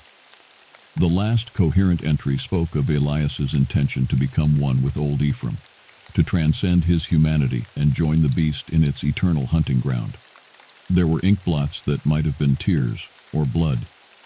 The rest of the pages dissolved into a mad, spiraling scrawl, little more than the animalistic scratchings of a mind no longer tethered to reason or reality. And throughout, a single glyph repeated over and over, almost carved into the parchment. The crude pictogram of the dog-headed man, its stick-figure jaws spread wide. I closed the tome with a shudder, feeling tainted by the touch of its pages. In my hubris, I had thought myself the hunter, nobly pursuing a monster to protect the innocent. But now I saw the truth, that I was little more than the latest fly stumbling into an ancient web, the most recent meal for a hunger that could never be sated. Old Ephraim, the dogman, whatever name it went by. This thing was no mere creature of flesh and blood. It was something older, more primal, a manifestation of the wilderness itself, red in tooth and claw, the spirit of the untamed frontier devouring the civilized world bite by bite. And I had been marked as its next conquest. My blood ran cold as I realized the implications. The journal clutched in my trembling fist was no record of one man's descent into madness. It was an instruction manual, a twisted gospel. Elias Pike had been the first acolyte, but he would not be the last. Somewhere above me, a floorboard creaked, the icy prickle of eyes on the back of my neck, and I knew, with leaden certainty, that I was no longer alone in the cabin. I turned slowly on my heel, heart hammering against my ribs. And there, at the edge of the flashlight's wavering beam, crouched the dogman. It was even more horrific in the flesh than in my nightmares. A towering, barrel-chested form, easily 7 feet tall, even hunched on its haunches. Matted fur cloaked its hide in a patchwork of grays and blacks, slicked with an oily sheen. Elongated limbs ended in wickedly taloned paws, the claws jaundiced and cracked.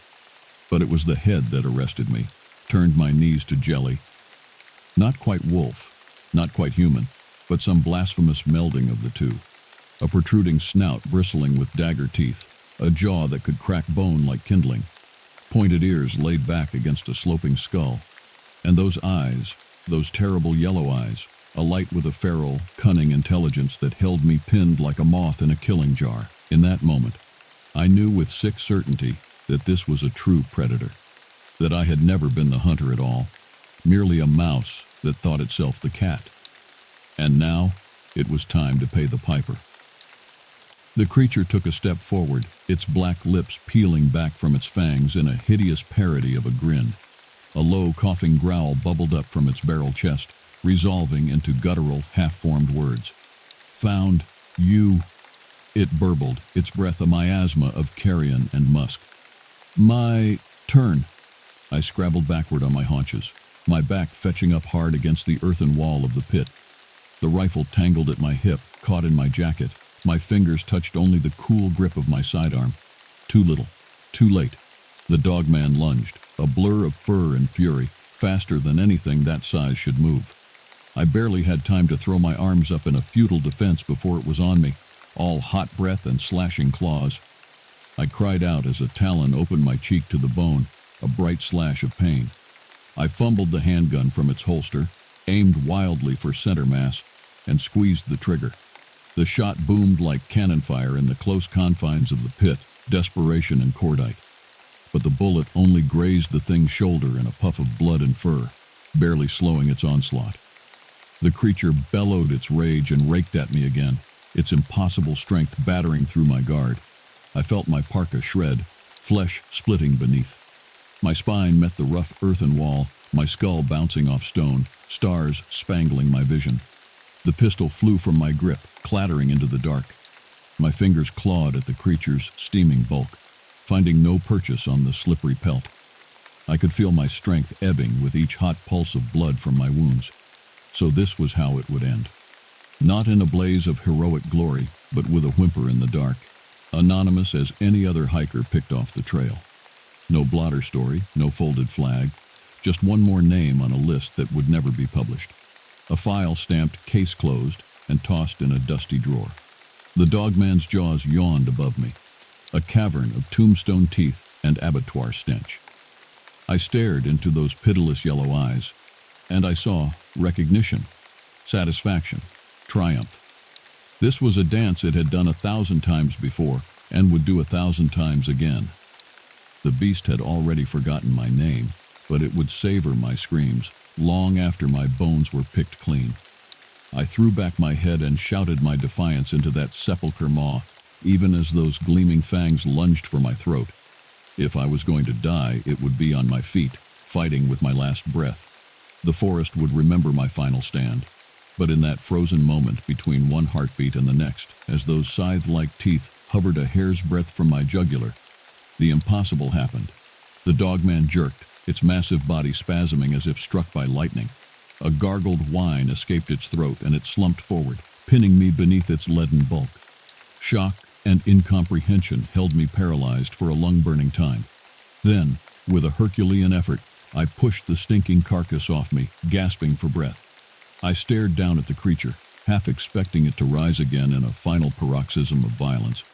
But it lay still, its yellow eyes already filming over in death.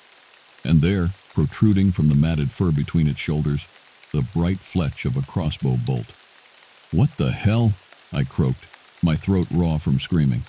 Before I could process this deus ex machina, a scuffing on the ladder drew my eyes upward. There, silhouetted in the opening of the pit, was Tyler, the seasonal ranger I'd worked with all those months ago, the kid who'd saved my life and then vanished into academia. He was older now, gaunter, his baby face sharpened into hard planes, and clutched in his hands an enormous crossbow, already cocked with another bolt. I gaped up at him, my mouth working soundlessly. Tyler's eyes flicked from my ravaged form to the fallen monster, taking in the scene with the cool appraisal of a chess master surveying a finished game. "Looks like I got here just in time," he remarked with forced casualness. "You okay?" "Am I? What? How?" I sputtered, levering myself painfully to my feet. 1,000 questions roiled in my mind, each more preposterous than the last. But one rose to the surface like a bloated corpse. "What are you doing here?" Tyler's mouth twisted in a wry approximation of a smile. He lowered himself into the pit with cat-like grace, keeping the crossbow trained on the felled dogman. "Same as you, I expect," he answered cryptically. "Hunting the hunter, finishing the job." He nudged the creature's carcass with his toe, nodding with grim satisfaction. His gaze fell on the crumbling journal, still clutched in my bloodied fist. "Ah, I see you found Pike's diary," he remarked, as casually as if he'd caught me reading a dime novel. "Illuminating, isn't it? Amazing. The secrets that can fester out here in the wilderness." I shook my head, trying to clear the fog of pain and adrenaline. I don't understand. What is this thing? Where did it come from?" Tyler shrugged, but his eyes stayed flat and flinty. "Who can say? Some rogue evolutionary offshoot, a freak of nature, or maybe something older, something other. The native tribes have legends of skinwalkers, of shape-shifting witches who take on the forms of beasts. And in Europe, the werewolf myths go back centuries." He smiled thinly. "But in the end, does it really matter? A predator is a predator, and it's the job of men like us to put them down, to protect the sheep from the wolves." His words hung in the fetid air of the pit, heavy with unspoken implications. I stared at him, a cold trickle of suspicion. I stared at Tyler, a cold trickle of suspicion worming down my spine. Men like us? I parroted numbly. What are you saying? That you knew about this thing the whole time? Tyler's smile sharpened. Not the whole time, no. But I've been on its trail for a while now, ever since that night it attacked you, and I got my first real glimpse of what we were dealing with. I knew then that I couldn't just walk away, that this was bigger than the both of us. He hefted the crossbow, his eyes distant and haunted. I've seen things, man, things I can't explain, that I can barely bring myself to believe. There are more monsters in these woods than just the one at your feet, and someone has to stand against them. I shook my head slowly, trying to process the implications. All this time, I'd thought I was alone in my crusade, a lone knight tilting at windmills. But Tyler had been living the same nightmare, walking the same dark path. Why didn't you tell me? I asked hoarsely. We could have worked together, pooled our resources, maybe found this thing before it. I trailed off, gesturing helplessly at the shredded remains of the lost hikers, the scattered bones that littered the den. Tyler's face softened marginally. I wanted to. God knows I could have used an ally, someone who understood, but I had to be sure you weren't compromised. Compromised? I bristled, indignation momentarily overcoming my shock. You think it got to me? That I'm some kind of sellout? No, not like that, Tyler placated. But this thing, it has a way of getting inside people's heads, of turning them to its purpose bit by bit, until they don't even realize they've become its servants, like Pike. He nudged the desiccated corpse with his boot. Why do you think the brass was so quick to write off the disappearances, to bury the evidence? It's not just about covering their asses.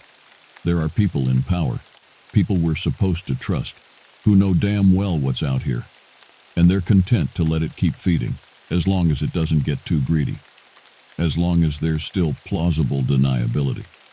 My mind reeled at the implications, the sheer scope of the conspiracy Tyler was suggesting. I wanted to deny it, to tell him he was paranoid, unhinged. But hadn't I seen the signs myself? The unanswered questions, the gaping holes in the official story? What if I'd only scratched the surface of the rot? So what do we do now? I asked, my voice sounding small and lost to my own ears. Call it in? Blow the whistle? Go to the media? Tyler barked a harsh laugh. And tell them what? That we just killed Bigfoot's rabid cousin? That there's a secret cabal of monster huggers in the government? We'd be lucky if they just fired us. More likely, we'd wind up in a padded room. Or worse. He shook his head grimly. No. This is a war we have to fight in the shadows. One battle at a time, one beast at a time. Until we root out every last bit of the infection. He held out his hand to me, his eyes boring into mine with feverish intensity. I can't do it alone. I need someone I can trust. Someone who's seen the truth and is still standing. Are you in? I hesitated for a long moment, my gaze flicking between Tyler's outstretched hand and the nightmare sprawled at my feet. I thought of all the missing, all the lost, of the families who would never have closure, never know what had really happened to their loved ones, of the dark things that crept at the edges of the map, watching and waiting. And I knew in that moment that there was no going back, that the only way out was through. I reached out and clasped Tyler's hand in a bone-crushing grip, feeling the ragged edges of our palms, slick with sweat and blood, pressed together. It felt like a pact sealed in something more than ink. I'm in, I said simply, and the words tasted like gunmetal on my tongue. Epilogue. The paperwork was a nightmare, of course, even dead and cooling. The dogman's shadow loomed large over the brass. Tyler and I spent weeks mired in closed-door hearings, non-disclosure agreements, and pointed suggestions that we pursue early retirement, or at least a transfer out of the field. But in the end, there was only so much they could do to bury the truth. Too many questions, too many loose ends. And maybe, just maybe, a few seeds of doubt had been planted, a few eyes opened to the cracks in the facade. Tyler and I kept our jobs, if only just. But we were no longer mere park rangers, cogs in the machine. We had a new mission, a higher calling. We became hunters, investigators. The thin green line between the wild places and the fragile illusion of civilization. We didn't always win. The monsters were legion, and more cunning than we could have imagined. Sometimes we were too late, arriving only in time to count the bodies and construct the cover stories. But we never stopped fighting, never gave up the hunt, because we knew now what lurked in the shadows of the forest, and we knew that someone had to stand against it, even if the cost was our sanity, our souls, even if no one else would ever know our names or the sacrifices we made. The Dogman was only the beginning, the first chapter in a war that would consume the rest of our lives. But as long as we drew breath, as long as we had each other's backs, the monsters would never sleep easy, and neither would we.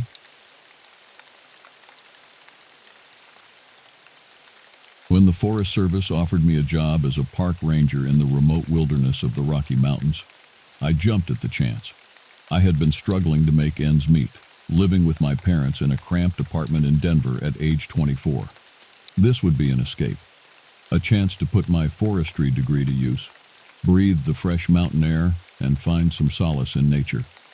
I had always loved the outdoors, hiking, camping, exploring. As a kid, my dad and I would go on long treks in the woods near our home, following animal tracks, learning to identify trees and plants. He taught me to respect the power and beauty of the untamed wild, but he also taught me to be cautious, that nature demanded reverence and could turn on you in an instant if you weren't careful. Now, as I loaded up my beat-up Subaru with gear and supplies to spend months patrolling the vast network of trails crisscrossing the national forest, my dad's words echoed in my head. "Watch your back out there, son," he said gruffly as he helped me pack. "Strange things happen in those woods. People go missing. They say that forest has secrets. You keep your wits about you and trust your gut, you hear?" I nodded, trying to brush off his concern. I figured he was just being an overprotective father. I was a grown man, strong and capable. I had survival training. I knew these mountains. What was the worst that could happen? Still, as I waved goodbye and pointed my car west toward the distant peaks, I couldn't quite shake the eerie feeling that crept over me, like eyes watching from the tree line. But I shook it off, cranked up the music, and focused on the adventure ahead. I was finally free, out on my own, pursuing my dream. I had no idea of the nightmare that awaited me in those pristine, shadowed woods. I arrived at the remote ranger outpost by nightfall. It was a rustic cabin nestled in a valley, an hour's drive from the nearest town down a rough dirt road. Inside was sparse but cozy. Bunk beds, a wood stove, a small kitchen. Home sweet home. After I had unloaded my things, my new boss, the head ranger, Jeff, invited me to join him and the other rangers around the campfire. We ate chili from tin bowls and shared stories under the stars. The mood was light, but I sensed an underlying tension, like static in the air before a thunderstorm. As the night wore on and the whiskey bottles made a few rounds, the talk turned to strange happenings in the forest. Campers found ripped apart, miles from their tents. Inhuman shrieks piercing the night. Giant footprints that were almost human but not quite, trailing off into the brush. The rangers spoke in hushed tones of a local legend, a creature that roamed these woods. They called it the Dogman, a beast that walked on two legs like a man but had the features of a wolf or wild dog with glowing eyes and razor claws. Pure nightmare fuel. "They say it's a shapeshifter," Jeff said, poking at the dying coals with a stick. "Takes the form of a man by day, but when the moon rises, its true nature comes out. Been stories about it for generations. Some say it's a spirit or a demon. Others reckon it's some kind of science experiment gone wrong, escaped from a lab. All I know is you don't want to run into it out there alone. Folks who do, well, most are never seen again. And those that survive are never quite right after." A chill ran through me despite the warm fire. I laughed it off. But when I retired to my bunk, I double-checked the door locks. As I lay in the dark, I couldn't get the image out of my mind. A hulking beast man lurking in the pines, watching, waiting, hungry. I tried to console myself that it was just backwoods lore, tall tales to scare Green Rangers. But I couldn't shake the deep, primal dread settling in my bones like a cold fog. Eventually, I drifted off into a fitful sleep. But my dreams were stalked by dark shapes with amber eyes and the screams of the damned. I awoke at dawn from a restless sleep. images of lupine monsters still racing behind my eyelids. I shook it off, chiding myself for letting campfire stories get to me. There were no wolfmen in the woods. I had a job to do. After a hearty breakfast of instant oatmeal and strong coffee, I strapped on my hiking boots, safety orange vest, and ranger hat. I holstered my service weapon, slung my pack over my shoulders, and set out to patrol my assigned quadrant of the forest. The morning was crisp and cool, the air fresh with pine and wildflowers. Mist clung to the hills as the sun crested the eastern ridges, burning off the veil to reveal clear blue skies. My spirits lifted as I walked the wooded paths, checking trail signs, clearing fallen branches. This was the serenity I had been craving, surrounded by nature's majesty, far from civilization's constant grind. As I progressed deeper into the wilderness, a sense of unease crept in, raising the hairs on my neck. I felt watched, observed by unseen eyes in the leaves. Every snapping twig made me flinch. I quickened my steps and tried to rationalize my anxiety. "It's just normal woods noises," I told myself. "You're jumpy from lack of sleep." Then I saw it. Something moving through the trees in the distance, beyond a veil of underbrush. A pale flash of skin, or was it fur? The shape was wrong to be a bear. It walked upright like a man, but there was something off about the gait, something animalistic. A cold spike of fear punched through my gut. Without thinking, operating on pure instinct, I drew my gun and called out in a shaky voice that belied my growing panic. "Hello? This is Ranger Stevens with the Forest Service. Show yourself." The shape froze, seeming to peer in my direction. Then it melted back into the foliage and disappeared as quickly as it had come. I stood there trembling, gun raised, my breath coming in shallow gasps. Every cell in my body screamed danger. That was no hiker, no natural creature of any kind I knew. Jeff's words rang in my skull. "You don't want to run into it out there alone." I turned and ran. I crashed heedlessly through the underbrush, hurdling fallen logs, not caring about the branches that scraped my face or the burning in my lungs. All I cared about was putting distance between myself and whatever that thing was. The dog man. After running flat out for what felt like hours, I finally had to stop, hands on my knees, chest heaving. I looked around wildly but saw no sign of pursuit, just endless trees in every direction. Which way was the trail? My foggy brain couldn't remember. In my blind panic, I had fled without thought of direction, and now I was lost in the vast wilderness. I sank to my knees in despair. How could I have been so stupid? I was supposed to be the authority out here, the one rescuing lost hikers, but now I was no better off than them. And if that creature was real, and not just a hyperactive figment of my strained imagination, I had much bigger problems than being lost. I forced myself to calm down and think. I opened my pack with shaking hands and checked my supplies. I had a map, a compass, enough food and water for a couple days if I rationed it right. I could survive long enough for the other rangers to realize I was missing and come looking. I just had to keep my wits about me. Consulting the map, the sun's position, and the compass, I got my bearings. If I kept hiking southwest, I should hit the creek that wound back toward the outpost. It was my best shot.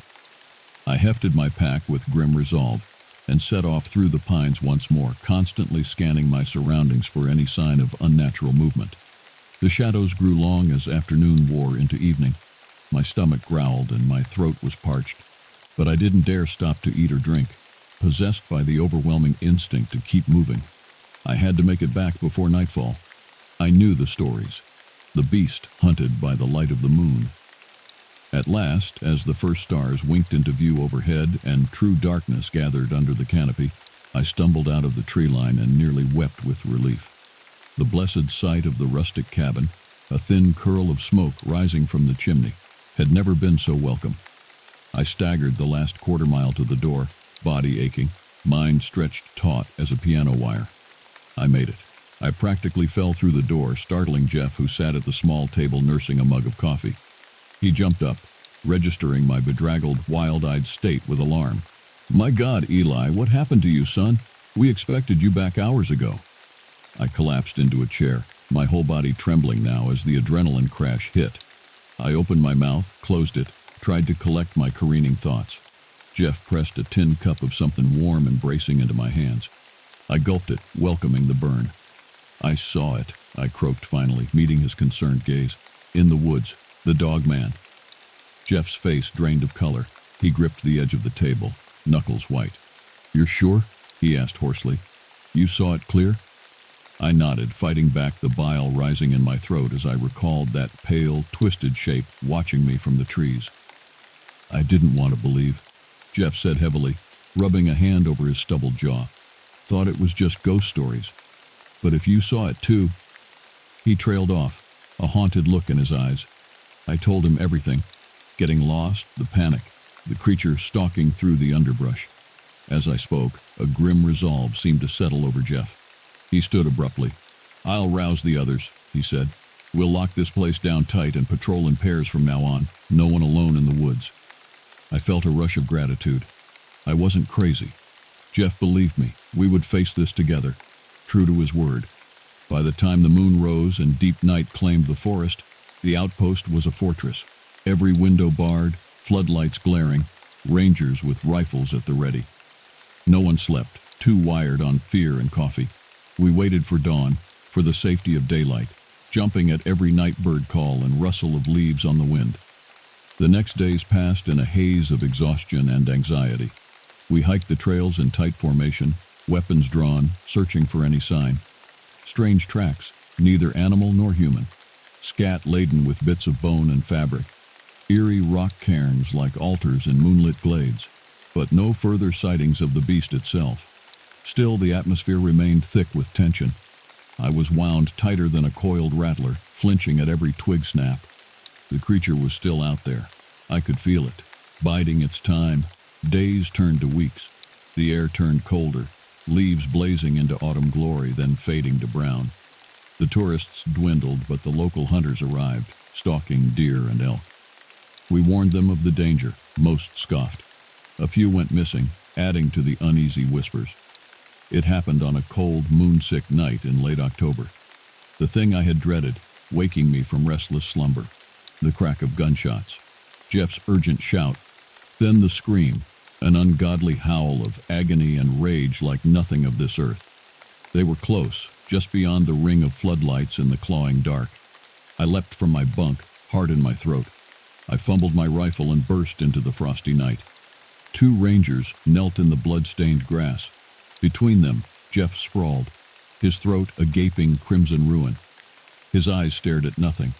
Beyond, at the edge of the light, a massive shape crouched, more shadow than substance.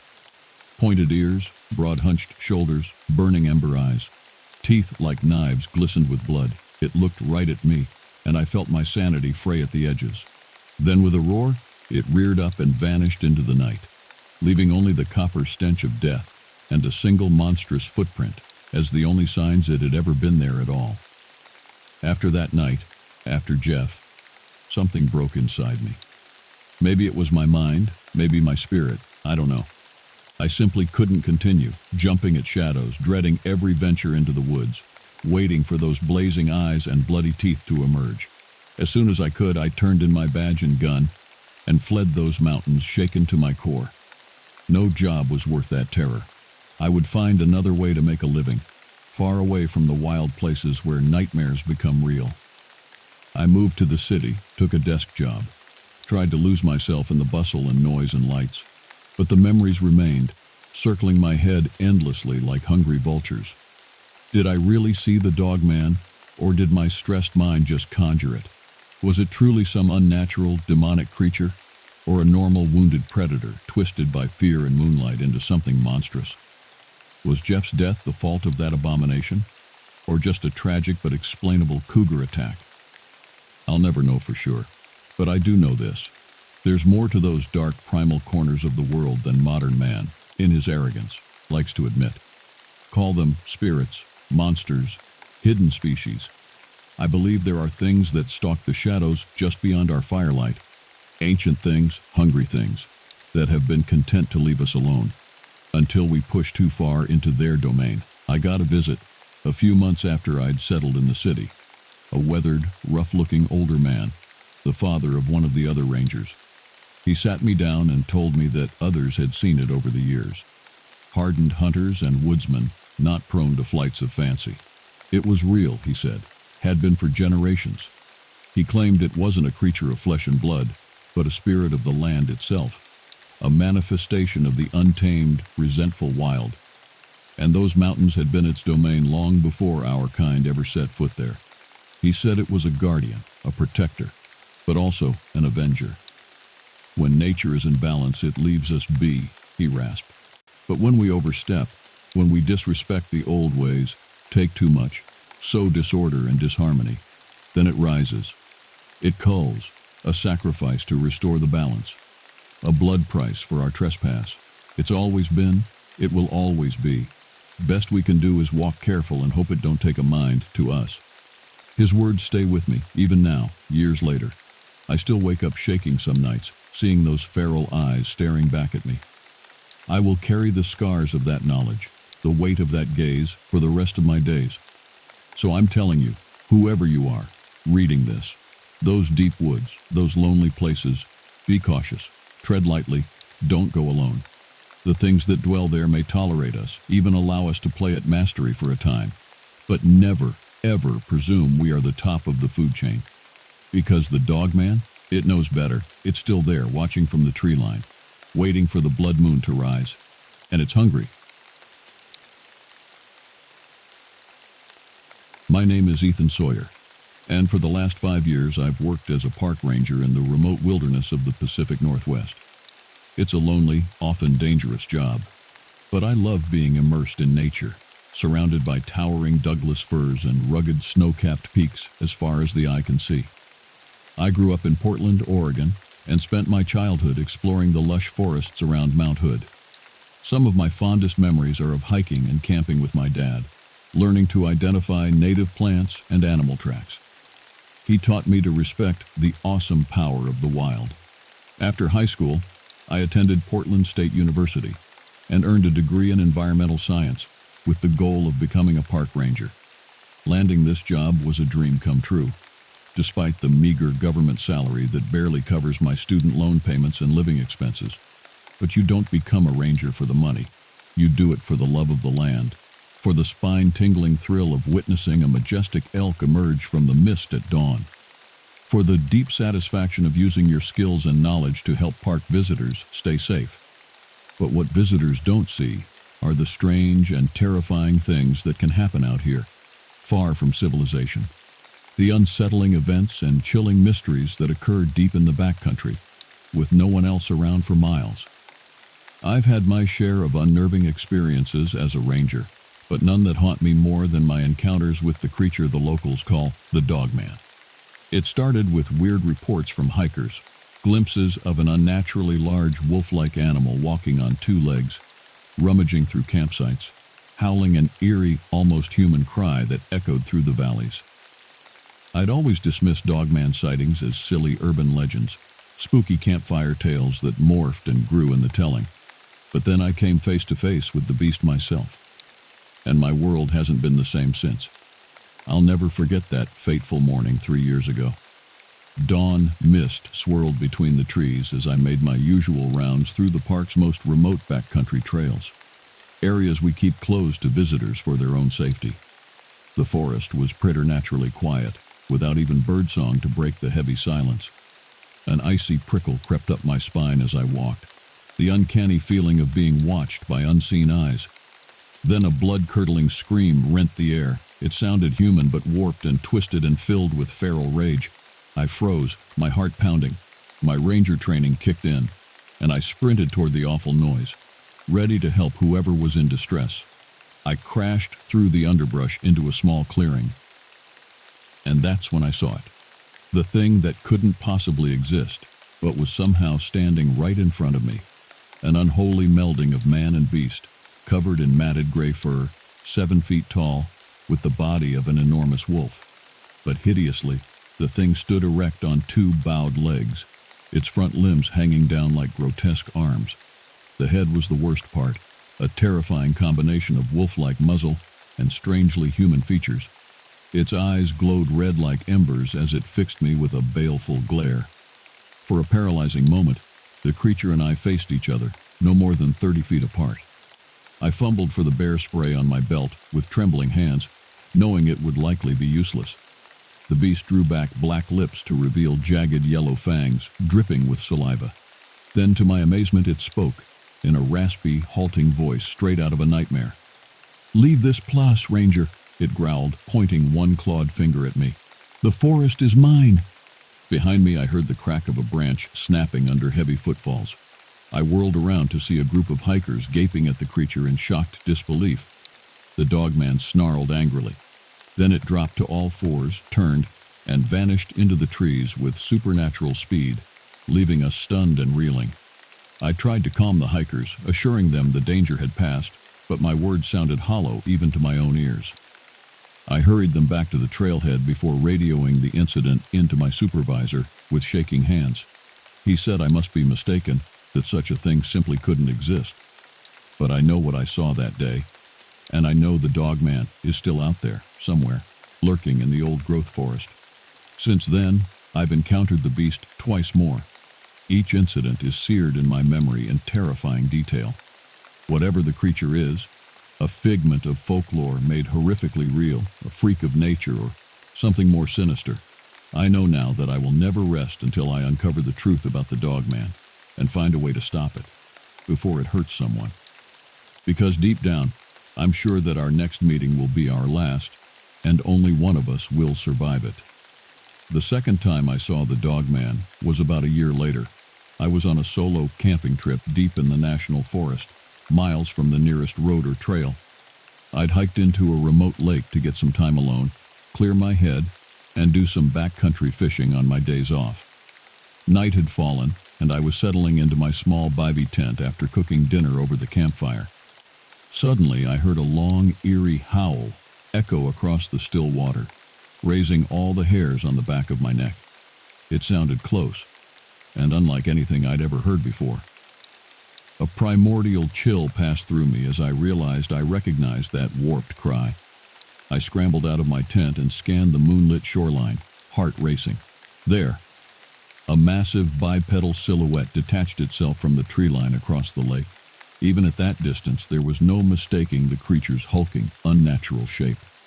The dogman paced back and forth at the forest's edge, sniffing the air, its huge head swiveling in my direction. I stood rooted to the spot, barely daring to breathe as the beast stared right at me. Then it crouched on its haunches, still fixated on my campsite. What was it doing? What did it want?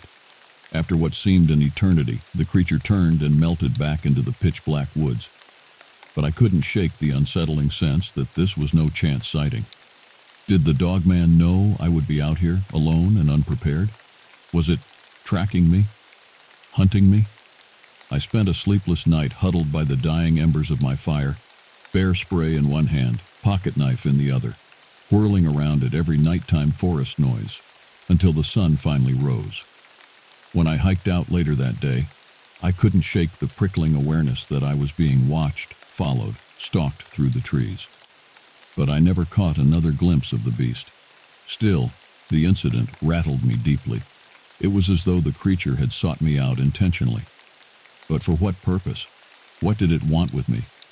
I threw myself into researching the dogman legend, scouring online forums and obscure mythology books for any scrap of information. But while I found countless unverified sightings, blurry photos, and wild speculations, I uncovered frustratingly little real fact. The only thing I knew for sure was that the dogman was very real, and our path would cross again. It was only a matter of time. That dreaded third encounter came sooner than I ever imagined, and it almost cost me my life. Late one autumn afternoon, I was called to rescue a solo hiker who had become lost in a maze of unofficial deer trails. He wasn't answering his phone or emergency radio, so I had to search on foot as daylight faded and temperatures plummeted. As I combed the area where the hiker was last known to be, an uneasy feeling crept over me like icy fingers down my back. The forest around me seemed to hold a hovering tension.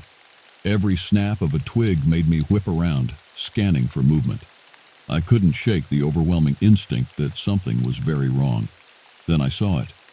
A tuft of shaggy gray fur snagged on a broken branch. My heartbeat faltered as I crouched to examine it. I knew that coarse hair. I'd glimpsed it up close before, on the towering body of the dogman, and the track beneath the branch, clearly visible in the soft loam. My breath caught in my throat. A disturbingly human-like footprint, but at least 16 inches long.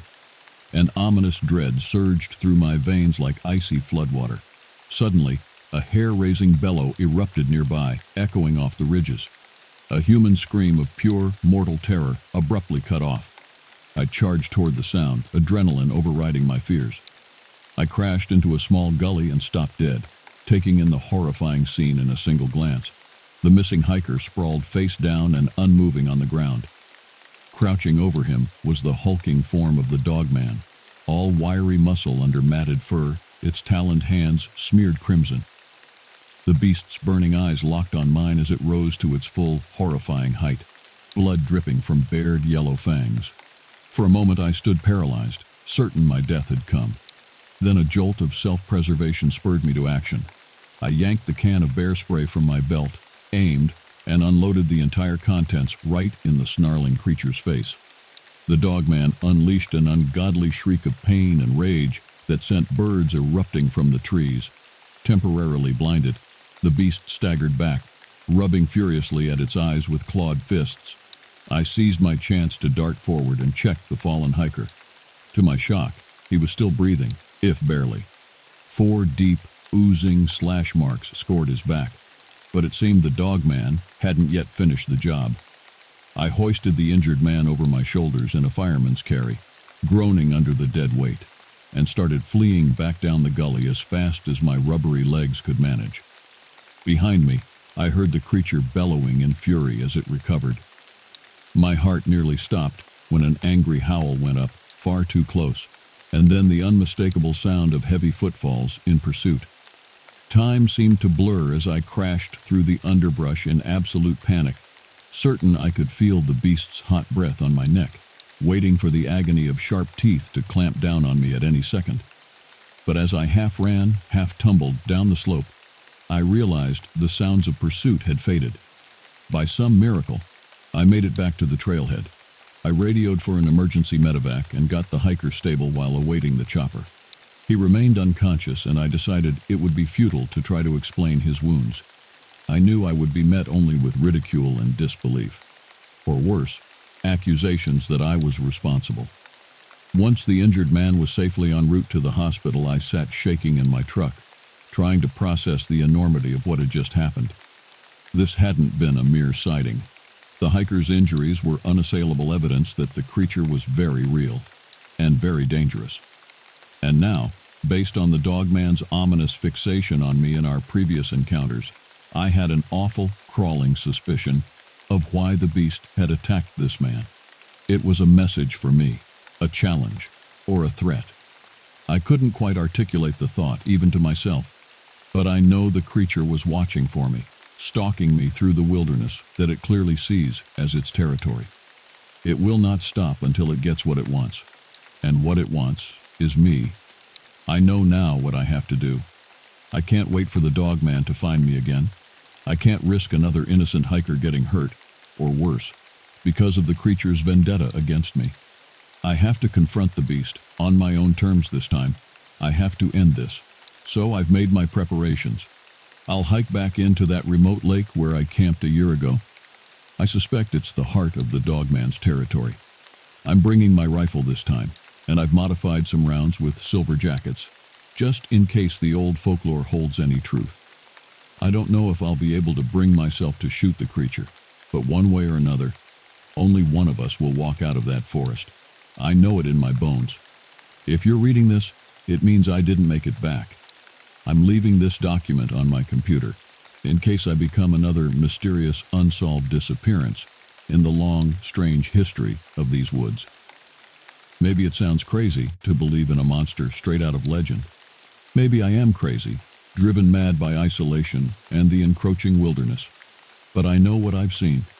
I know the primal, visceral terror I've felt in the dogman's presence. And I know I'm the only one who can stop the beast's reign of fear. My only regrets are for my family, especially Dad. I'm sorry to leave you. I hope you can understand that I have to do this. I swore an oath to protect this forest and everyone in it, even from the monsters that defy explanation, even at the cost of my own life. I'm heading out at dawn to face the dog man. With any luck, I'll see you again, and we'll have a wild story to tell. But if not, just know that I love you, and I died doing what I was meant to do, standing between the light of the human world and the darkling terrors that prowl these ancient woods. If you dare, come find me where the shadows grow long, and the wind whispers through the pines like the keening cry of a beast that walks like a man. I'll be there in the haunted heart of the forest. I'm ready for my final encounter with the dog man.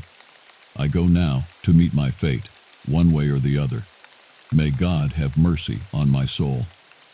The following is a newspaper clipping found carefully folded in the back of what appears to be Park Ranger Ethan Sawyer's journal. Pacific Northwest Tribune search continues for missing ranger. The search for a U.S. Forest Service ranger missing in the Mount Hood National Forest stretches into its second week today, as hope dwindles for his safe recovery. Ethan James Sawyer, 28, was last seen on September 19th, when he signed out from the Zigzag Ranger Station for a solo patrol of the remote northwest quadrant of the forest. He failed to check in that night as scheduled.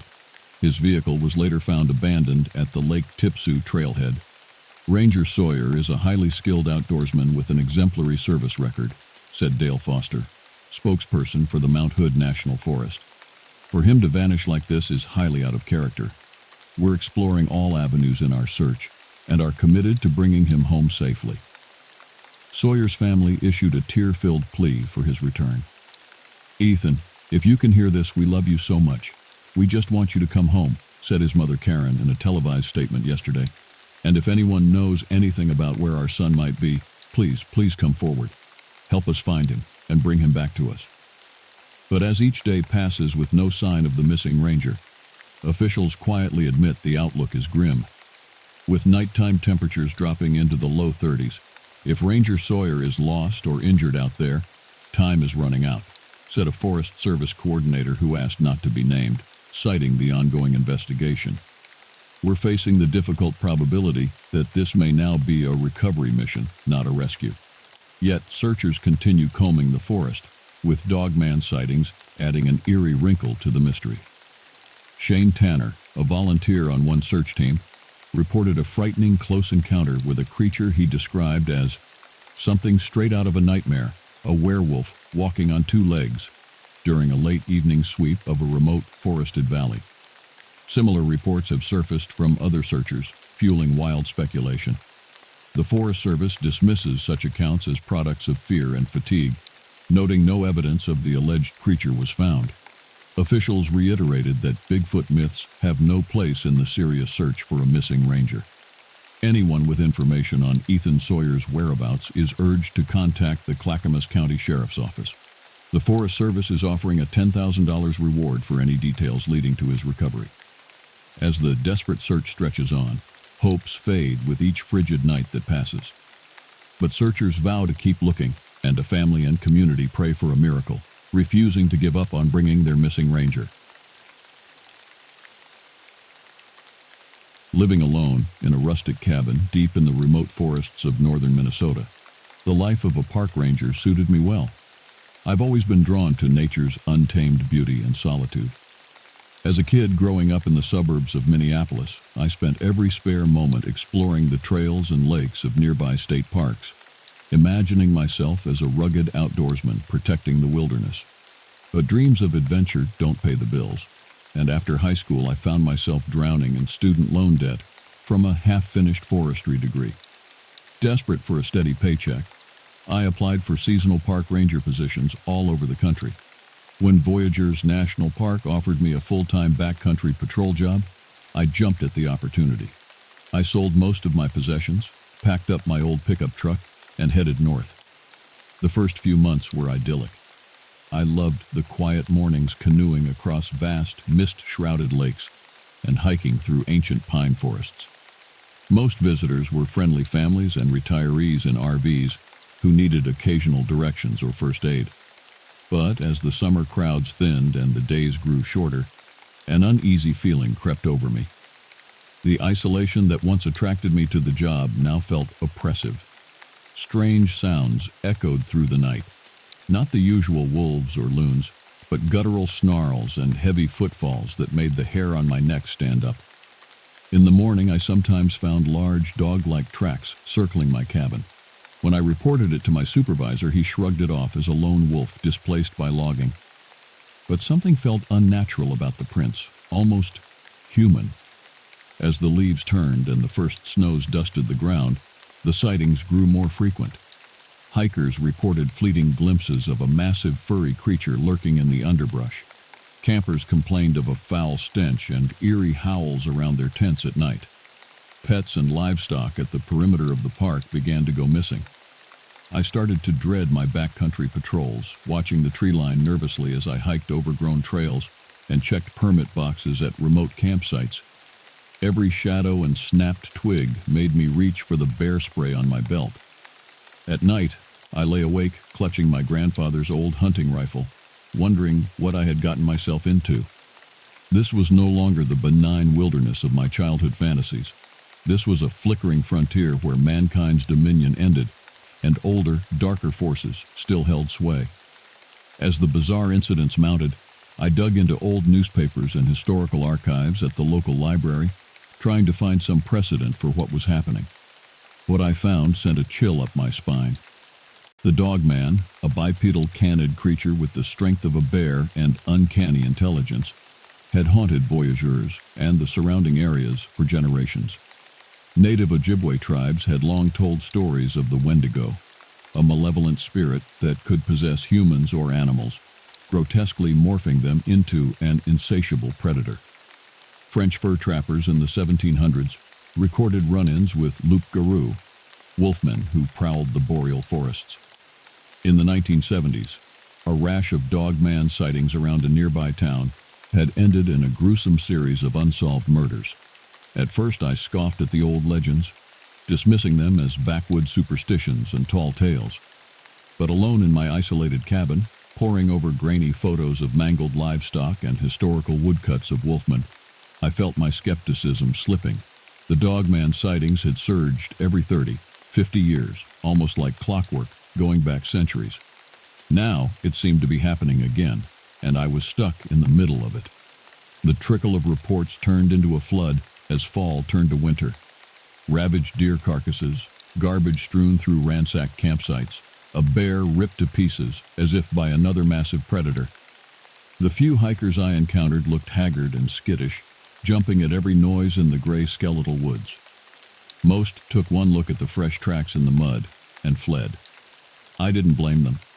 With the park all but deserted, I was left to patrol alone, watching over 1 million acres of wilderness with a dwindling can of bear spray and an old bolt-action rifle.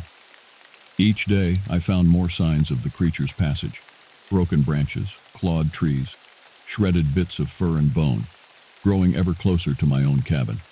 I radioed the ranger station to plead for backup, but my supervisor brushed it off, blaming black bears fattening up for hibernation. The exasperated tone in his voice told me he thought I was losing it. But I knew what bears could do, and this wasn't it. This was something larger, more vicious, something unnatural. As a full moon rose over a fresh dusting of December snow, I resolved to get to the bottom of it. I strapped on my snowshoes, slung my rifle over my shoulder, and headed out to track the creature. If I could document proof of its existence, maybe I could convince someone, anyone, to help before it was too late.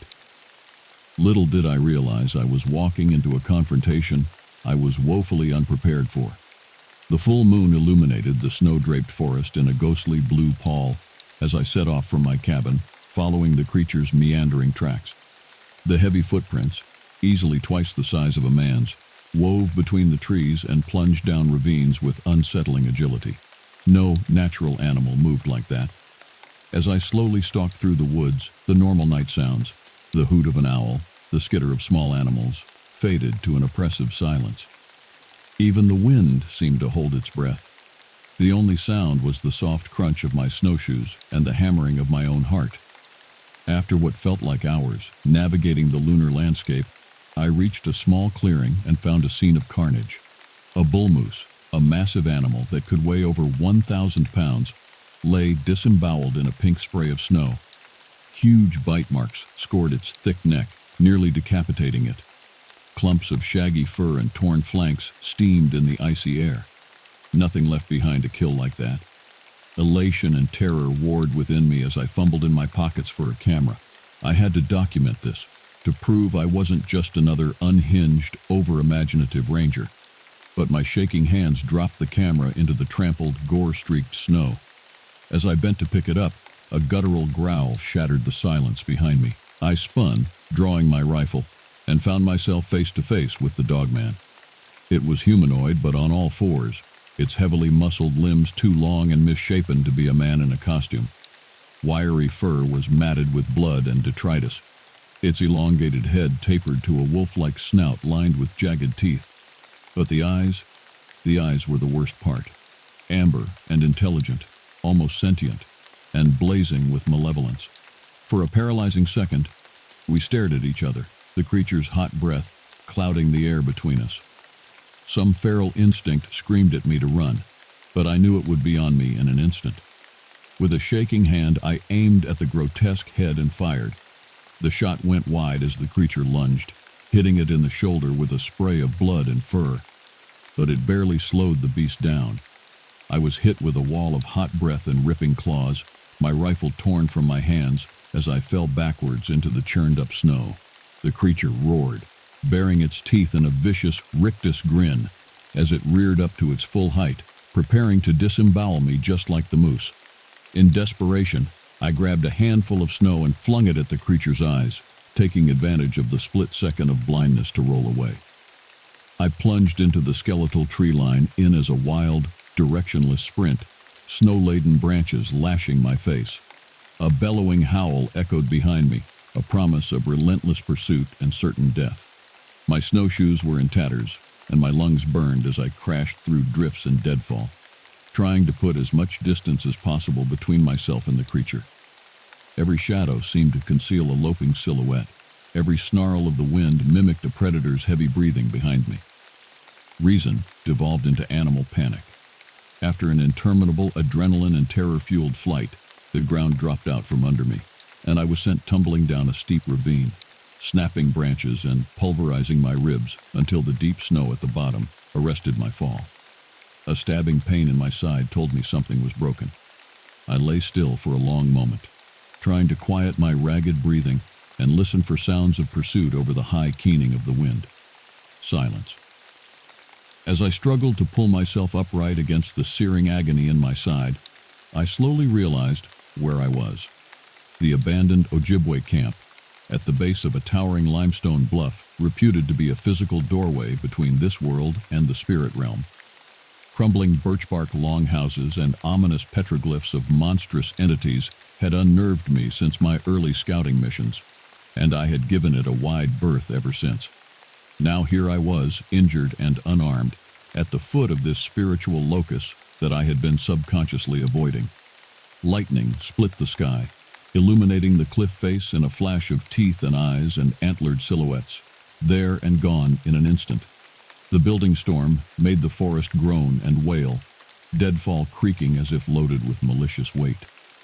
At the far end of the longhouse skeletons, I spotted a crevasse at the base of the limestone with a flicker of firelight emanating from within. A cave, shelter from the storm and the pacing monstrosity that lurked somewhere above.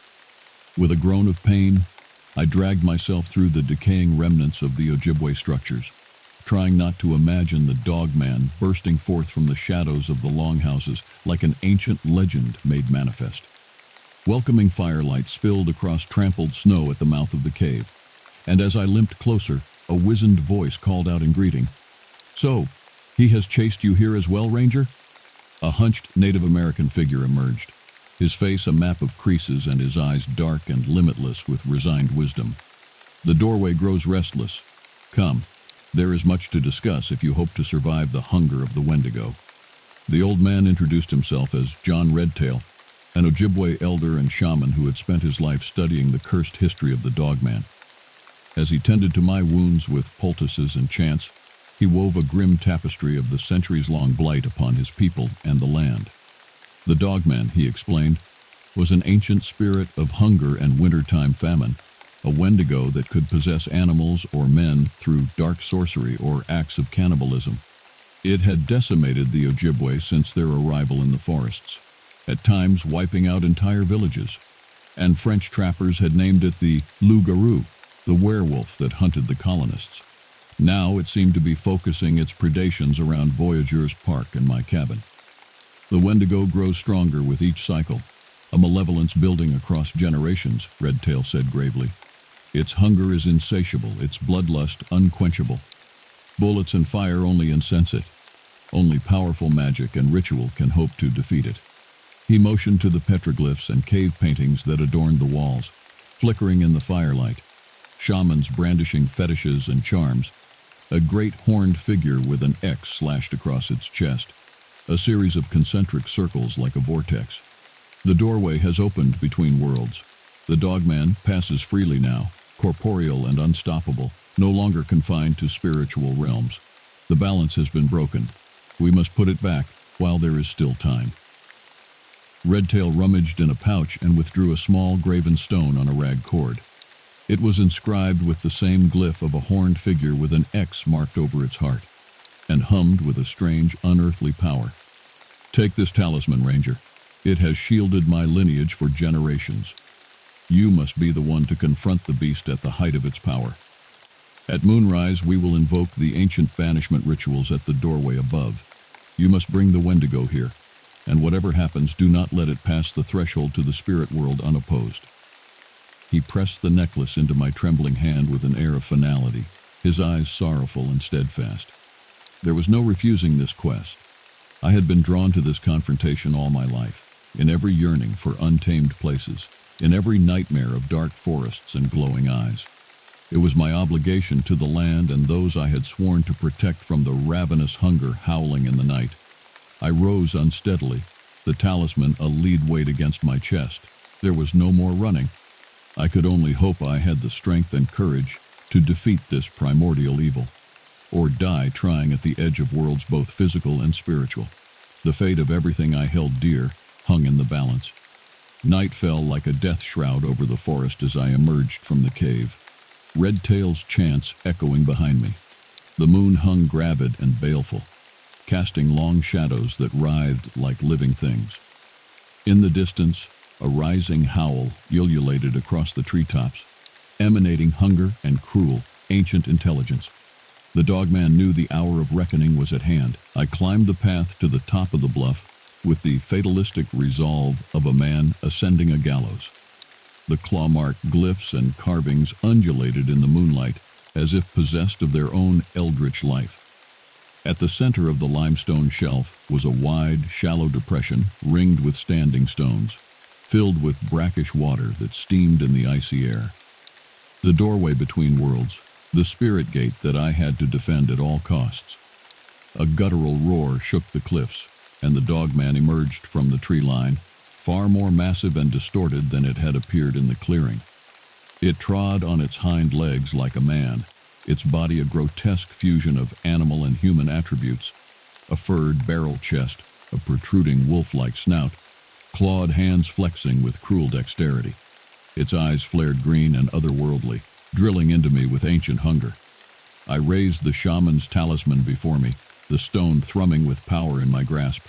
The dogman recoiled slightly, lips curling in a snarl over dagger teeth. The protective spell was anathema to its very essence. It lunged, crossing the distance between us in a single bound, claws extended for my throat.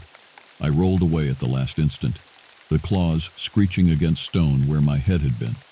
We circled each other like feral cats, feinting and swiping, seeking an opening. Below us, Redtail's voice rose in a fever pitch of chanting and invocation. Again and again the beast attacked, its frustration and fury building as the talisman repulsed it. I managed to strike a glancing blow across its snout with a rock, sending it reeling back with an enraged howl. But I was tiring quickly, my strength flagging from injury and exertion. The creature's stamina was inhuman, a rabid frenzy that would not stop until I lay in tattered pieces. The dogman changed tactics, hurling itself bodily at me in an attempt to grapple me to the ground. We tumbled together in a snarl of fists and fur and hot, fetid breath, rolling perilously close to the tarry spirit pool in the center of the bluff. If it dragged me in, if it passed through that gate. With a burst of panicked strength, I seized its clawed hand as it clutched for the talisman around my neck. I felt the bone snap beneath my grip as I kicked out viciously, sending the dogman stumbling backwards into the pool with an unearthly howl. The creature thrashed and writhed as the brackish water steamed and hissed, eating away its physical form like acid. The ancient spirit that possessed it, that had sustained its monstrous life for centuries, was being drawn inexorably back through the doorway between worlds. An agonized howl rose to an ear-splitting crescendo, a sound no earthly creature could make.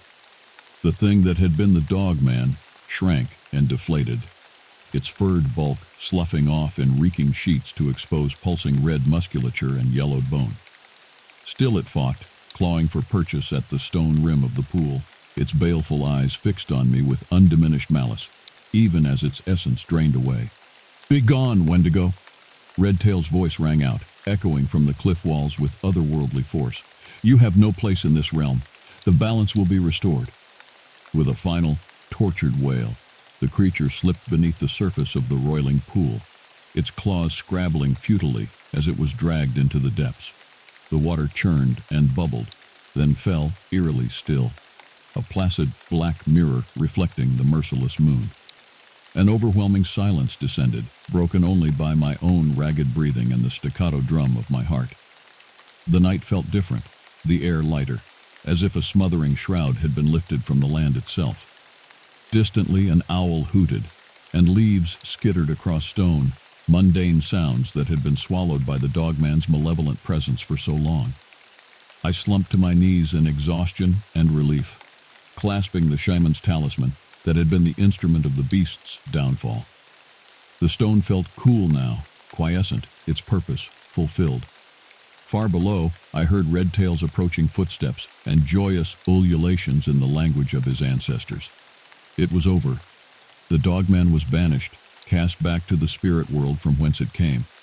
The ancient ritual had held sway, and the monster that had haunted the land for generations was gone at last.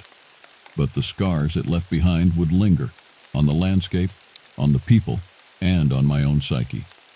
I knew I would never again walk in wild places with the same carefree step, the same naive view of the wilderness as a benign playground. I had beheld the hungering soul of the forest stripped bare, red in tooth and claw, and it had marked me, as surely as the dogman's own claws. I was a different man now, tempered by fire and fear, with an hard-won understanding of the primal forces that lurked in the liminal spaces between civilization and the wild. And that was the crux of the dogman's true nature, I realized.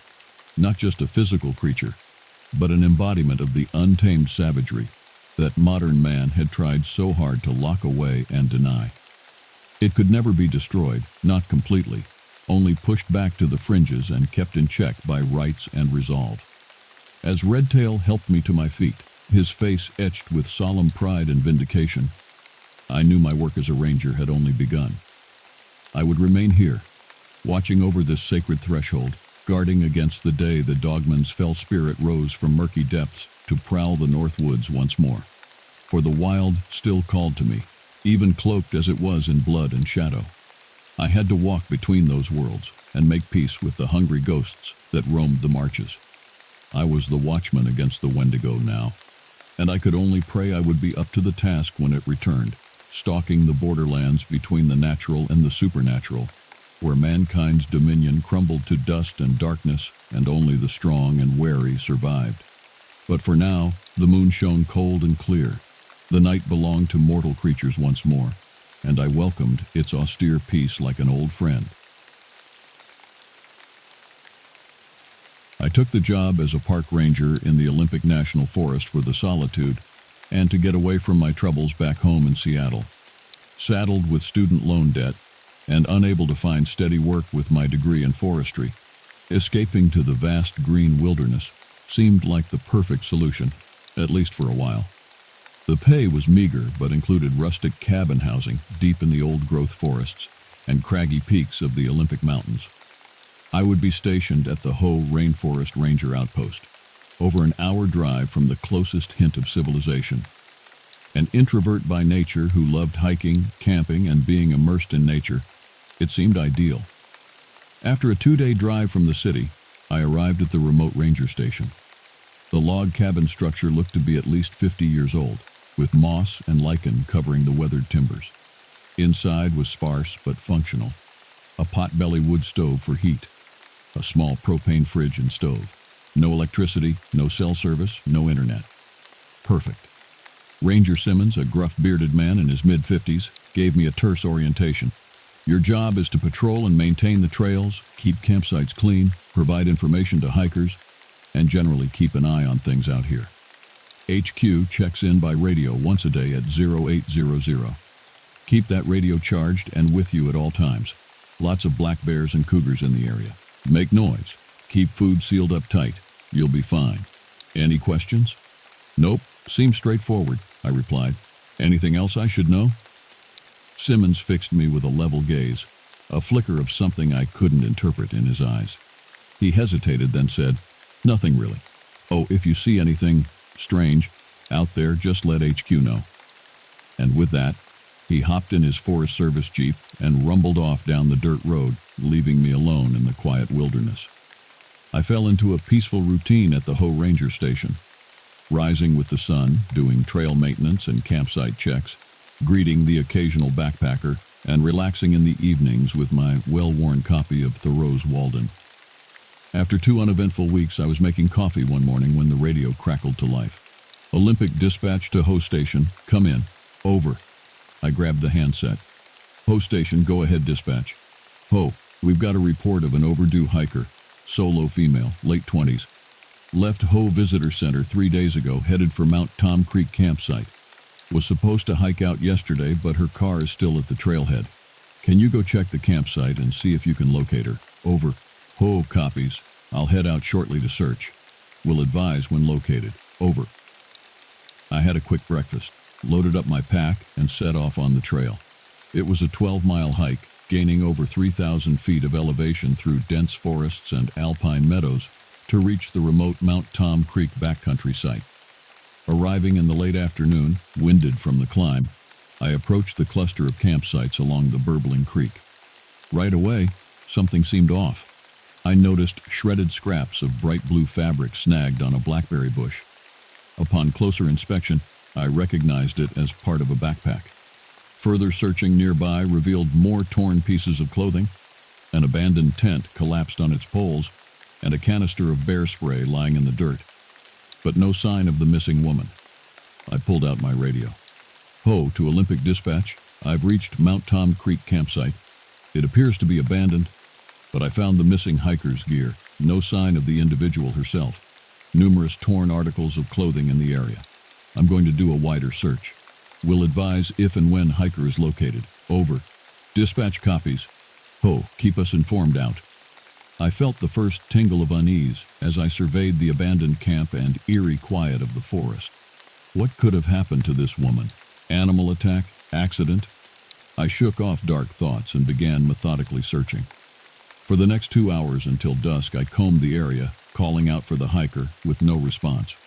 As night fell and I made camp, I couldn't shake the feeling of being watched from the darkness between the trees.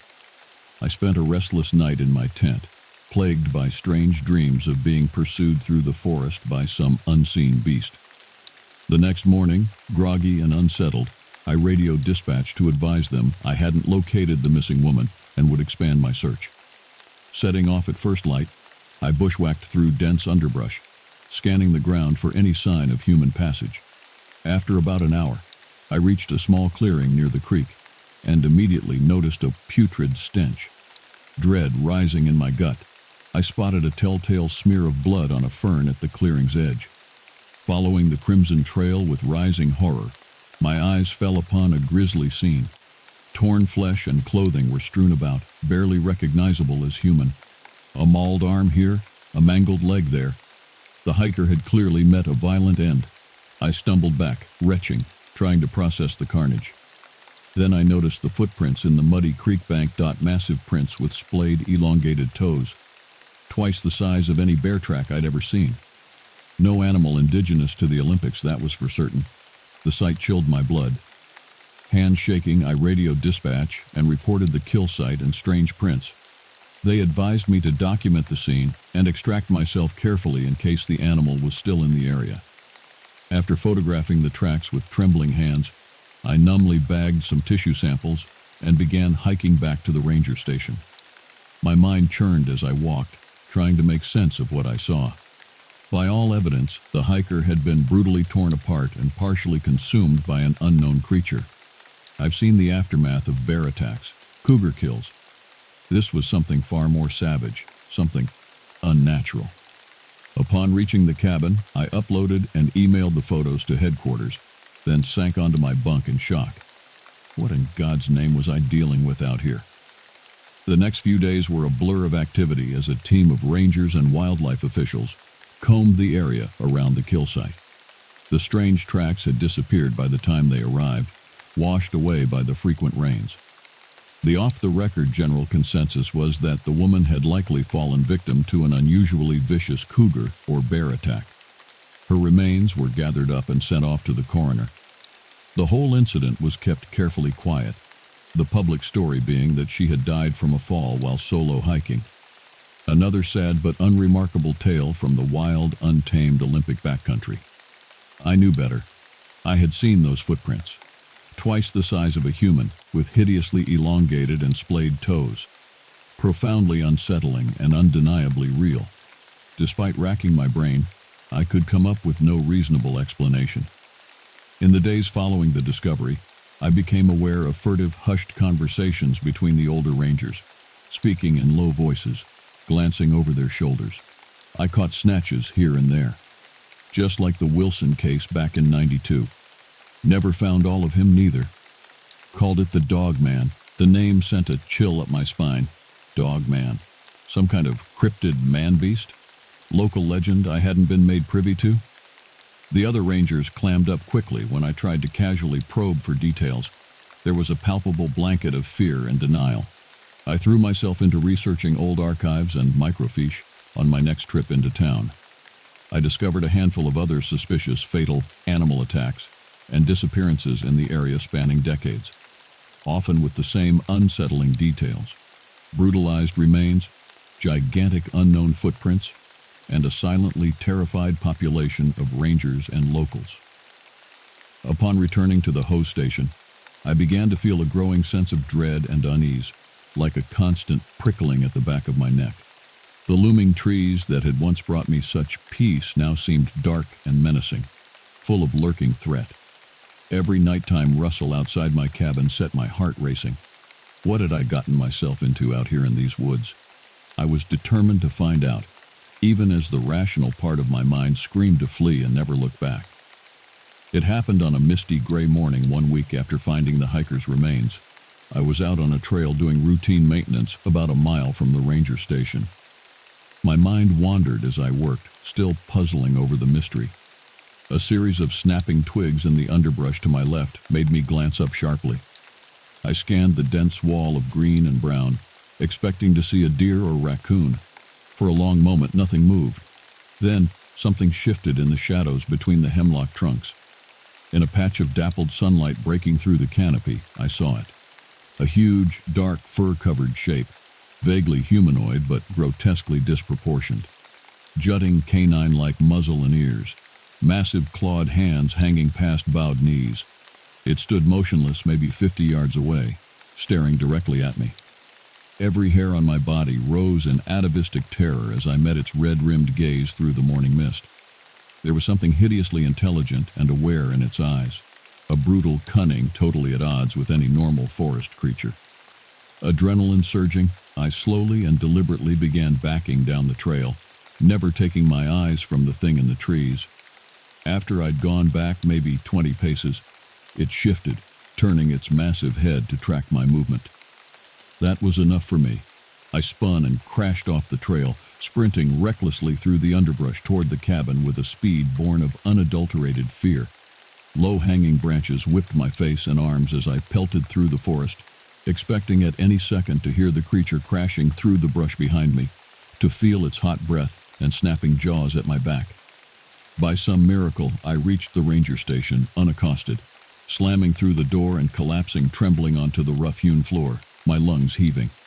After a few minutes, I collected myself enough to grab the radio with badly shaking hands. "Ho, station to Olympic Dispatch, come in, over." "This is Dispatch, Ho, what's your status, over?" "Something out here, in the woods. Saw it with my own eyes. Not human. Send help." I gasped incoherently into the handset. "Ho, station, I'm having trouble copying your traffic, please repeat. Did you say you require assistance? Over." I took a deep, steadying breath, trying to marshal my wits. Who would believe my babbled report of a monster in the forest? The best I could hope for was to be relieved of duty for mental instability. At worst, I'd be a laughingstock. "Disregard last dispatch transmission. All's well here. I thought I saw a bear, but it was nothing. Ho out." Lowering the radio handset, I slumped onto my bunk. Every nerve in my body was buzzing with residual terror and confusion. My rational mind tried to reject what I had seen, but there was no denying the evidence of my own senses. The thing in the trees had been real, horribly, nightmarishly real.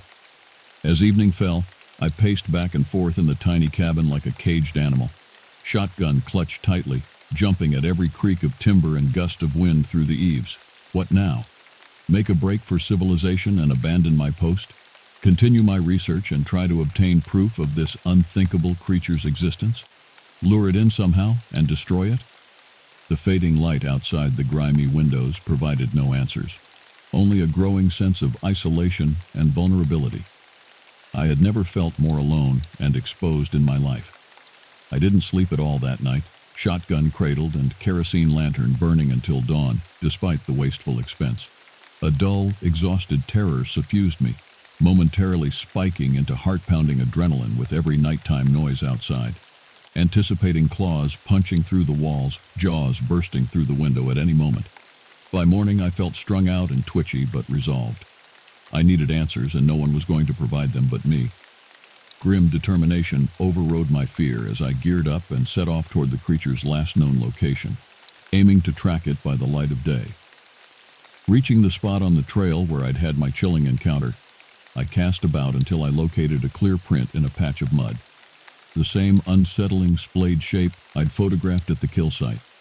The track headed off the trail into a thickly wooded ravine.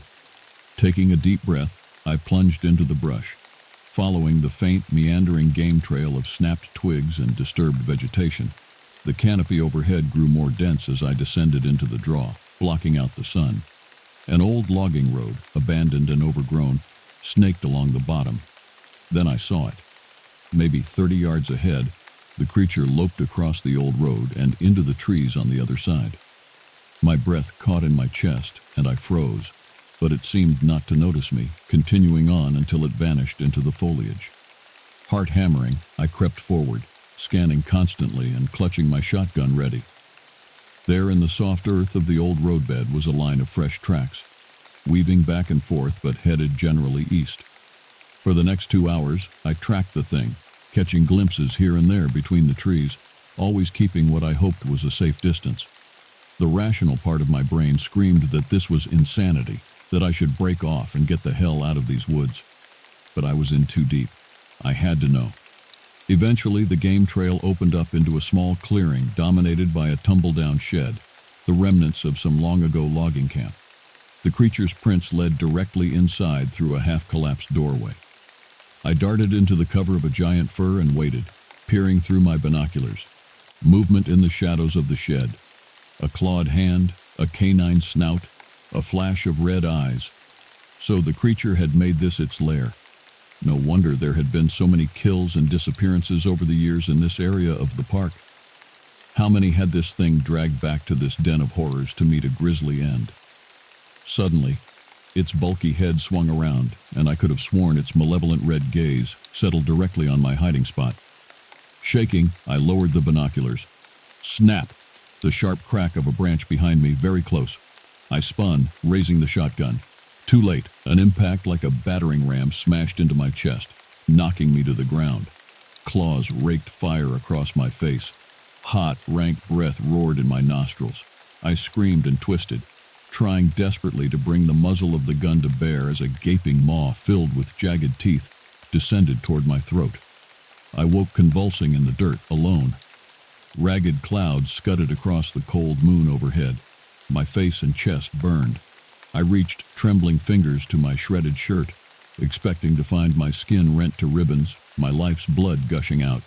But it came away clean and dry. Groggy and disoriented, I sat up, trying to take stock of my situation. How long had I been unconscious? Where was I? The events at the shed returned in a stomach-churning rush, and I staggered to my feet, wildly casting about for any sign of my attacker. But the night forest was silent and still. No trace of the creature. Even the dilapidated shed was nowhere to be seen. Just a dream. But it had seemed so real. I could still feel the white-hot slash of the thing's claws, smell its fetid breath. I shook my head, trying to clear it. A glint of metal on the ground caught my eye. There, snagged on a root, was an old rusted dog tag. I picked it up with trembling fingers, breath pluming in the chill air. Stamped on its pitted surface, C. Simmons. A coincidence, my exhausted mind a muddle, or something more. I tucked the tag in my pocket, unsure what to think. Slowly, wearily, I started making my way back to the ranger station under the cold, uncaring stars. Over the next few weeks, I turned that strange night over and over in my mind. A hallucination? A lucid nightmare brought on by stress and suggestion? I carefully avoided that area of the park. All remained maddeningly, eerily quiet. Then the weather turned and an early blizzard blew in, effectively shutting down the backcountry for the winter. I gratefully hitched a ride back to civilization with the last group of rangers pulling out before the snow flew, bidding the Olympic wilderness goodbye, at least until the spring thaw. Sifting through my scant belongings while packing up the cabin, my fingers brushed the dog tag in my pocket, sending a renewed chill through me. On impulse, I looked up the name C. Simmons in the Ranger Service database back at headquarters. Craig Simmons, park ranger assigned to the host station from 1989 to 1992, disappeared without a trace while on patrol in October 1992. Search efforts turned up no sign, case gone cold. I leaned back in my chair, a creeping unease prickling my scalp. The same Simmons who had given me that cryptic warning my first day on the job all those months ago. The implications were staggering. Over the winter, I pored through dusty archives and forgotten reports, piecing together the fragmentary evidence of the creature's dark history in the park. Grainy photos, plaster casts of footprints, tales told by frightened locals around campfires. All of it pointing to a chilling, inescapable conclusion. This thing was real, and it had prowled the Olympics for generations. I knew what I had to do. I returned to the host station at first light on the vernal equinox, grim purpose icing my veins, loaded for bear with all the guns, traps, and arcane lore I could muster. I would find this creature, this dogman, and put an end to its reign of terror in the forest, or die trying. The season was just beginning. My name is Rayan. I'm a park ranger in the rugged wilderness of northern Michigan. I took this job to escape my troubles back home in Detroit, the bills piling up, a messy breakup, a general feeling of hopelessness. Out here, among the towering pines and crystal blue lakes, I thought I could find peace. But there are dangers in these woods that I never could have imagined. Dangers that I'm only beginning to comprehend now as I sit huddled in my cabin with a rifle across my lap, watching the tree line and praying for dawn. It started a few weeks ago. I was out on a solo backcountry patrol, hiking a remote stretch of trail near the Tahquamenon Falls. It was a beautiful fall day, the air crisp and the leaves a riot of reds and golds. But as I walked, I began to get the uncanny feeling that I was being watched. The forest was dead silent. No bird calls, no skittering of small animals in the underbrush. Just an oppressive, watchful stillness. The back of my neck prickled. I scanned the dense wall of trees on either side of the trail, but saw nothing. When I stopped to fill my water bottle at a stream, I noticed the first print. It was pressed deep into a muddy patch of bank, 4 toes, clawed, at least 6 inches across. Some sort of large canid. At first I assumed wolf, but there hadn't been a confirmed wolf sighting in this part of the state in decades. Then I saw the second print, a few yards downstream, and the third. A chill rippled down my spine. These weren't wolf tracks. They were too big. The stride was all wrong. What the hell could possibly be leaving prints like these? I hurried back to the trail, suddenly eager to finish my patrol and get back to civilization. That's when I heard it. A distant, drawn-out howl that made the hair on my arm stand up. It was a chilling sound, somehow both canine and yet eerily human-like. Gooseflesh rippled across my skin. I scanned the forest in the direction of the howl, my heart pounding. For a split second I thought I glimpsed a dark shape ducking between the trees on a distant ridge, watching me. Then it was gone, and the forest was silent once more. With a shaking hand, I unholstered my sidearm and started quickly back down the trail, eager to put as much distance between myself and whatever I'd seen as possible.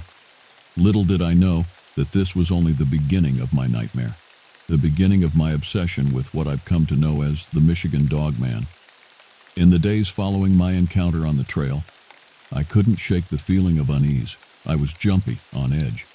I scanned the trees on my patrols, searched for tracks, listened for any sign of that unearthly howl, but the forest revealed nothing. Still, something felt off. The normal sounds and rhythms of the woods were muted. The very air seemed to hum with tension. Gradually, reports began trickling in from hikers and hunters. Reports of a strange creature glimpsed between the trees, a huge upright shadow like a bear, but moving more fluidly, more intelligently, always at a distance, always vanishing before a clear look could be gotten. Then, the campsite was found. It looked like a bomb had gone off. 2 tents shredded, sleeping bags and gear strewn in a 50-foot radius, food wrappers and debris everywhere, and blood, a lot of blood. We found drag marks leading away into the forest, 2 sets of tracks, human feet, barefoot and stumbling, dwarfed by the deep clawed prints of some massive canid creature. They disappeared into the woods and were not seen again. A sense of dread settled over the park like a fog. As a ranger, it was my job to keep people safe, but how could I protect them from something like this? Some creature straight out of a nightmare? A monster? I threw myself into research, scouring the internet for any information on upright canids, on strange creatures spotted in the woods of the upper Midwest. Late at night in my cabin, I read report after report. There were the famous Michigan Dogman sightings from the 1970s, a strange bipedal canine glimpsed along lonely country roads. Then older stories, legends from the Odawa and Ojibwe tribes of the Wendigo, an evil spirit that could possess humans or animals. A spindly, long-limbed creature with a deer skull for a head and an insatiable hunger for human flesh. Was this what I was dealing with? Some hungry spirit haunting the woods? Or was there a more mundane explanation? A wolf-dog hybrid, an unusually large bear, a human killer in an elaborate costume? I needed answers, and I believed I knew where to start looking. There was one particular stretch of land within the park, a densely forested valley accessible only by a little-used hiking trail. All of the sightings seemed to cluster around this area. If there was any truth to the legend of the Michigan Dogman, any flesh-and-blood creature behind the stories, I would find my proof there. I had to go into the valley, into the heart of the creature's territory, even if it meant putting my life on the line and facing my worst nightmare. I set out at dawn, fog curling between the dark trunks of the trees. A heavy mist blanketed the forest, turning it into a landscape of shifting grays. I felt like I was the only human for 100 miles. The eerie silence of the woods pressed in on me as I hiked. My pack was heavy with supplies, and my rifle was a reassuring weight in my hands. But even with a weapon, I couldn't shake the feeling of being watched, of being stalked by some unseen predator. As I moved deeper into the Dogman's supposed territory, I began to see the signs. Snapped branches, atypical trail markers. I found a bush stripped of berries, deep gouges torn into the surrounding tree trunks. Territorial markings. The mist began to burn off, and shafts of sunlight slanted through the leaves. In a clearing, I made a chilling discovery. Animal bones scattered across a broad, flat boulder. Tangles of hide and tufts of fur, deer, raccoon. Adult black bear. No natural predator could take down a full-grown bear or strip the flesh so completely from the bones. My hands shook as I photographed the scene. This was the lair of an apex predator, something intelligent and ruthlessly cunning. I pressed on, even as every instinct screamed at me to turn back. The feeling of being watched intensified, a physical weight between my shoulder blades. The forest blurred into a monotonous smear of browns and greens. My mind played tricks, the flash of a dark shape in my peripheral vision, there and gone. When the attack came, it was terrifyingly swift, a crash of underbrush, a dark blur launching from the shadows. I raised my rifle, but it was on me before I could fire, a wall of coarse fur and surging muscle and snapping teeth. The creature towered over me, impossibly tall for a canid, 8 feet at least. Shaggy fur, a coat of brindle, black and gray. But it wasn't the size or the fur that froze the scream in my throat.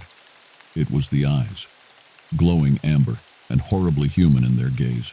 Intelligent, knowing. With a swipe of one huge paw, it sent my rifle flying. I scrambled back on hands and feet, my mind blank with terror. The creature surveyed me, head tilted, tongued its black lips. Then it reared up on its hind legs, seemed to catch a scent on the wind.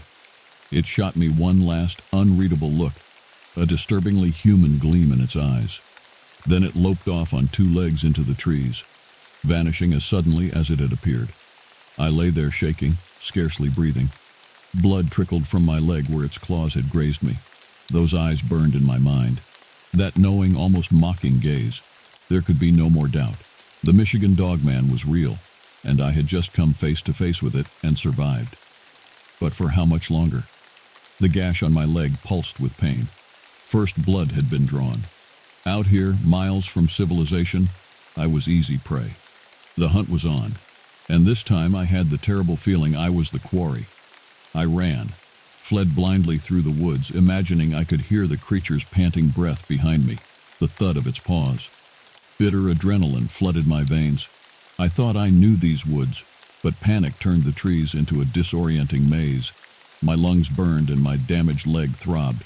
The forest canopy spun above me, flashes of mocking blue. When I finally stumbled out onto a Park Service road, I was miles off my planned route, turned around and half delirious. I limped for what felt like hours before I heard the blessed sound of an engine. It was a pair of campers in an old pickup truck who found me. They got me into the truck bed, drove me to the nearest ranger station. I was shaking, babbling, my words spilling out in a rush as I tried to describe what I'd seen. The rangers exchanged glances. Shock, maybe, pity. They thought I was crazy. Hell, maybe I was. If I hadn't seen the creature with my own eyes, felt its hot breath, I wouldn't have believed it myself. I was taken to the hospital, treated for dehydration and mild blood loss. When I tried to tell my story, I was handled with that gentle wariness reserved for head cases and fabulists. They scribbled notes on clipboards, asked about my drinking habits, my mental health history, suggested I was overworked, that maybe I needed a break from the stresses of the job. I could see what they were thinking. The lonely park ranger, too long in the deep woods, cracking up, seeing things. But I knew what I'd seen. It was real, even if no one believed me.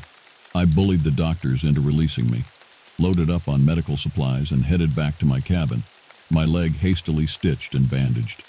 I knew the protocol for animal attacks. I'd be put on leave, taken off patrols while Fish and Wildlife investigated. But I couldn't step away. Not now. Not with that thing still out there. As I drove, I made a plan. I would hole up in my cabin, let my leg heal, then I would go back into the creature's territory, but this time, I'd be prepared. Trail cams, traps, infrared sensors. I would get hard evidence of the dogman's existence, and I would stop it, one way or another, before it could hurt anyone else, before it could draw more blood. No one else would believe the danger until they saw it for themselves, so it was up to me. I tried not to think about those eyes, that cunning gaze, so full of malicious intelligence. Had the creature known exactly what it was doing when it let me escape? Had it wanted me to spread the story, to be doubted and dismissed as a madman? Was this all some sort of twisted game to it? A hunt with only one possible outcome? As I pulled up to the cabin, the sun was setting, bathing the trees in a bloody orange glow. Twilight settled over the woods like a shroud. Somewhere out there, hidden by shadows and mist, I knew the dogman was waiting, watching. It had my scent now, and I had the terrible certainty it wouldn't stop until one of us was dead.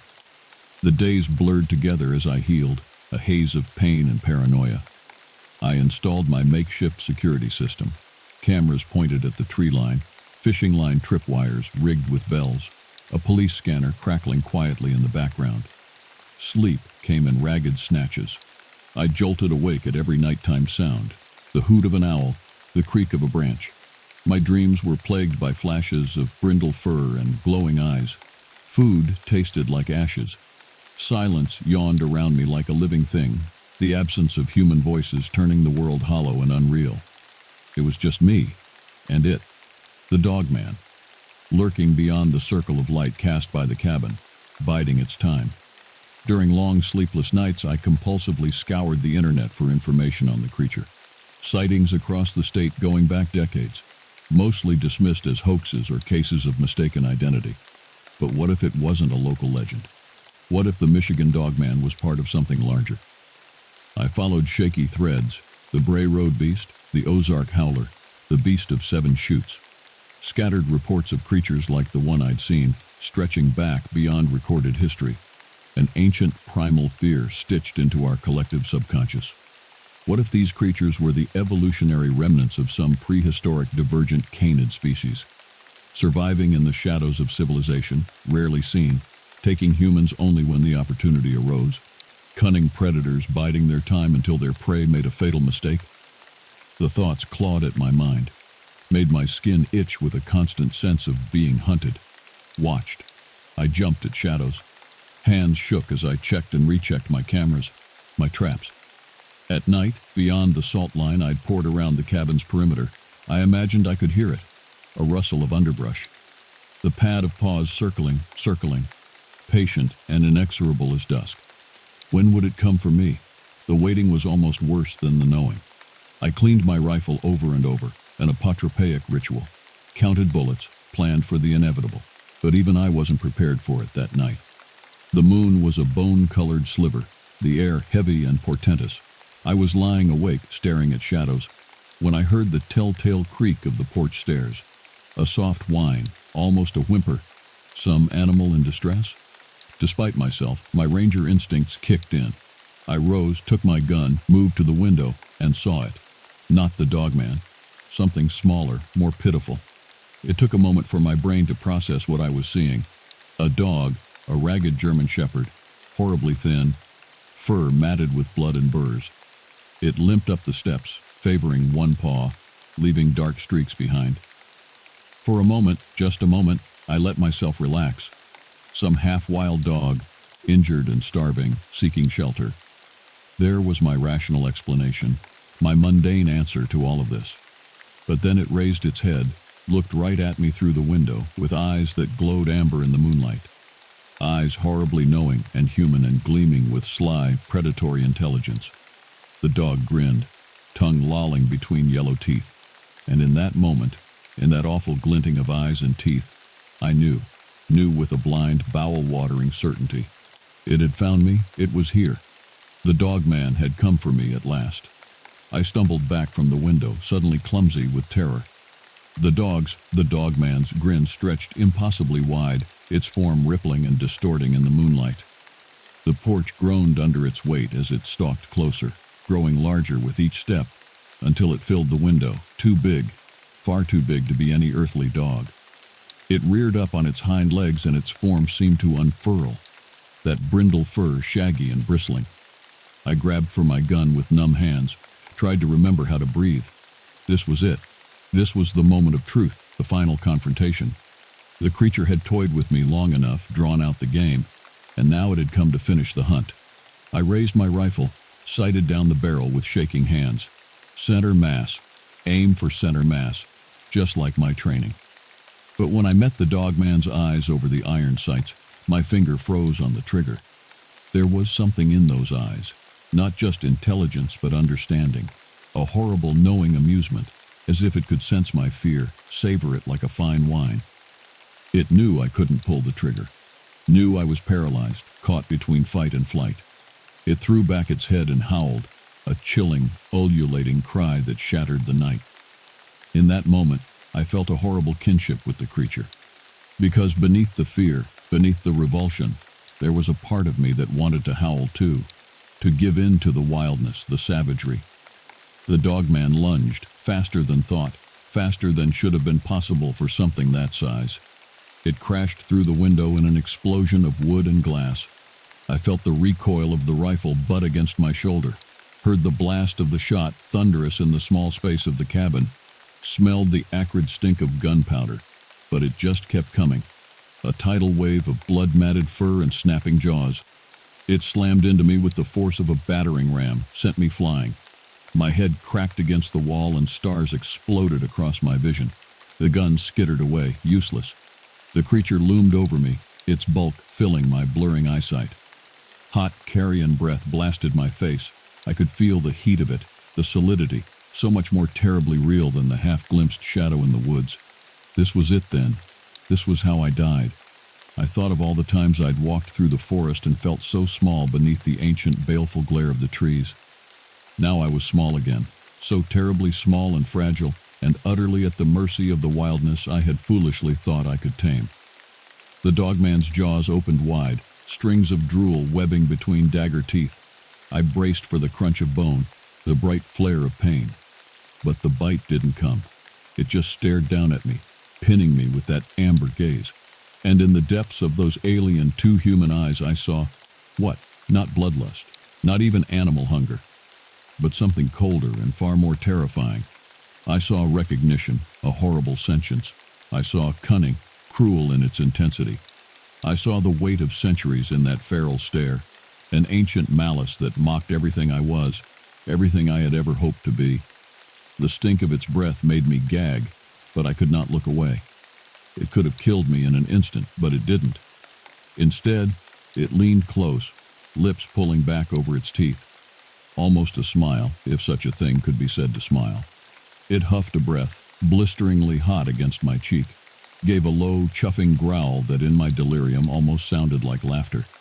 Then it turned, slunk back towards the shattered window with a languorous, liquid grace that was somehow worse than its speed. In the aperture it paused, threw a look back over one shaggy shoulder, holding my gaze for a long, terrible moment. Then it was gone, a dark blur swallowed by the night, leaving me broken and bloody on the floor of my ruined cabin, my sanity fracturing like the glass littering the ground. I don't know how long I lay there. Long enough for the shadows to change, for a gray and haggard dawn to leach color back into the world. Long enough for the pounding of my heart to slow, for the ringing in my ears to fade into a dull roar. When I finally managed to stand, I didn't recognize myself in the mirror, features washed pale and eyes hollow. I looked like I had aged a decade in a night, a lifetime. There was blood on my shirt, my face. My hands shook. Slowly, moving like a sleepwalker, I began to pack a bag. Only the essentials: food, water purification tablets, first aid kit, my backup sidearm. With each item, I felt a cold, crystalline determination taking hold. I couldn't stay here. Not now, with the cabin's illusion of safety shattered beyond repair. Not with the knowledge of what lurked in the woods, a nightmare made flesh. I had to get out, get help, regroup. But even as I made my plan, I knew the bitter truth. There was no escaping this, no unseeing what I had seen or unknowing what I now knew. The Michigan Dogman was real, and it had marked me, chosen me for its own inscrutable purposes. This wasn't over. It was just beginning. And God help me, but there was a dark and vicious part of me that felt a fierce, feral joy at the thought. As I stepped out into the pale dawn light, the trees closed around me like a living thing, watchful and waiting. I didn't look back at the cabin, the wreckage of my old life. My path lay ahead, into the wildness and the shadow, into the unknown. The dogman was out there, stalking, hunting, hungry, and heaven help any that crossed its path, or mine. My name is Ethan Wright, and I never believed the old tales. Growing up in a small Oregon town nestled against the misty forests of the Cascade Mountains, you hear a lot of weird stories. Loggers and hunters would huddle together over beers, spinning yarns about strange creatures stalking the woods. The dog man, they called it. Half man, half beast, loping through the forest on two legs, searching for prey with glowing red eyes. I always wrote it off as backwoods superstition, campfire tales to scare wide-eyed kids. At least, that's what I thought before I started this damn job. Fresh out of college with a degree in forestry and a mountain of student loan debt, I was desperate for work. Park ranger gigs were few and far between, especially ones that provided housing.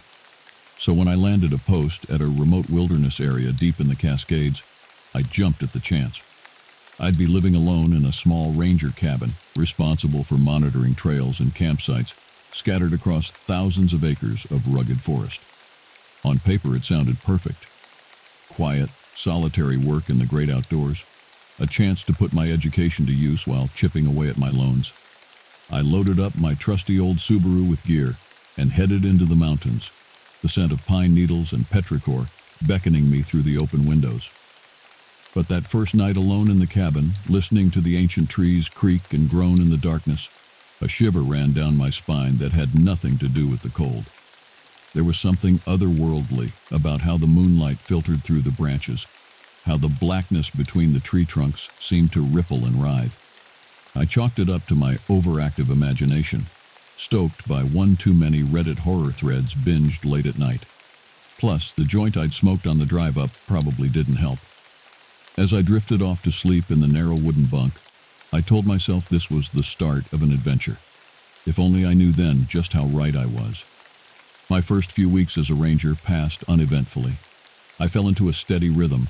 Up at dawn, hike a section of trail, clear any fallen trees or rock slides, check the campsites for garbage, haze the occasional bear, back to the cabin by dusk, rinse and repeat.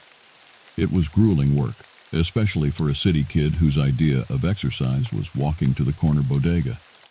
But as my muscles hardened and my stamina grew, I started to relish the long days immersed in nature. There was a raw, untamed beauty to this forest that stirred something primal in my soul. At night, I'd sip bourbon on the cabin's sagging porch, letting the hooting owls and chirping crickets lull me into drowsy contentment. Exhausted from miles of hiking, I slept like the dead, undisturbed by the groaning timbers and skittering critters in the walls. Until the night, I heard the scream. It pierced the velvet dark sometime after midnight, shocking me from a deep slumber. Heart pounding, I sat bolt upright, straining to hear over the blood rushing in my ears. The cry echoed off the hills, fading into eerie silence. Coyote, I thought, fumbling for the flashlight next to my bunk. Probably took down a rabbit or a fawn.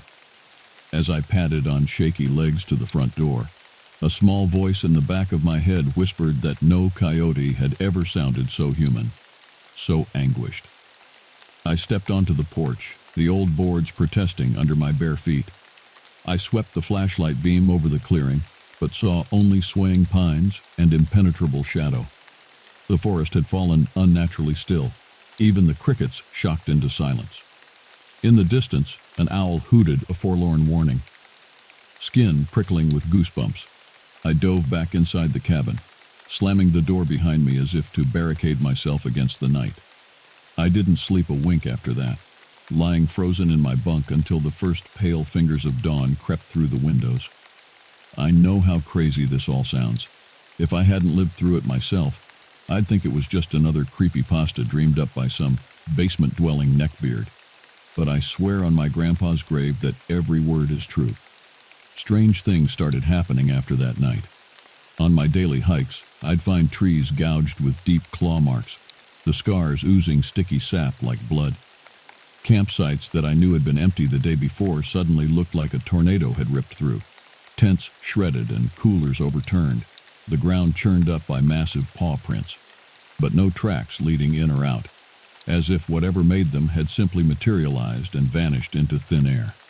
I radioed the main ranger station, trying to keep the fear out of my voice as I described the damage. They assured me it was just an unusually active bear and advised me to be vigilant about proper food storage. but I knew in my gut this was no bear. Bears didn't walk on two legs. Sleep became a rare luxury. Every night brought new terrors, inhuman shrieks splitting the darkness, heavy footfalls crunching in the underbrush, the unmistakable sensation of being watched from the tree line. I started to dread the setting sun, knowing the horrors it would bring. I thought about requesting a transfer, finding a gig that wouldn't leave me a gibbering wreck. But some twisted sense of duty kept me chained to my post. If there really was something out there, I had to protect the campers, oblivious families just looking for a peaceful nature getaway. The guilt of abandoning them to an unknown threat gnawed at me. And if I'm being totally honest, there was a dark fascination to it all. The same morbid curiosity that glues your eyes to a car wreck or a slasher flick. A lifetime of logic and reason crumbling under the impossible made real. Or maybe I was just losing my mind out there, a few trees short of a forest. A small part of me hoped insanity was the answer. The alternative was too horrifying to consider. I'll never forget that morning in early October. I was hiking a remote section of trail, the first frost crunching under my boots, when I caught a whiff of something rank on the breeze. My stomach clenched at the unmistakable stench of decay. Dread pooled in my gut as I followed my nose off the path, pushing through a dense tangle of devil's club and huckleberry. About 50 yards in, I stumbled into a small glade and stopped dead, bile surging into my throat. It was a black bear, or what was left of one. The carcass had been savagely mutilated, matted fur barely clinging to splintered bones picked clean of flesh. Viscera painted the yellowish grass a muddy crimson. But it was the head that turned my knees to jelly. It had been torn clean off and mounted on a stake like some sort of macabre trophy. I staggered back to the trail and puked my guts out, tears and snot mixing with the vomit. The wrongness of it all crashed over me in a nauseating wave. This was no predation, no territorial spat between apex killers. It was desecration, a deliberate act of malice, of evil. I should have called it in. Should have requested backup and handed this nightmare off to someone else, but I didn't. Misplaced responsibility, a martyr complex. The hubris of a man too proud to admit he was in over his head, who knows. All I knew was that I couldn't walk away now. Not until I saw this through to its inevitable dark end. I stumbled back to the cabin in a daze, hardly registering the crimson smears marring my jeans. As I stood under the scalding spray of the shower, trying to scrub away the feel of that place, an icy certainty crystallized in my gut. The dogman wasn't content to terrorize from a distance anymore, to mark his domain in gouges and broken branches. He had issued a challenge, a savage declaration of war. In ripping out the bear's throat, he had called me out directly, dared me to meet him on the blood-soaked battlefield of these ancient woods. And God help me, I was going to answer. I barely recognized myself in the days that followed, poring over tattered maps and supply lists with a grim, obsessive focus. If I was going to confront this thing, I'd do it on my terms, in my element. I sketched out a plan, marking the most likely places the creature would prowl. Isolated glens and rushing brooks far from established trails, prime hunting grounds for unwary prey. I'd hike in at dusk, find an elevated spot downwind, and hunker down to wait, my dad's old hunting rifle clutched white-knuckle tight. My supervisor radioed to ask why I'd missed my last 3 check-ins, his voice crackling with equal parts irritation and concern. I mumbled something about a migraine and promised to make my rounds tomorrow. The lie tasted like ashes in my mouth. Night after night I sat shivering under an inky sky, senses stretched taut as piano wire, jumping at every rustle of dry leaves. The waiting was the worst part, huddled in the dark with only my spiraling thoughts for company. I wondered what everyone back home would think when they found my gnawed bones scattered in the brush. Would they call me brave or just plain stupid? On the 5th night, I finally found what I was looking for. Or rather, it found me. I was hunkered in the crook of an ancient spruce when the skin on the back of my neck prickled with that unmistakable sensation of being watched. I eased the rifle to my shoulder with fingers numb from cold, fighting the urge to bolt like a startled deer. Across the clearing, 2 points of red light glowed in the shadows, smoldering like the embers of a dying fire. They swayed in the darkness, too high off the ground for any normal predator, and my blood turned to ice water in my veins. As my eyes adjusted, I could just make out the hulking silhouette crouched between the trees, more beast than man. Time seemed to slow to a crawl, each heartbeat thundering in my ears as we regarded each other across that pitiless void. In that eternal moment, I saw my death reflected in those hellish eyes, and all my vaunted courage withered to ash in my mouth. Then it was moving, charging from the shadows with terrible speed, huge strides eating up the distance between us. Blind terror overtook me and I bolted, crashing through the brush like a man possessed. Razor briars shredded my face and arms, but I hardly felt them, every cell in my body screaming one primal command: run! I fled in a blind panic, heedless of direction, the creature's guttural snarls dogging my heels. My foot caught on a gnarled root, and I went sprawling, tasting copper as my head cracked against a rock. The last thing I saw before the darkness swallowed me was a flash of matted fur and yellow fangs in the moonlight, my own blood black on the dead leaves. Then, nothing. I awoke to agony, each shallow breath lancing through my chest like a bolt of lightning. Something warm and wet trickled into my eyes, and I raised a leaden hand to the back of my skull, wincing at the gash my fingers found there. Memory came flooding back in a nauseating rush, the monster bursting from the night, the hellish chase through the woods, the sickening crack as my head struck stone. But if I was alive, then where? My blood turned to ice as a guttural huff cut through the gloom off to my left, so close I could smell the carrion reek of its breath. Whimpering, I dragged myself backwards through the mulch until my spine met rough bark, scrabbling for a weapon with hands that shook uncontrollably. It crouched just beyond the reach of the feeble moonlight, two hellish eyes watching me from the abyss. The creature had me dead to rights, a lamed rabbit cowering before the wolf, and yet it hesitated. I couldn't fathom why it didn't just lunge forward and rip out my throat, end this sick game once and for all. "What do you want?" I croaked, through a throat cracked and dry as ancient parchment.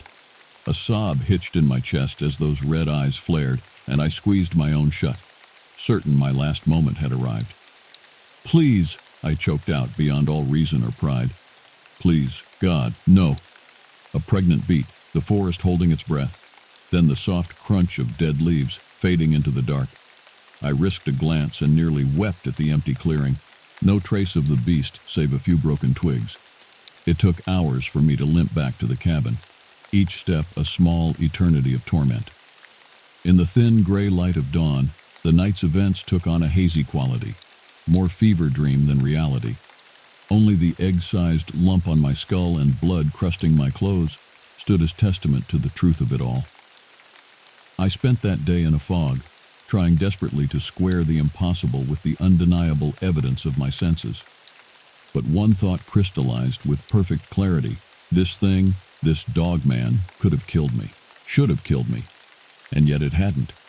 As much as that realization chilled me to the core, it also lit a small, desperate fire in my chest. If this creature was more than just a mindless killing machine, if there was some spark of intelligence or intent behind those burning eyes, then maybe, just maybe, there was a way out of this nightmare. A way to understand it, to drive it back to whatever pit spawned it. I knew then what I had to do. As I hefted the heavy rucksack over my shoulders, wincing as it pressed on purpling bruises, I squinted at the sinking sun through the pines.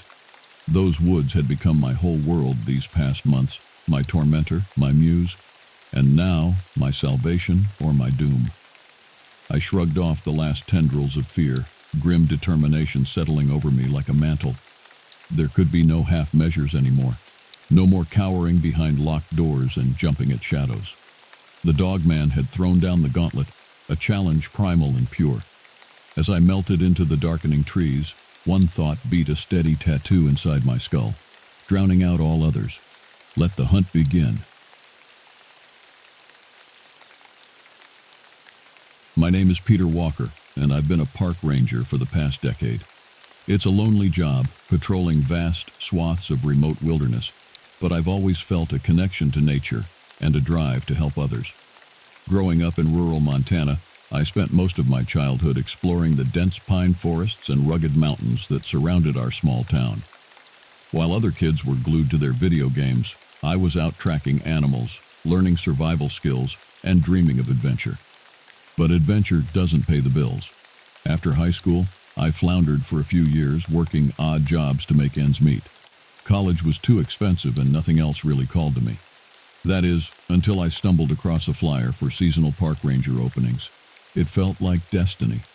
I applied immediately and, to my shock, got the position. That was 10 years ago. Since then, I've worked at national parks and forests across the country, from the swamps of Florida to the deserts of New Mexico.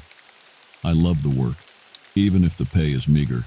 There's something deeply satisfying about rescuing lost hikers, maintaining trails, and preserving these stunning natural spaces for generations to come. Of course, there are challenges too. Harsh weather, dangerous wildlife, long stretches of solitude. But I thought I could handle anything. That is, until I took the post at Shoshone National Forest in Wyoming. When I arrived for my first day, the retiring ranger I was replacing looked ragged. There was a haunted look in his eyes as he shook my hand. "You watch yourself out there," he said gruffly. "Stick to the trails and don't go out after dark. Ain't safe?" I laughed it off at the time, figuring he was just trying to scare the rookie. I'd encountered my share of ornery bears and disoriented hikers in my day, but looking back, I'd soon learn that I had no idea what real danger was, because deep in the ancient woods of Shoshone, a malevolent force was lurking. The locals had a name for it, whispered around campfires and bar stools. They called it the Dogman, and it was hungry. I settled into my new post with the confidence of a seasoned ranger. The breathtaking beauty of Shoshone was like nowhere I'd been before. Towering lodgepole pines, windswept mountain meadows, crystal-clear alpine lakes. It was truly a paradise for hikers, campers, and nature lovers. For the first few weeks, my job was exactly what I expected, manning the visitor center, giving directions, and occasionally helping with a turned ankle or missing child. But then the stories started trickling in, campers reporting strange sounds outside their tents at night. Eerie howls that sounded almost human, giant footprints on trails, far too big to be a wolf or mountain lion. Park guests that went into the back country and never came out. I assured concerned visitors that there was nothing to worry about. Black bears and elk could sound strange in the night, and people often got turned around on hikes. Still, something in the back of my mind nagged at me. The look in that old ranger's eyes, the palpable fear behind the wild tales. Then came the Patterson incident. A family of 4, mom, dad, and 2 young kids, failed to check in after a 2-night camping trip along Aspen Creek. It wasn't totally unusual. Cell service was spotty, and people often extended their stay to enjoy the scenery. But when their car was still in the parking lot on day 3, I knew I needed to investigate. I gathered my gear and headed out, following the trail along the rushing creek. About 2 miles in, I began to get a sinking feeling deep in my gut. Something was wrong. The forest was too quiet, devoid of the usual birdsong and chipmunk chatter. A strange, musky scent hung in the damp air. As I rounded a bend, my heart nearly stopped. The family's campsite was in shambles. Tents shredded, sleeping bags scattered, supplies strewn about as if a tornado had ripped through. And the blood. So much blood splashed across the dirt and soaked into the nylon. No bodies, no tracks, no sign of the Pattersons. I radioed for backup, barely able to choke out the words. It was like a scene from a horror movie. When the investigation team arrived, I watched in a daze as they cordoned off the site and began collecting evidence. But I already knew deep down that they wouldn't find anything. Whatever had done this was no ordinary animal, and it was still out there.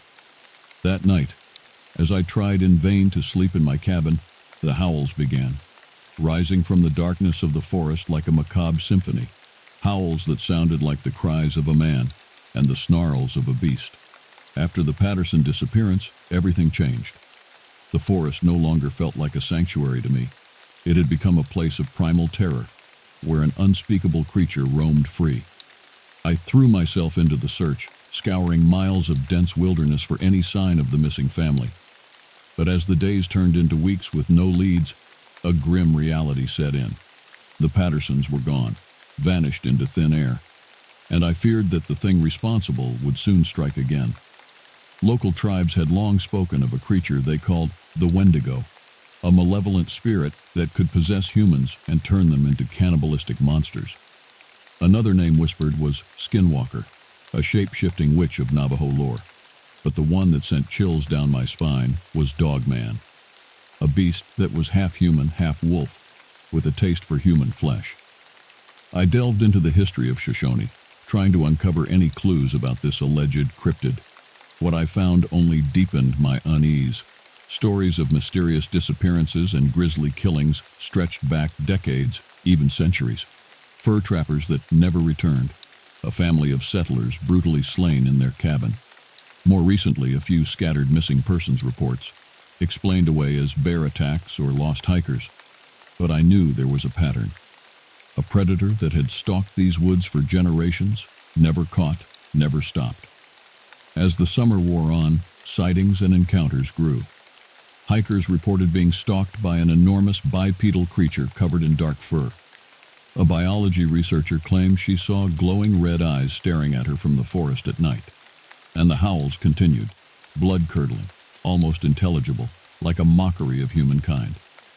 But nothing could prepare me for my own encounter with the Dogman. It was a cool September evening, and I was walking the perimeter of a campground, making sure all fires were out before heading back to my cabin. Without warning, a putrid stench filled my nostrils, like rotting flesh and wet animal fur. The hairs on my neck stood up. Something was watching me. I turned slowly, scanning the tree line with my flashlight. At first I saw nothing, then a pair of crimson eyes emerged from the darkness, glowing like embers. My heart pounded in my ears. I raised my light, hands trembling, and caught a glimpse of the creature. It was massive, at least 8 feet tall, with a body that was a grotesque mix of man and wolf. Powerful legs ending in clawed paws, a barreled torso with muscled, almost human arms, and the head, a long wolf-like muzzle filled with jagged teeth, yet twisted and distorted as if trying to take the shape of a man's face. For a moment we stared at each other, primal fear meeting insatiable hunger. Then the beast reared back its head and let out a howl that shook me to my core. An unearthly, tortured cry of furious craving. I turned and ran, faster than I ever had before, blind panic propelling me through the woods. Branches slapped my face and tore at my clothes, but I didn't stop, expecting at any moment to feel the creature's hot breath and piercing fangs at my back. But the attack never came. When I finally reached my cabin, gasping and spent, the night was silent. The Dogman had let me live, for now. After my encounter with the Dogman, all thoughts of leaving Shoshone evaporated. I was the only thing standing between this ravenous beast and the hapless tourists, campers, and residents that visited the forest. If I abandoned my post, there would be a slaughter. But I was in over my head, and I knew it. I began to research the Dogman legend in earnest, tracking down every scrap of information I could find. According to most accounts, the creature was once a man, transformed into a horrible monster through dark magic, a curse, or even a satanic pact. Some speculated it was the twisted result of an experiment gone wrong. Others claimed it was an ancient being, neither man nor beast, that had existed for centuries, feeding on human flesh and fear. But why had it become so brazen now, attacking and snatching victims with impunity? As I dug deeper, a chilling theory emerged. The Dogman was not one creature, but many. Humans that had been bitten or scratched by the beast and survived were doomed to become dogmen themselves, mindless slaves to the curse's insatiable hunger. The part of the legend everyone had gotten wrong was assuming there was only one. An entire pack of these monsters could be stalking the wilderness. I knew I needed help, but who would believe me? I had no evidence except a shaky story and a few blurry footprint photos. Going to the authorities or media would just get me laughed out of the room, or worse, fired and institutionalized. And every day I hesitated, I knew another innocent soul could be devoured. That's when I started finding the dead animals, mutilated elk and deer, Even a grizzly bear, ripped apart and partially eaten, their carcasses left like gory billboards. At each kill site, enormous tracks left no doubt about the culprit. The dogman was leaving me messages, taunting my inability to stop it. With every discovery, my resolve hardened. I would find a way to kill this thing, even if it cost me everything. I began to arm myself however I could. I requisitioned a high-powered hunting rifle and a shotgun from the ranger station, claiming I needed them for nuisance bears. I fashioned vicious spears out of sturdy branches and silver blades melted down from antique silverware. According to the lore, silver was one of the only things that could hurt beasts like the dogman. I set traps in areas I knew the creature frequented, not to catch it, but to slow it down and give me a fighting chance if I met it again. All the while, I put on a facade for my co-workers and the oblivious tourists. Just good old Ethan, the friendly ranger, always ready with a smile and a trail recommendation. Inside, a storm of fear and determination raged. I knew I was being reckless, that I should reach out for support. But the thought of one more family ripped to shreds, one more child dragged screaming into the night, drove me forward. As the leaves turned golden and the nights grew colder, I sensed a confrontation was brewing. In my dreams, the creature's eyes mocked me, its howls echoing through my skull. Come and find me, it seemed to taunt. Let's end this. October brought an early snowfall to Shoshone, blanketing the forest in crystalline white. With it came a deceptive quiet. Most of the animals had migrated or gone to ground, and all but the hardiest hikers stayed home. For a moment, I wondered if the dogman had left too, seeking easier prey. But deep down I knew better. The beast was still there, watching and waiting. Then the Walton family went missing. They were avid outdoorsmen, a father and his 2 teenage sons, out for an ambitious, late-season camping trip in the heart of the wilderness. When they didn't return, the man's wife was frantic, insisting something terrible had happened. The authorities wrote them off quickly, just another case of overconfident men getting lost in the unforgiving cold. But I knew the truth. The Wendigo had claimed more victims. Under the guise of joining the search and rescue operation, I ventured into the backcountry alone, heavily armed and brimming with grim purpose. I no longer cared about being fired or locked up. All that mattered was putting an end to the dogman's reign of terror, once and for all. As I trudged through the snow-laden forest, an eerie mist swirled through the pines, obscuring the weak autumn sun. The air was laden with an unsettling silence, the only sounds the crunch of my boots and the occasional crack of a distant branch. Despite the cold, sweat trickled down my back. Every fiber of my being screamed danger. About 3 miles in, I found the first signs of violence. A shredded backpack snagged on a branch, its contents scattered across the snow. Blood, rust red against the white, led off the trail in a macabre path. With my rifle at the ready, I followed, scanning the trees for movement. The scene I stumbled into next will haunt me forever. In a small clearing, the mangled remains of the Walton men lay strewn about like broken dolls. Limbs bent at impossible angles, flesh rent from bone, viscera steaming in the frigid air. The snow around them was trampled and soaked scarlet, a clear sign of an intense struggle.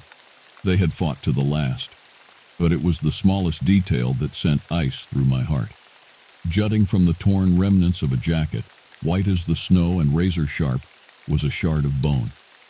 A human bone, gnawed at the ends. The dogman was devolving, giving in fully to its monstrous urges. No longer content to merely kill, it was feeding. I knew I had to act fast. It wouldn't take long for the beast to catch the scent of fresh prey in its territory. But as I knelt to examine the tracks, a blood-curdling howl split the air, far closer than I'd ever heard before.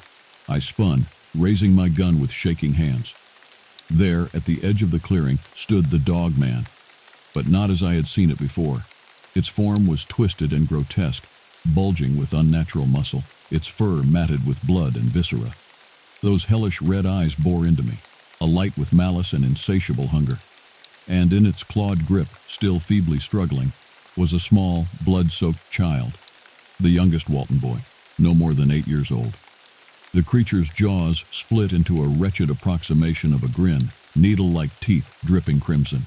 It lifted the boy towards its maw, and I screamed, opening fire in a burst of desperate rage. But even as the bullets tore through flesh and bone and the creature roared in pain, I knew I was too late. Too late for the boy, too late for the Waltons, and maybe too late for us all. The fight was a blur of blood and pain and primal terror. The bullets slowed the dogman, sent it staggering back into the tree line, but didn't stop it. With an agility that defied its size, it lunged at me, claws outstretched and jaws slavering. I barely had time to pull my silver-tipped spear before it was on me. We crashed to the forest floor in a snarling, thrashing tangle. Hot, fetid breath washed over me as I struggled to keep the thing's snapping jaws from my throat. Its strength was unbelievable, muscles straining against my feeble human frame. I knew I had seconds before it overpowered me. With a desperate cry, I drove my spear up, felt it pierce thick hide and bury deep in the monster's chest. The dogman reared back with an ear-splitting howl, black ichor spurting from the wound. But it was far from finished. With a vicious swipe, it sent me flying, my spear still lodged in its body. I hit a tree with a sickening crunch, white-hot agony exploding through my side. Fractured ribs, maybe worse. The rifle had been knocked from my hands, and my shotgun was pinned beneath me. As my vision swam, I saw the beast tear the spear free with a guttural roar and toss it aside like a twig. Then it fixed its burning gaze on me and stalked forward, murder in its eyes. I fumbled for my knife, my last pitiful weapon, knowing it would barely buy me a second.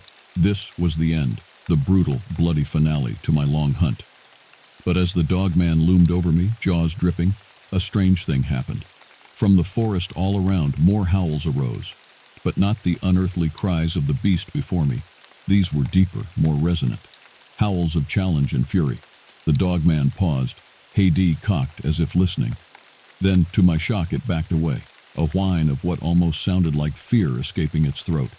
From the mist-shrouded trees, dark shapes emerged. At first I thought my eyes were playing tricks on me, vision blurred by pain and blood loss. But as they drew closer, I saw the truth, and it filled me with a whole new kind of terror. Wolves, a whole pack of them, the largest I'd ever seen. Their eyes glowed in the gathering gloom, coats silvered by moonlight and mist. They paced forward slowly, purposefully, hackles raised and lips curled back to reveal gleaming teeth. But they weren't focused on me. Their attention was fixed solely on the dogman. The creature backed away, head lowered and body tensed as if to spring. A low, threatening growl rumbled from its chest, but it was outnumbered and it knew it. The wolves fanned out, circling their prey, moving with the coordination of a well-honed killing machine. I watched, heart pounding, as the lead wolf lunged, powerful jaws clamping down on the dogman's foreleg. The monster roared in pain and rage, swiping with its free arm, but the wolf danced back, leaving glistening red streaks in its wake. Then the pack descended on it like a furry tide. It was a scene out of a primordial nightmare, a seething mass of fangs and claws and flying fur, the snarls and yelps and howls echoing through the forest. The dogman fought with the fury of the damned, flinging wolves aside like rag dolls, painting the snow red with its wounds. But for everyone it felled, another leapt forward to take its place, harrying it from all sides. For the second time that day, I was sure I was about to witness a slaughter, but not the one I expected. As the wolves tore into their unnatural enemy, I began to crawl, inch by agonizing inch, towards where my rifle lay in the churned-up snow. If I could just reach it, put a silver bullet in the thing while it was distracted. But before I could close my hands around the stock, a long, mournful howl cut through the snarling din, a cry of finality and despair. I looked up to see the dogman, a ravaged, blood-drenched ruin, sink to its knees as if in supplication. The wolves drew back, still growling, red tongues lolling. Then the beast threw its head back and let loose one last ululating wail that seemed to hold all the tortured humanity it had lost, before pitching forward into the stained snow and lying still. Its form began to crumble in front of my disbelieving eyes, flesh sloughing away to reveal splintered white bone, dissolving back into the ancient soil of Shoshone as if it had never been. But not before I glimpsed its face one last time, and beneath the twisted wolf-like visage, I could have sworn I saw the pain-racked features of a man. The wolves turned their attention to me then, and I tensed, scrabbling for my gun, sure I was to be their next victim. But after a pregnant pause, the lead wolf huffed out a breath that sounded almost like an exasperated sigh. Then it turned and loped off into the forest, the rest of the pack melting silently away behind it like mist. I lay there amidst the carnage for a small eternity, trying to process the impossible things I had seen, to reconcile the fact that I was alive. It was over. The beast was gone, the curse broken. And yet I knew, with a bone-deep certainty, that I would never be free of it. The dogman would haunt my steps for the rest of my days. They found me hours later, laden with wounds and incoherently babbling about monsters. My career, my reputation, my sanity, all were irreparably damaged. But the killing stopped and the people were safe. And in the end, isn't that what matters? The forest keeps its secrets and the legend will fade in time, explained away as a bear attack or a deranged hermit. But I'll always be watching the tree line, because I know the truth. There are older, darker things than us in this world, and they're always hungry. My name is Jackie Lunsau, and I'm a park ranger in the remote wilderness of northern Minnesota. I've always loved the outdoors, hiking, camping, fishing in the pristine lakes and rivers. But my true passion is helping people. That's why I took this job with the Forest Service, despite the isolation and modest pay. I wanted to keep these wild spaces safe for visitors to enjoy. I live alone in a small cabin provided by the Park Service, nestled deep in the woods of Voyageurs National Park along the Canadian border. The vast forests of pine, spruce, and birch stretch endlessly in every direction, dotted with glacier-carved lakes. Bald eagles soar overhead, moose and timber wolves roam the wilds. It's a beautiful but unforgiving place. When I'm not out on patrol or manning the visitor center, I spend my time reading, tying fishing flies, and chopping firewood for the long winter ahead. Though I'm only 32, I'm already one of the veteran rangers here. The solitude and demanding work tends to burn folks out quickly. It was an overcast fall day when I first heard the reports, just as the summer crowds were departing, and an eerie quiet was settling over the park. A group of hikers failed to return from the backcountry. We mounted a search, assuming they had gotten turned around or perhaps one had suffered an injury. But after 3 days scouring the woods, we found no trace of them. It was like they had vanished into thin air. I tried to tell myself it was just an anomaly, that there had to be some rational explanation. People got lost in the wilderness sometimes, sad as that was. But then more disappearances followed. Always backpackers or hunters traveling alone or in pairs, always in the most remote corners of the park. And the few campsites we found had a disturbing similarity. Tents shredded to ribbons, gear scattered and broken, as if ripped apart by some ferocious animal. But no tracks, no blood, no bodies. By the time the third group went missing, just before the snows began to fly, I couldn't shake the feeling that there was something more sinister at play. The other rangers whispered about the disappearances in hushed tones. Some blamed hungry bears or wolves. Others hinted at darker explanations, an unknown animal, or perhaps something supernatural. As the winter closed in and the park emptied of visitors, I aimed to get to the bottom of the mystery, but nothing could have prepared me for the horrors lying in wait in the ice-bound darkness of the forest. Horrors that would haunt my dreams and make me question everything I thought I knew about the untamed wilderness I called home. The North Woods transformed into a crystalline wonderland of snow and ice, achingly beautiful but even more dangerous in winter's grip. As the only ranger staying on through the long off-season, it fell to me to continue the search for the missing hikers. I was performing a solo patrol on snowshoes miles from the nearest road when I stumbled upon it, a half-collapsed tent in a small clearing. My heart began to race as I called out, hoping against hope for any reply. Silence was the only answer. With mounting dread, I approached the ruined tent. Inside was a scene of utter devastation. The fabric was slashed to ribbons, the plastic poles snapped like twigs. Shredded pieces of a down sleeping bag fluttered in the icy breeze. Food canisters were crumpled like tin cans, and among the detritus, a backpack with the unmistakable deep crimson stains of dried blood. As an experienced ranger, I'd seen my share of animal attacks, but this was something altogether different. No bear or mountain lion could have wreaked such methodical destruction, yet no human tracks disturbed the snow around the site. Just one set of footprints led away, bare human feet, disappearing into the forest. I reached for my radio to report the grisly find, but the battery had gone dead in the sub-zero cold. I realized with rising panic that I was miles away from help, with only a few hours of gray winter daylight remaining.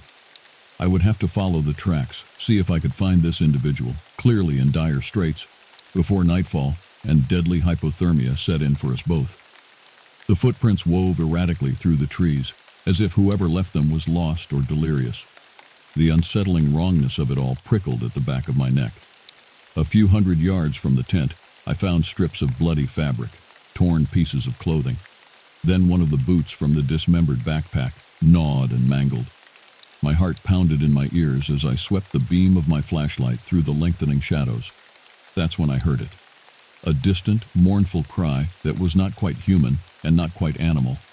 A blood-curdling sound of anguish and unnatural hunger, drifting through the trees and freezing me to my very marrow. The wailing howl echoed through the forest, rising and falling in an alien cadence that made every hair on my neck stand at attention. Yet beneath the chilling animal timbre, I detected something disturbingly human, as if some tormented soul were crying out in unbearable agony. My instincts screamed to flee, to put as much distance as possible between myself and the unearthly din. But my sworn duty demanded the opposite. Someone was out here in the desolate wilderness, someone in great distress. I could not turn my back on them, even as foreboding squeezed my heart in an icy grip. With a deep breath to steel my nerves, I readied my bear spray and set off through the twilit snowscape, following the meandering barefoot tracks. As I moved deeper into the forest, the trees pressed close, skeletal branches grasping at my parka. Dusk gave way to sepulchral darkness beneath the spruce boughs. My flashlight seemed a feeble candle against the gloom. The wail sounded again, closer now. Ahead, the tracks ended abruptly at the foot of a huge fallen log. Gunmetal gray clouds scudded across the night sky. I caught a glimmer of movement in the inky shadows, something shifting, pacing. I raised my light, and my breath caught in my throat. A hulking, fur-covered shape crept from behind a tree. It moved with an unsettling blend of animal and human characteristics, loping on its hind legs but dropping to all fours to sniff the air and snow.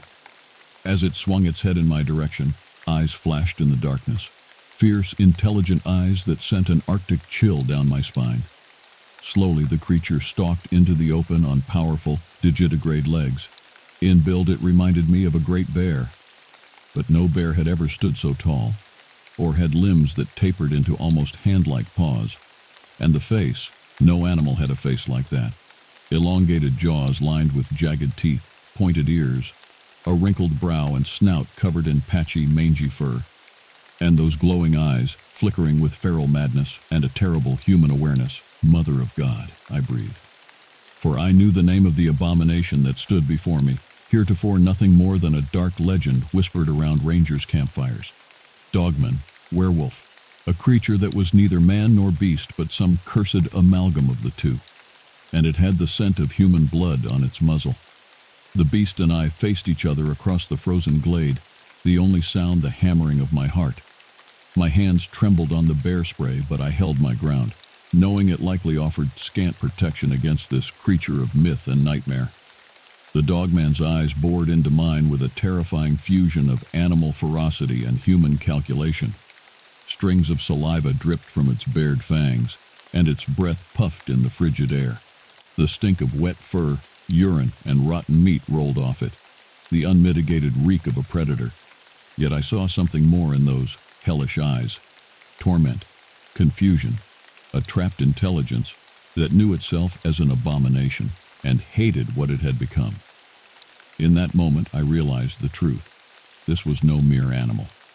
Buried beneath the snapping jaws and fur and claws was a human being. someone who had fallen victim to an ancient, unspeakable curse. My mind spun with the old legends of men bitten by wolves, transformed into bloodthirsty beasts beneath the full moon, condemned to hunt and slay, slaves to an eternal lycanthropic hunger. Could there be any truth to those lurid old tales? Had the missing hikers met such a doom, and now their numbers included the wretched soul before me? "Please," I said softly. "I don't want to hurt you. I know there is a human in there. Let me help you." My words sparked a doleful whine from the hybrid throat. For a heart-stopping moment, I thought I glimpsed a flicker of humanity in those amber orbs, but then it was gone, swallowed by the slavering beast. The dogman lunged. I fired the bear spray, but the creature moved with blurring speed. A massive paw swiped the canister from my grip. I fell backward into the snow as the monster towered over me, blotting out the night sky. This was the end, I thought, as I stared into the maelstrom of teeth and eyes and reeking breath. I would be ripped to bloody shreds, another victim of the hungry evil stalking this forest. But the killing strike never fell. From the darkness rang out an explosive crack and a blinding muzzle flash. The dogman yelped and staggered, a ragged hole punched in its chest. Another shot boomed and the beast crumpled into the blood-stained snow. A man's silhouette emerged from the trees, a hunting rifle leveled at the still twitching form. "What in God's name?" I croaked, dragging myself upright on numb legs. The man racked the bolt on his gun and fixed me with a haunted stare. His grizzled face was lined and weathered, a week's growth of beard frosting his cheeks. Layers of filthy clothing hung off his spare frame. But it was his eyes that seized me, eyes that had gazed into the abyss and been forever changed. "You're damn lucky," the man growled. "That was a juvenile, out hunting solo. If the pack had been with it, you'd be meat. Seen it happen before." I looked from him to the dead beast oozing crimson into the snow, my mind reeling. The man saw the question in my eyes and gave a bitter laugh. "Dogmen, Ranger, werewolves, the legions of the damned moon. And there are more out there, many more. This is only the beginning." The old hunter's name was Josiah Cobb, and his story chilled me more than the wind knifing through the pines. He spoke of an ancient battle between the forces of the civilized world and the twisted children of the moon, of men and women cursed to walk the line between human and beast, giving into to their feral natures when the moon waxed full. According to Josiah, the dogmen had prowled the great northern forests for centuries. Sometimes they were called werewolves, other times loup-garou or skinwalkers, but they were all the savage progeny of the same blasphemous bloodline. For generations, men like Josiah fought a secret war against the horrors in the woods, putting silver bullets in the hearts of any human foolish or unlucky enough to survive the bite and transformation. It was a brutal calculus, but one he insisted was necessary. "They can't control the hunger," Josiah explained as we sat before a fire at one of his hidden camps. "They'll kill and kill, sparing not man, woman, nor child, sprees of animal attacks, missing hikers, mutilated livestock. It's them, Ranger, the dogmen. But there has to be another way," I protested. "A cure, if they're human underneath." The old man cut me off with a scowl. "Don't be a sentimental fool. The human is gone, nothing but a shell for the beast. I know too well." He met my eyes, and I knew with numb certainty how he had come by his terrible knowledge. Why one eye was milky white and dead, bisected by a trio of vicious claw marks. Josiah told of his own run-ins with the dogmen over the decades, each more harrowing than the last, of hunting down the creatures before they could ravage the innocent, of lonely battles beneath the bloated moon in the wildest corners of the forest. He claimed there was a whole pack stalking the park now, the largest and most organized he had ever seen, a pack with an agenda. "They're doing something to the Wickamaw Falls," the old hunter said. "Something bad. Them falls were holy to the local tribes. Place of strong medicine. I think the dog men mean to turn them, or the little lake they fill, twist them to their purposes." It sounded like madness, but after seeing that slain beast in the flesh, feeling the void of inhumanity in its gaze, I knew I had passed through the looking glass into a darker world, one where the old tales were terribly true. Josiah wanted my help, He saw me as a potential ally in his crusade, another soldier in this twilight struggle between the last bastions of humanity and the beast within. I didn't want to believe, but as a ranger, I had sworn an oath to protect these lands and those who visited them, even against a threat as mind-bending as this.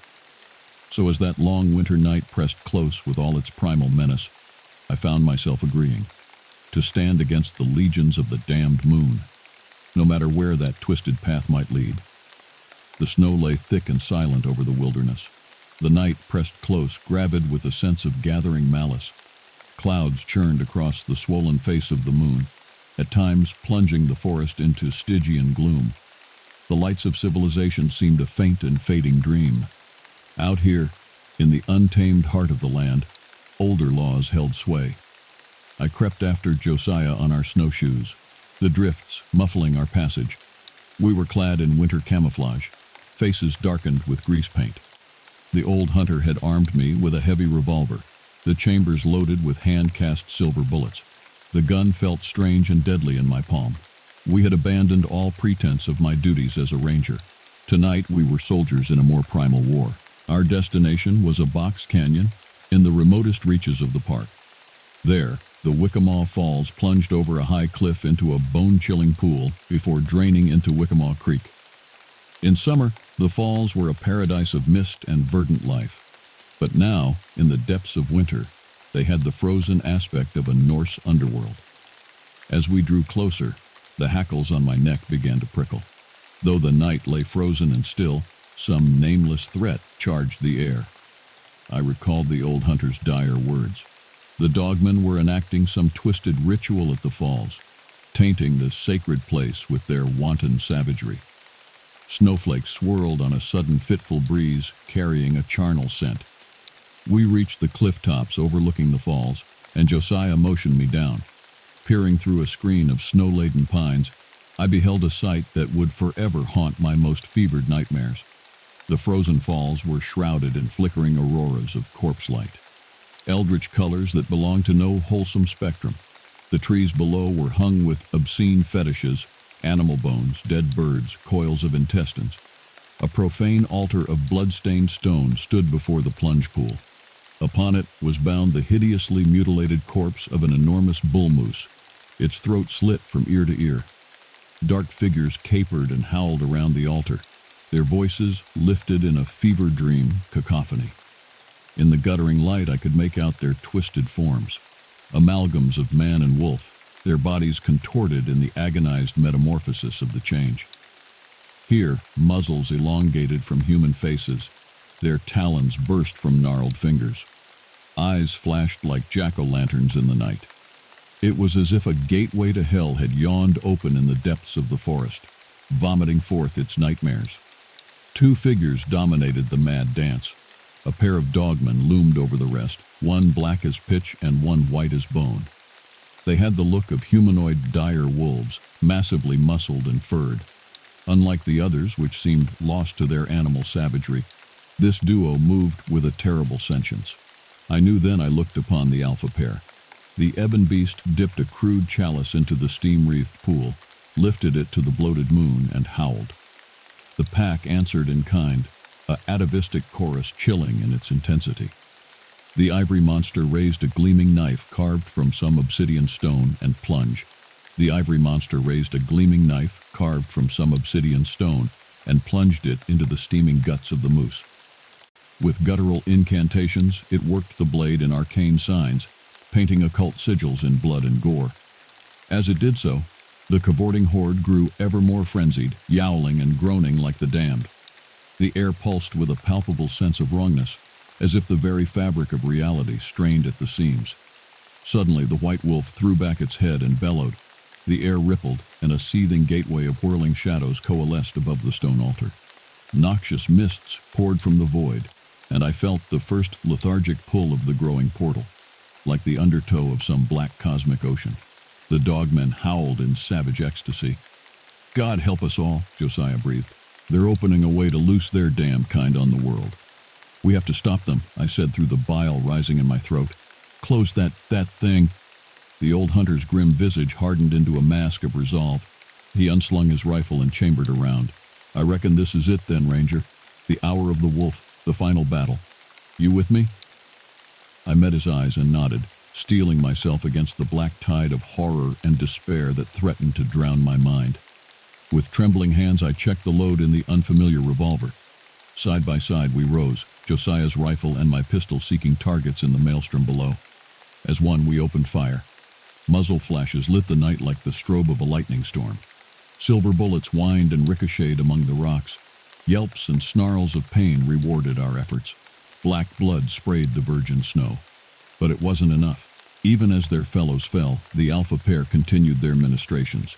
The hellish gateway yawned ever wider, disgorging nightmares born of mankind's most primeval fears, things that had no place in a sane world. "The pool!" Josiah cried over the eldritch din. "The portal is anchored in its waters, tainted by their blood magic. We have to disrupt the ritual," I understood in a flash of grim insight. Jolting to my feet, I leapt from the cliff, revolver barking. The bullet struck the ebon wolf, and it stumbled, fouling the hex. I hit the icy shallows in an explosion of spray and charged the altar. The obsidian knife lay on the crimson-spattered stone. I scooped it up in my free hand and plunged into the pool. The water was cold as the grave, sapping my strength and flooding my veins with the poison of the unnatural. But I pushed forward, into the unclean froth boiling around the submerged portal, with an inarticulate cry to the soaring peaks and unyielding wilderness that had long sheltered these ancient horrors. I slashed the blade across my palm. Vital red mixed with the black filth, and I thrust my bleeding hand into the raging void. The effect was instant and catastrophic. The gateway shuddered like a living thing, pulsing and writhing as if in pain. The dogmen howled, a sound of fury and despair that shook the earth. For an eternal moment I was a mote of mortal flesh and bone-straddling worlds, suspended between the realm of humanity and the hinterlands of darkest myth. An eon passed in the space of a frozen heartbeat. Then, with a deafening roar, the portal collapsed in on itself, taking its nightmares with it. An unseen shockwave blasted out from the altar, leveling trees, hurling the howling dogmen into the air. I was smashed back into the shallows as the pool emptied in a massive geyser, the taint washed clean. When I could see again, Josiah stood at the water's edge, his gun smoking. The bodies of our foes lay crumpled and twitching in the ruin. Of the two alphas, there was no sign. I dragged myself from the pool, shivering and bloody but filled with the light of victory. We had stopped them, defeated the dark designs of the wolf cult. Josiah clasped my shoulder, his ancient eyes glinting with solemn pride. "You did good, son," he croaked. "Real good. Not many men have walked into the jaws of evil like that and come back. I think these old woods are a sight safer tonight." "What about the rest of them?" I asked through chattering teeth. "The ones who got away?" He cocked his head to the brooding forest, listening to the whispers of the night wind. "Oh, I reckon they'll think twice before showing their ugly snouts around here again. We gave them one hell of a black eye, though no doubt they're still out there, waiting, like they always have." Josiah stamped his feet in the bloody snow, a rueful smile touching the scars on his weathered face. "But that's a worry for another day, another hunter. Tonight, let's just thank the good Lord that we sent those sons of bitches back to hell. And then, I don't know about you, but I could use a good stiff drink." We shared a haggard laugh as the moon broke from the racing clouds.